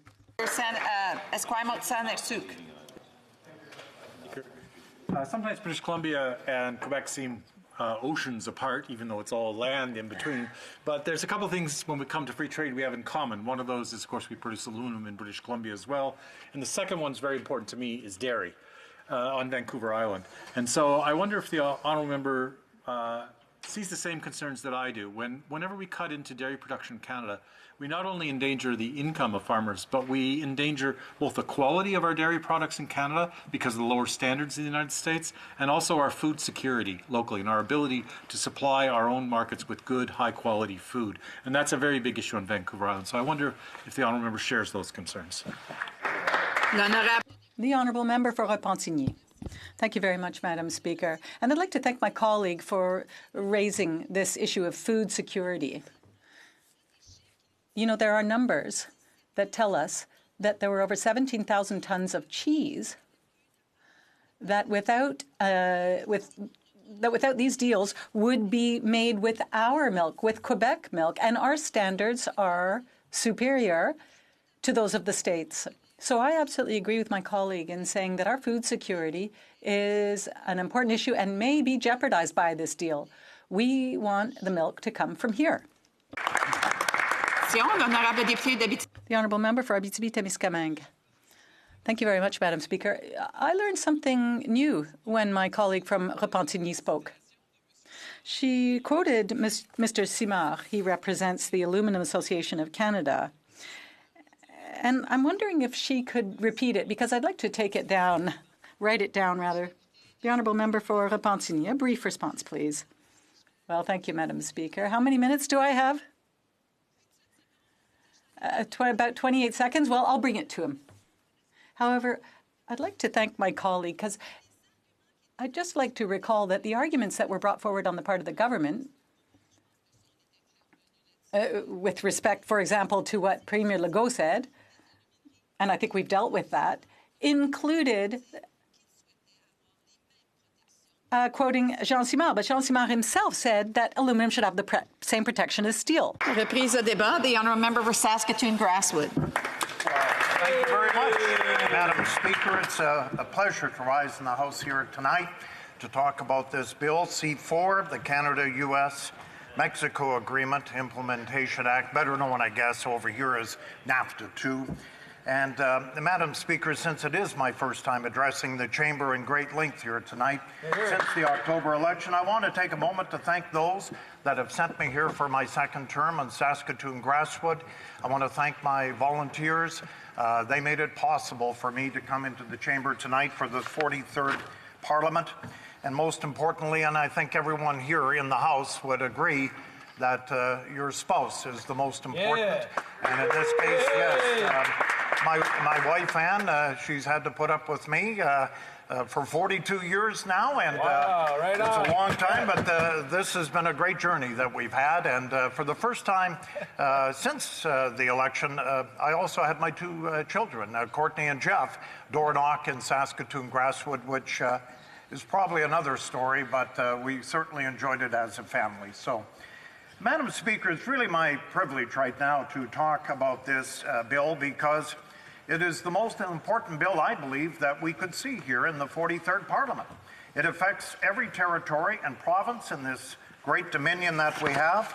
The relationship between Canada and our neighbours of the South, without question, is the most important.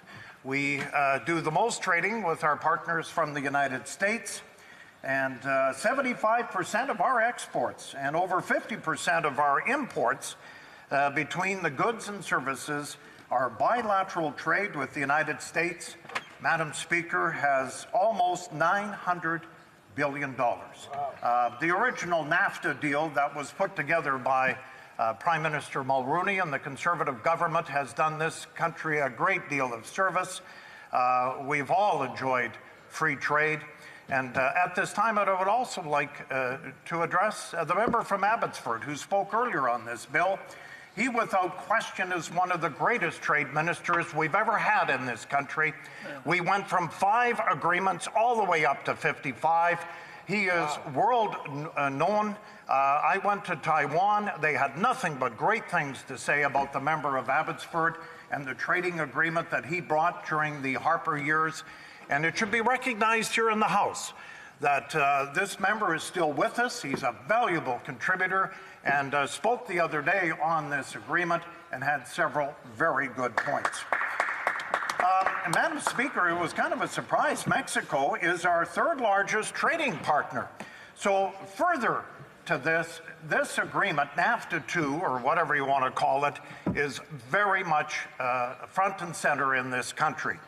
The closeness between our 3 countries, both economically, politically, and of course, at this time of year, we have many Canadians going down to Mexico for weeks or months, and they also know how important it is that these 3 countries get along, Mexico, United States, and Canada.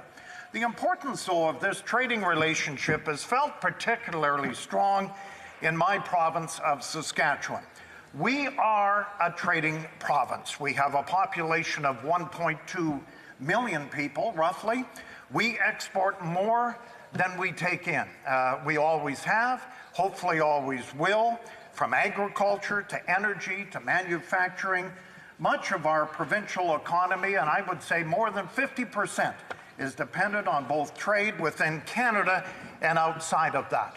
That's why it's important to recognize that my Premier, Scott Moe, is today in Washington with the Deputy Prime Minister. This is front and foremost in my province of Saskatchewan. Trade, the NAFTA 2 agreement, we are dependent upon it in a province of 1.2 million people. Every community in my province depends on the NAFTA 2 agreement. So let me get that out into the open. Conservatives from coast to coast understand exactly how important this trade is. Conservatives negotiated, as I mentioned, the original NAFTA. We did all the heavy lifting of the Comprehensive Economic Trade Agreement with the European Union, who worked with the government of Israel also to expand and modernize our agreement with that country. There are dozens of other countries that the Conservatives have negotiated the new trade agreements with as well, like South Korea, Honduras, Panama. The world is ours in this country. We produce more than we can use. We only have a population of 37 million, so it's important that we have trade with each and every country in this world if we can do it. Perhaps more, as I've mentioned, more than any other province or territory in this Dominion, Saskatchewan has benefited from the increased trade between Canada and our international partners. Our economy in my province of Saskatchewan is growing like it has never been before. And with it, the population is growing. Yes, including 80,000 new jobs, Madam Speaker, since 2007, largely due to the increase in trading opportunities created by the previous Conservative government for 9.5 years. Exports from Saskatchewan are up nearly 60% in that same time frame, and now our province ships to over 150 countries around the world. We listened to, I was in Regina, Madam Speaker, on Monday for the Saskatchewan Urban Municipalities Association address, and our Premier has a really ambitious growth program for our province. In 2030, we want to get another 100,000 people in our province, and we want to increase our trade by another 50%. So you can see that this agreement here is front and foremost in our province of Saskatchewan. What has this meant? It's meant more for young people now. We no longer have to go to Alberta to search for jobs. We have new schools in our province for the first time in a long time. We have young families that can stay home in Saskatchewan and share their families with grandma and grandpa and so on. in infrastructure, and it makes investments in services for the people of my province. Now, it is concerning that this current government has not been able to live up to this record. In fact, they've been hurting our trade relationships. And I'll give you a couple of examples, Madam Speaker. Saskatchewan's Minister of Trade reported that Saskatchewan's exports to India alone plummeted from roughly $2 billion in 2015, when we left government, to only $650 million in 2018. Think about that. India was one of our biggest trading partners when the Conservatives left in 2015, and now my province of Saskatchewan is suffering only $650 million. Our agriculture sector in particular is so tied to the trade with India. Chickpeas and so on, we know all about that. And I might add, part of the problem has been the Prime Minister's trip to India. It has really hurt the provincial economy. Trade is important in our province. I can't emphasize that enough.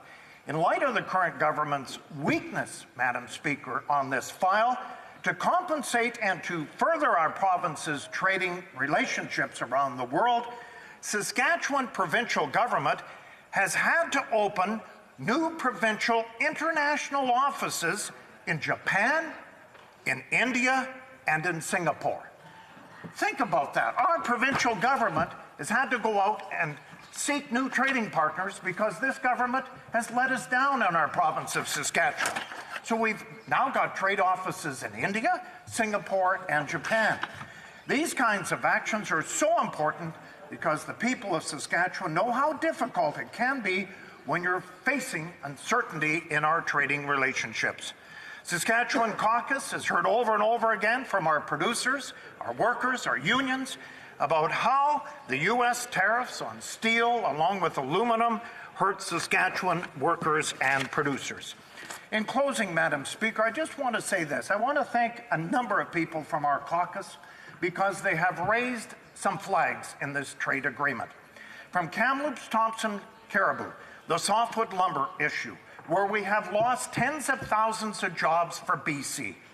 The automotive, our Oshawa MP, has certainly stood up in this House and talked about the differences between this trade agreement.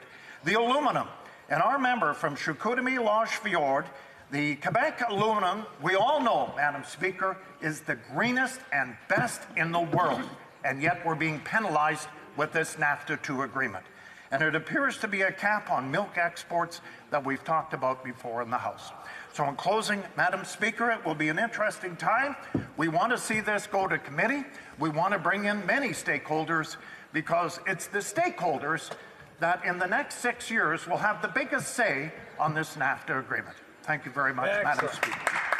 Questions and comments? The honourable member, Parliamentary Secretary to the Minister of Economic Development and Official Languages. Thank you. I thank the member for his very positive speech. Just a couple. I'm glad he's so supportive of trade. So I have two questions. One is, if it was so hurtful in Saskatchewan, why is the Premier supporting this agreement? And second of all, why did the Conservative government close a number of trade offices around the world? Because I know he wouldn't support that because he's such a supporter of trade. The honourable member for Saskatoon-Grasswood. Thank you, Madam Speaker, and I want to thank my colleague that I've had many associations with during the Indigenous Committee. He's done great work in that, and I want to thank you for what you have done for Northern Canada. You know, our Premier and our people of Saskatchewan are proud of trade. We want to see those ships full. We want to see CN and CP rail full. We want to get our markets, our product to markets. We are big supporters. I just talked about our province. We produce more than we can consume. We want trade. We want trade throughout the world. It's good for us.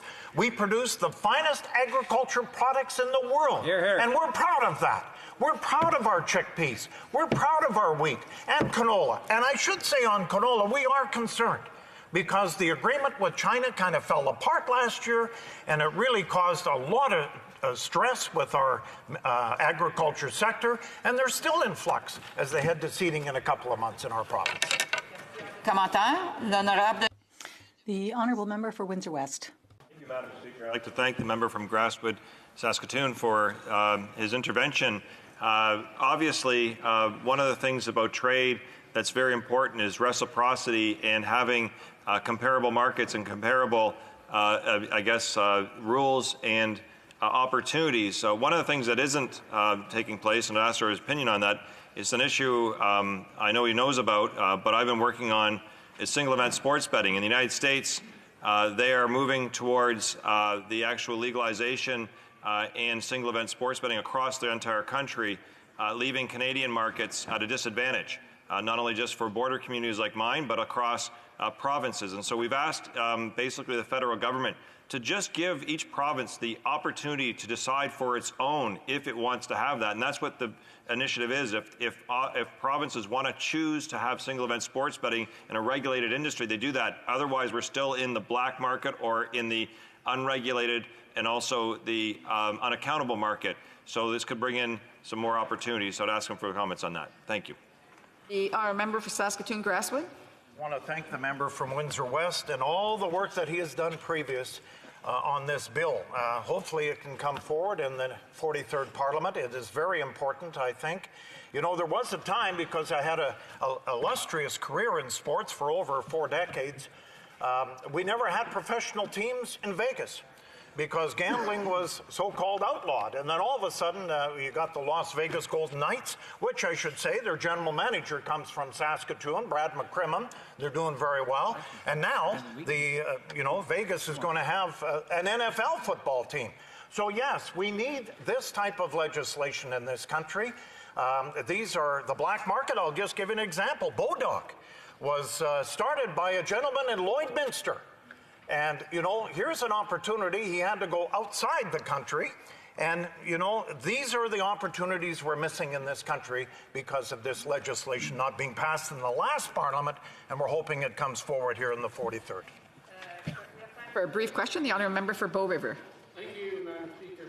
Just quickly, aluminum has been mentioned a number of times, and that historically Canada was the major producer. And that's back in the original NAFTA. Now they say, well, we're protected by 70%. Well, China's been a big producer of aluminum, now exporting it ingot to Mexico. But I've heard on the other side that they don't understand that Mexico is part of North America. Would the member like to respond, because he mentioned aluminum and this problem with this for our country? Thank you, Madam Speaker. Answer from the member for Saskatoon Grasswood. I would, thank you. The member from Chicoutimi has brought up many times, he had a great speech the other day here for us, talking about the green economy. And, Quebec aluminum is the best in the world. And it shouldn't have to go up against China, through Mexico, through the United States. We should be promoting a green economy. I think this government has tried to promote green economy. And right now, Quebec isn't on the same level as China, Mexico. So that's unfortunate for all the workers and all the manufacturers in the province of Quebec. Resuming debate, reprise de débat, the honourable member for Essex. Well, thank you, Madam Speaker. It's an honour to speak in the House on the NAFTA, both in my role as Member of Parliament for the Great Riding of Essex and also in my capacity as a member of the International Trade Committee. As this House knows, the North American Free Trade Agreement is a legacy of a previous Conservative government. At the time it was introduced, there were a lot of naysayers, and indeed, the Liberals campaigned on their opposition to that agreement and then affirmed it once elected. 25 years later, no one disputes the value of free trade agreements.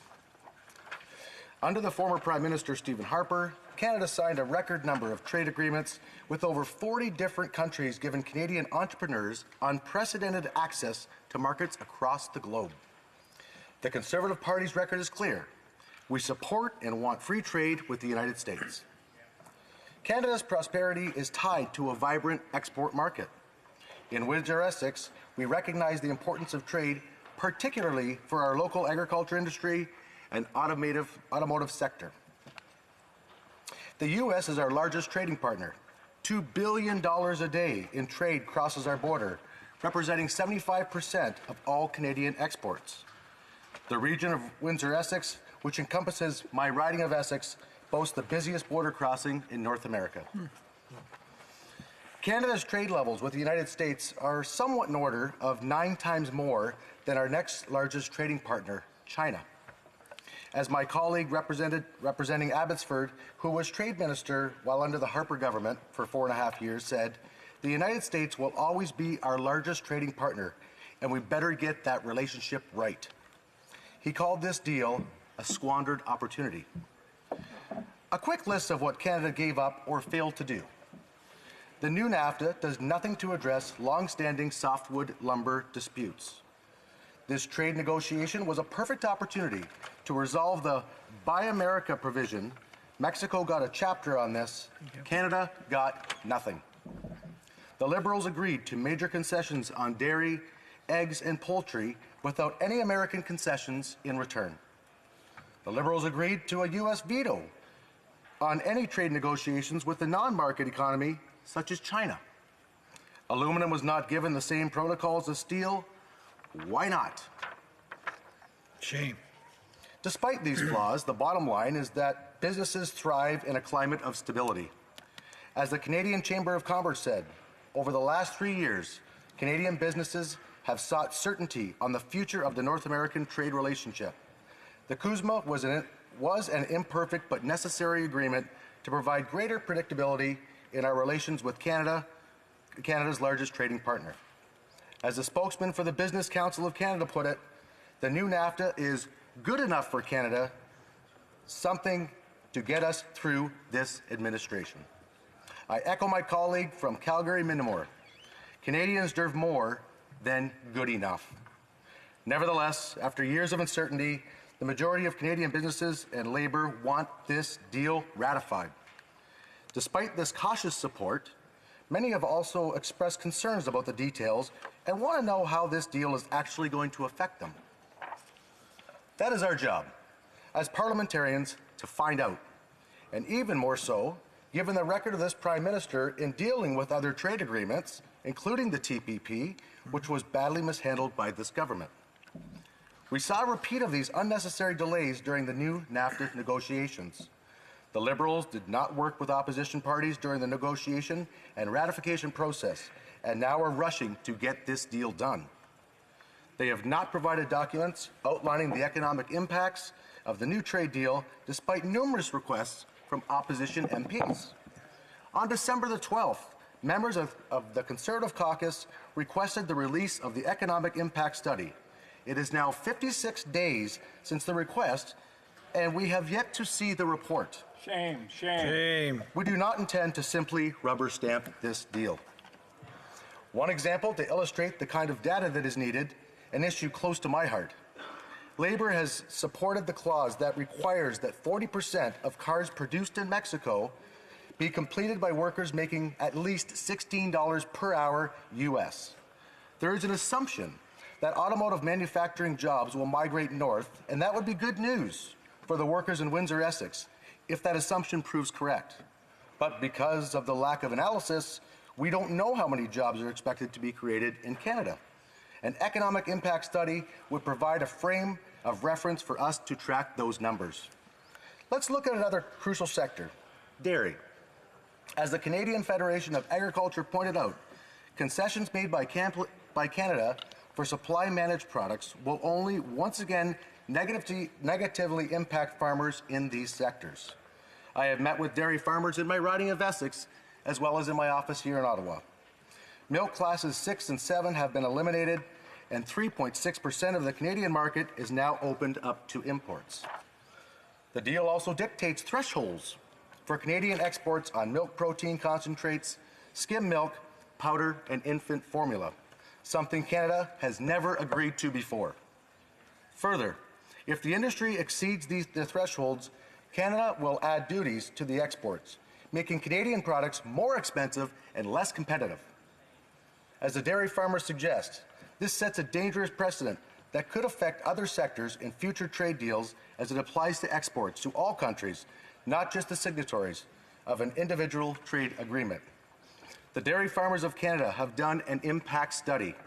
Their numbers show an 8.4% drop in Canada's milk product, an estimated average of $450 million for dairy farmers and their families. Wow.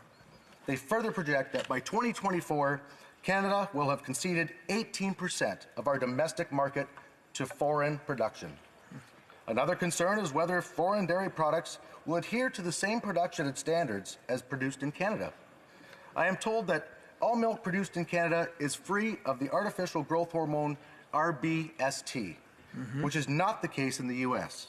Quality standards need to be part of the discussion going forward. Dairy farmers have outlined 3 action items: full and fair compensation for recent trade agreements and ensure no more concessions are made in future agreements. Number 2, seek improvements to the new NAFTA through its implementation to ensure that dairy export penalties apply only to the U.S. and Mexico, not globally. And lastly, number 3, to ensure that agencies like CBSA and CFIA have the resources they need to enforce dairy quality standards and regulations. Past promises to mitigate such concessions have not materialized. We need to ensure that our producers are properly compensated. Another troubling aspect of this deal is that aluminum was not afforded the same provision as steel required that to be of the North American. It would have to be smelted and poured in one of these 3 countries. Mexico has no smelting capacity for aluminum. The concern for Canadian manufacturers is that without this provision, imported aluminum that is unfairly subsidized and or sold at bargain prices from countries like China will be dumped into the Canadian market. Our Bloc Québécois colleagues have made a compelling case for a thorough study of the impacts of this omission. I look forward to hearing more about the economic impacts to aluminum producers and what my Quebec colleagues propose as mitigation. I also had a briefing with CAFTA, the Canadian Agri-Food Alliance, representing thousands of farmers. Their statistics underscore the importance of international trade to our producers. 90% of farmers in Canada depend on trade, 50% of which is with the U.S. and Mexico. As well, value-added products represent a $36 billion export market to 190 nations. Market certainty is key to the members' success. They urged us to ratify the new NAFTA and committed to working with us on implementation to ensure this and other trade agreements function properly. It is so important to Canada's economic prosperity that we get this right. In closing, let me reiterate that we intend to do our due diligence.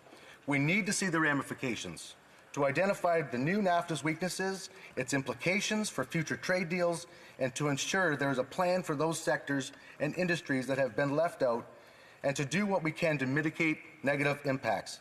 At the end of the day, Conservatives want the best deal for Canadians, but we also know that Canadians depend on us to find out where this deal falls short. That is what we will do at committee.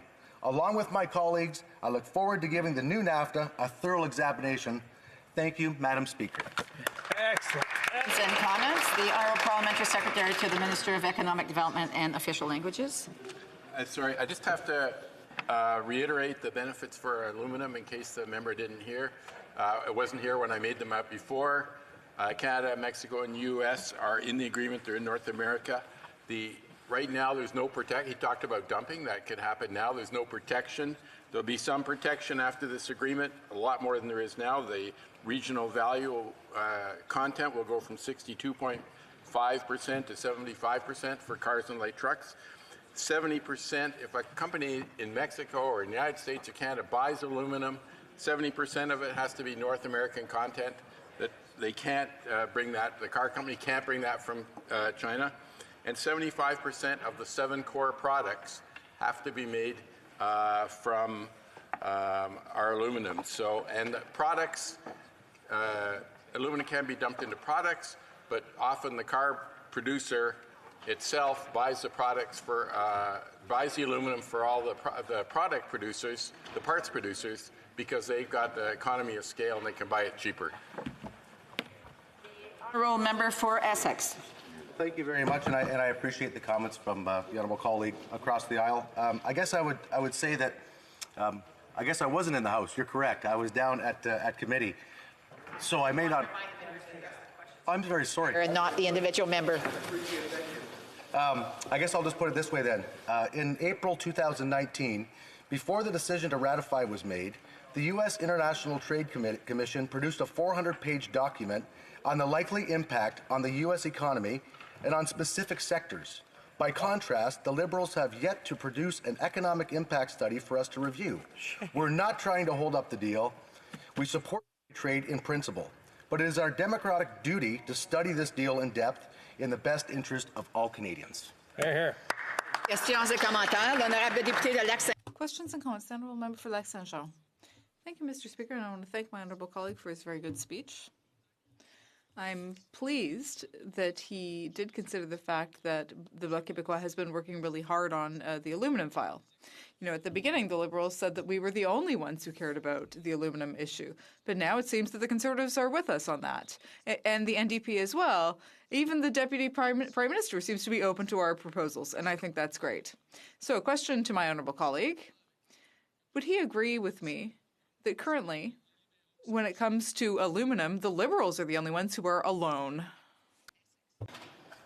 Well, thank you very much, and thank you to my colleague for the question. As I said in my speech, the Bloc Québécois members have made a compelling case for a thorough study of this omission, and that's one reason why we intend to give the new NAFTA a thorough study. Thank you. Our member for Windsor West. Thank you, Madam Speaker. Real quick to the member for Essex. We've seen when imbalances take place locally, we see the problem with the United States moving ahead with single event sports gaming in Michigan's coming up. I've been asking this question. New York State has already moved ahead, so we've already seen the casino industry look at what's taking place in Niagara Falls in that area. I'd ask him about that. We have a simple amendment to the criminal code that would allow each province to decide its own decision about having single event sports betting as allowed as opposed to having it in the black market. We're worried about losing jobs and also investment. I'd like to hear his thoughts on that issue. Our member for Essex has just a little over a minute to respond. Thank you, Madam Speaker, and thank you to my colleague along the way. And I'm very much looking forward to that legislation or that bill coming through to give it some thought. I guess I'll finish up with this, unless there's another question. I guess, although the government is anxious for us to push this new NAFTA through, rubber stamping it, so to speak, it is vital that we do our due diligence and dig into the details both in the House and all necessary locations. The Liberals have already sold out the dairy industry. When the new NAFTA is reviewed in 5 years, who will they sell out next?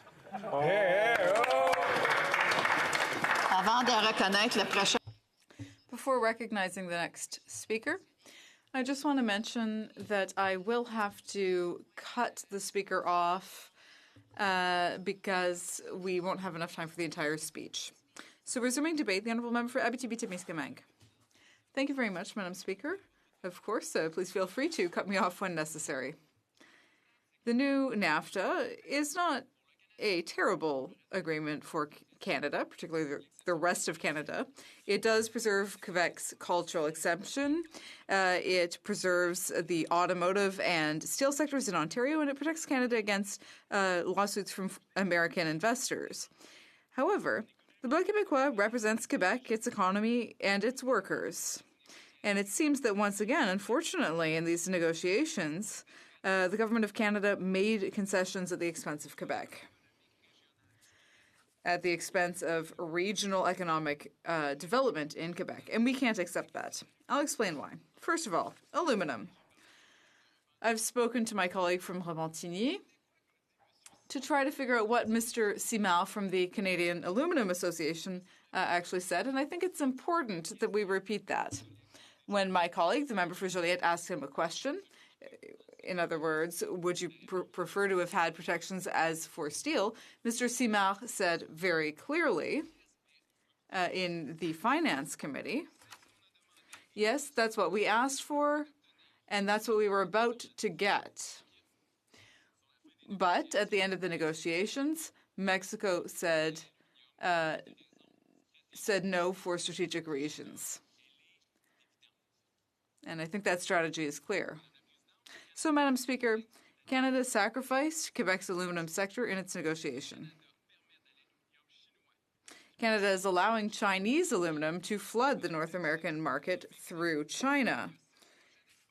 That means that there are 6 potential protection projects, to expand aluminum factories in Sept-Îles, Jonquière, and Alma that may not happen. Now, we would expect compensation. If I represent an industry, it seems necessarily that some money would be transferred elsewhere. And this is going to have a huge economic impact on 60,000 jobs. Companies across Quebec are going to be impacted by the Trudeau government's refusal to protect Quebec aluminum. We're talking about over $6 billion of investment that could be deferred, and that would have a huge impact. Sorry, the Honourable Parliamentary Secretary. Actually used not once now, but twice, referring to names of members of Parliament. He should be sticking to titles or ridings, ministers, or so forth. Yes, and I do apologize for not having caught that right away. And so just remind the member that he should not be using people's personal names. The Honourable Member for Abitibi-Témiscamingue. Well, I'm not sure when I did that. I talked about Mr. Simard, who's not a member of Parliament. I also mentioned my colleague, the member for Joliette. Excusez, oui, mais ça... Sorry. Yes, but the member does need to use not the name of the minister, but the name of her position, even if it's a quotation. So once again, the Honourable Member for Abitibi-Témiscamingue may continue for a few more minutes before I cut him off. Perfect. All right, so I was saying over $6 billion that will be deferred. This will have a huge impact on construction, suppliers, and workers across Quebec. But that's not all. There's also the forgotten forest industry, which doesn't get enough attention in this House. CUSMA, unfortunately, did not allow us to address the softwood lumber dispute, which has been going on for far too long. Washington's unfair tariffs on a number of forestry products is at the heart of this crisis. But the new forestry system in Quebec was developed in order to meet the needs of the U.S. and to ensure that we're not accused of any illegal subsidies. I'm sure we all remember that the softwood lumber crisis has been recurring for at least 20 years. And, of course, we stand with the Canadian industry, but we certainly have been harmed in the past, particularly in the early 2000s. Canada prefers to stick to the status quo, even though these American tariffs led to the closure of a number of factories. And the softwood lumber industry and the forestry industry has a huge impact on small communities in Quebec, for example, in my riding. So the forestry industry also generates nearly 30,000 direct and indirect jobs in Quebec, particularly in rural areas, but also in cities. There are also companies that invest huge sums to increase productivity while reducing costs. To do so, they need to receive generous funding through innovative projects from the Government of Canada. If we want to stay competitive, we need to modernize our factories. And in order to do that, Economic Development Canada for the regions of Quebec would have to be strengthened. I think I have the time to talk a little bit about supply management. There are agricultural projects in Quebec, but the concessions made by the Government of Canada, well, I find these quite sad. The dairy producers in Quebec will lose 18% of their market to foreign producers. This represents several million a year. And, Madam Speaker, in my region, producers faced with economic security will have to sell part of their quotas. And this will end this industry, and this is why this deal is creating such insecurity for our producers. And if this wasn't enough, the U.S. will also have some power over what we export. So how can we accept that the U.S. will impose penalties on our exports and limit our trade with other global partners? This will limit our capacity and our competitive edge in global markets. What do we do now? First, we have to include compensations with the new NAFTA, millions in compensation.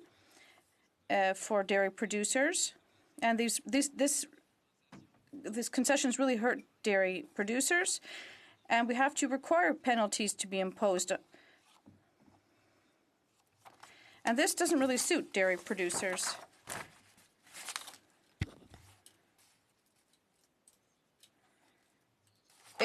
Sorry, I have to interrupt the member, but the member will have 3 minutes for the next time that this debate is conducted in the House.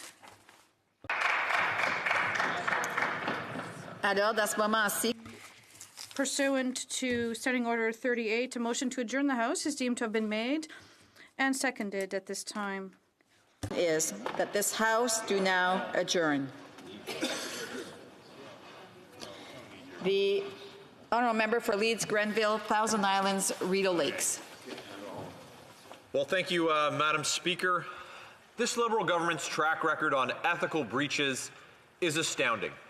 In the previous Parliament, Canadians were treated to the SNC-Lavalin scandal, where the Prime Minister politically interfered in the criminal prosecution of his friends at SNC-Lavalin. Canadians were shown the Finance Minister and his forgotten French villa. Clam Scam reinforced the fact that the Liberals look out for their own when the Fisheries Minister awarded a lucrative fishing license to family. And of course, Canadians learned of the Prime Minister's illegal vacation to Billionaire Island, of which we learned that they're still paying their bills just this weekend, many years later. The hallmarks of ethical breaches and cover-ups are the record of this government. Now, the Prime Minister has mandated his ministers to operate to the highest ethical standards, but they continue their disregard for ethics by continuing to block investigations and award sole source contracts to former Liberal MPs. The lack of clarity and prudence in their decision-making exhibited by the Liberal government has deeply impacted the great residents in my riding of Leeds, Grenville, Thousand Islands, and Rideau Lakes. Flooding along the St. Lawrence River has caused massive amounts of damage to homes and businesses, leaving residents with a great deal of anxiety and fear for what is sure to be a repeat this spring. People are seeking answers from the government and the International Joint Commission, but are met with a continued theme of opaque transparency and decision-making. To date, the IJC and representatives have refused to hold public meetings in my constituency or appoint someone that has feet in the street or real boots-on-the-ground experience with the St. Lawrence flooding. I'm continuing my calls on the Minister and the IJC to hold open meetings and work to find solutions for those affected by the flooding. Madam Speaker, transparency and prudence are of the utmost importance in good governance, and a governing party ought to be constantly reaching for those goals. But sadly, my constituents just don't see that happening, and the County Road 43 expansion project is extremely important to the residents of my riding, but the government has shut them out when they seek answers and transparency. More than 18,000 vehicles travel on County Road 43 daily, and as such, expanding the road to 4 lanes will increase the safety of motorists and pedestrians and improve access to local businesses. This project is not only important for the municipality of North Grenville, but for the entire region. The project was ranked by the United Counties of Leeds and Grenville as its top priority and was approved for funding at the municipal level. And thanks to the work of Minister Steve Clark, the local MPP, and the Ontario PC government, provincial funding was approved last summer. But any inquiry into timelines for federal funding has gone unanswered. How can Canadians be expected to have confidence in their government and public institution when a government, marred by scandal after scandal, seems increasingly separated from the lives of everyday Canadians? Madam Speaker, the public trust can start being repaired if this Liberal government opens up and stops blocking the full investigation into their corruption and begins to put Canadians first before their friends. The Honourable Parliamentary Secretary to the Minister of Transport. Thank you very much, Madam Speaker. I'd like to thank the honourable member. It is interesting he asks a question about flooding, but does not mention climate change at all, and the costs of climate change he talks about, but doesn't address the core subject, which is the fact that climate change is a crisis and is going to cost us. But I'm here to talk about something a little different, Madam Speaker, and I welcome this opportunity to reiterate our government's commitment to transparent government and making Canada's voice heard at the UN, notably through our candidacy to serve on the United Nations Security Council. This government is making an important contribution to a safer, more just, prosperous and sustainable world. We have renewed our long-standing commitment to UN peacekeeping and are leading innovative approaches to advance conflict resolution and peace building. We know that working together is the only way to make progress in this uncertain world. The Security Council is among the most important fora for addressing international peace and security challenges, and if elected, Canada will be a committed voice for building a better future by working together. Our officials have been working arduously to prepare to assume the responsibilities associated with a potential term on the Council should we be elected.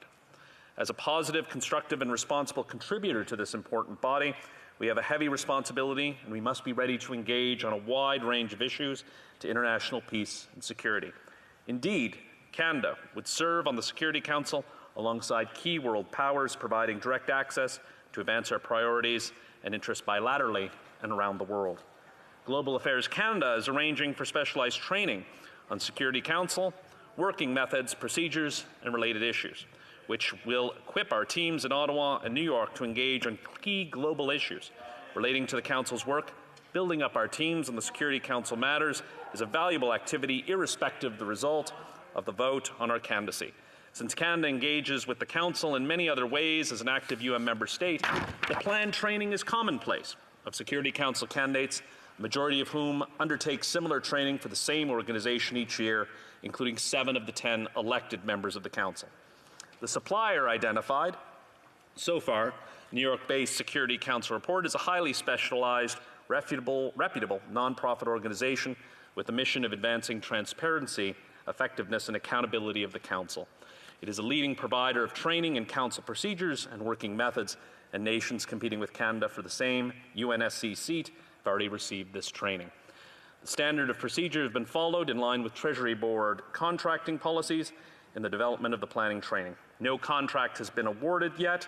Instead, Global Affairs Canada has pre-identified Security Council report as a qualified supplier, given the highly specialized nature of the training and the organization's unique capabilities. To be clear, Mr. Rock's work at the Security Council report is in a volunteer capacity, and he derives no financial benefit or other benefit from any contract awarded by Canada or anyone else.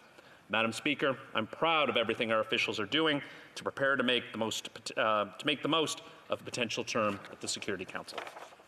Member for Leeds, Grenville, Thousand Islands, Rideau Lakes. Well, thank you, Madam Speaker, and thank the member opposite for his comments. Canadians are concerned.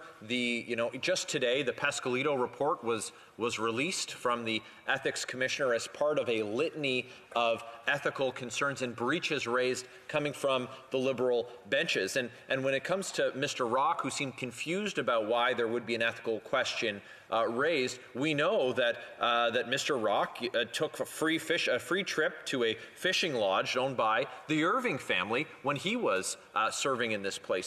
So these concerns that Canadians have about ethics, the confusion as to why this would be raised by the official opposition, speaks to the reason why we will continue to apply a vigorous eye to all of this government's actions, and we will be sure that any issues that give rise to concern will be referred to the Ethics Commissioner where appropriate. The Honourable Parliamentary Secretary, the Minister of Transport. Thank you, Madam Speaker. This government has presented Canada's candidacy to serve on the UN Security Council because we believe Canada's voice matters and that we can help the Council build a safer, more peaceful world. To prepare for these responsibilities, Global Affairs Canada has followed routine, transparent contracting procedures, posting a notice proposing training for a highly reputable organization that has helped prepare most existing elected Security Council members. We will continue to engage with multilateral organizations and Canada's place within them. Thank you. The member for Vancouver East. Canadians sent a clear message to the government in November 2019. They wanted the government to work across parties in the best interest of Canadians. On December 9th, 2019, the Minister of Finance announced his proposal to change the tax system for people making $140,000 or less. If the government proceeds with the changes as announced, it would cost Canadians a staggering $6 billion annually, yet 47% of Canadians will receive no benefit whatsoever from this tax change. Many of the people who will be left out live in poverty and are in greatest need. New Democrats believe that there are better ways to invest these funds to get help to families that urgently need it, and we're proposing an alternative. If these tax cuts were capped so that all benefits go to those earning less than $90,000 a year, it would free up $1.6 billion from the government's projected cost to invest in other priorities like dental care. According to estimates prepared by the Parliamentary Budget Officer, providing dental coverage for uninsured families making less than $90,000 would cost $1.8 billion in the first year and approximately $830 million per year for every year after that. This program would give immediate help to 4.3 million people and save our healthcare system tens of millions of dollars every year. Almost 20% of Canadians avoid the dentist every year because of the cost, and emergency room visits due to dental emergencies cost taxpayers at least $155 million annually. Often these visits don't address underlying dental issues and are followed by return visits and ongoing pressures on our healthcare system.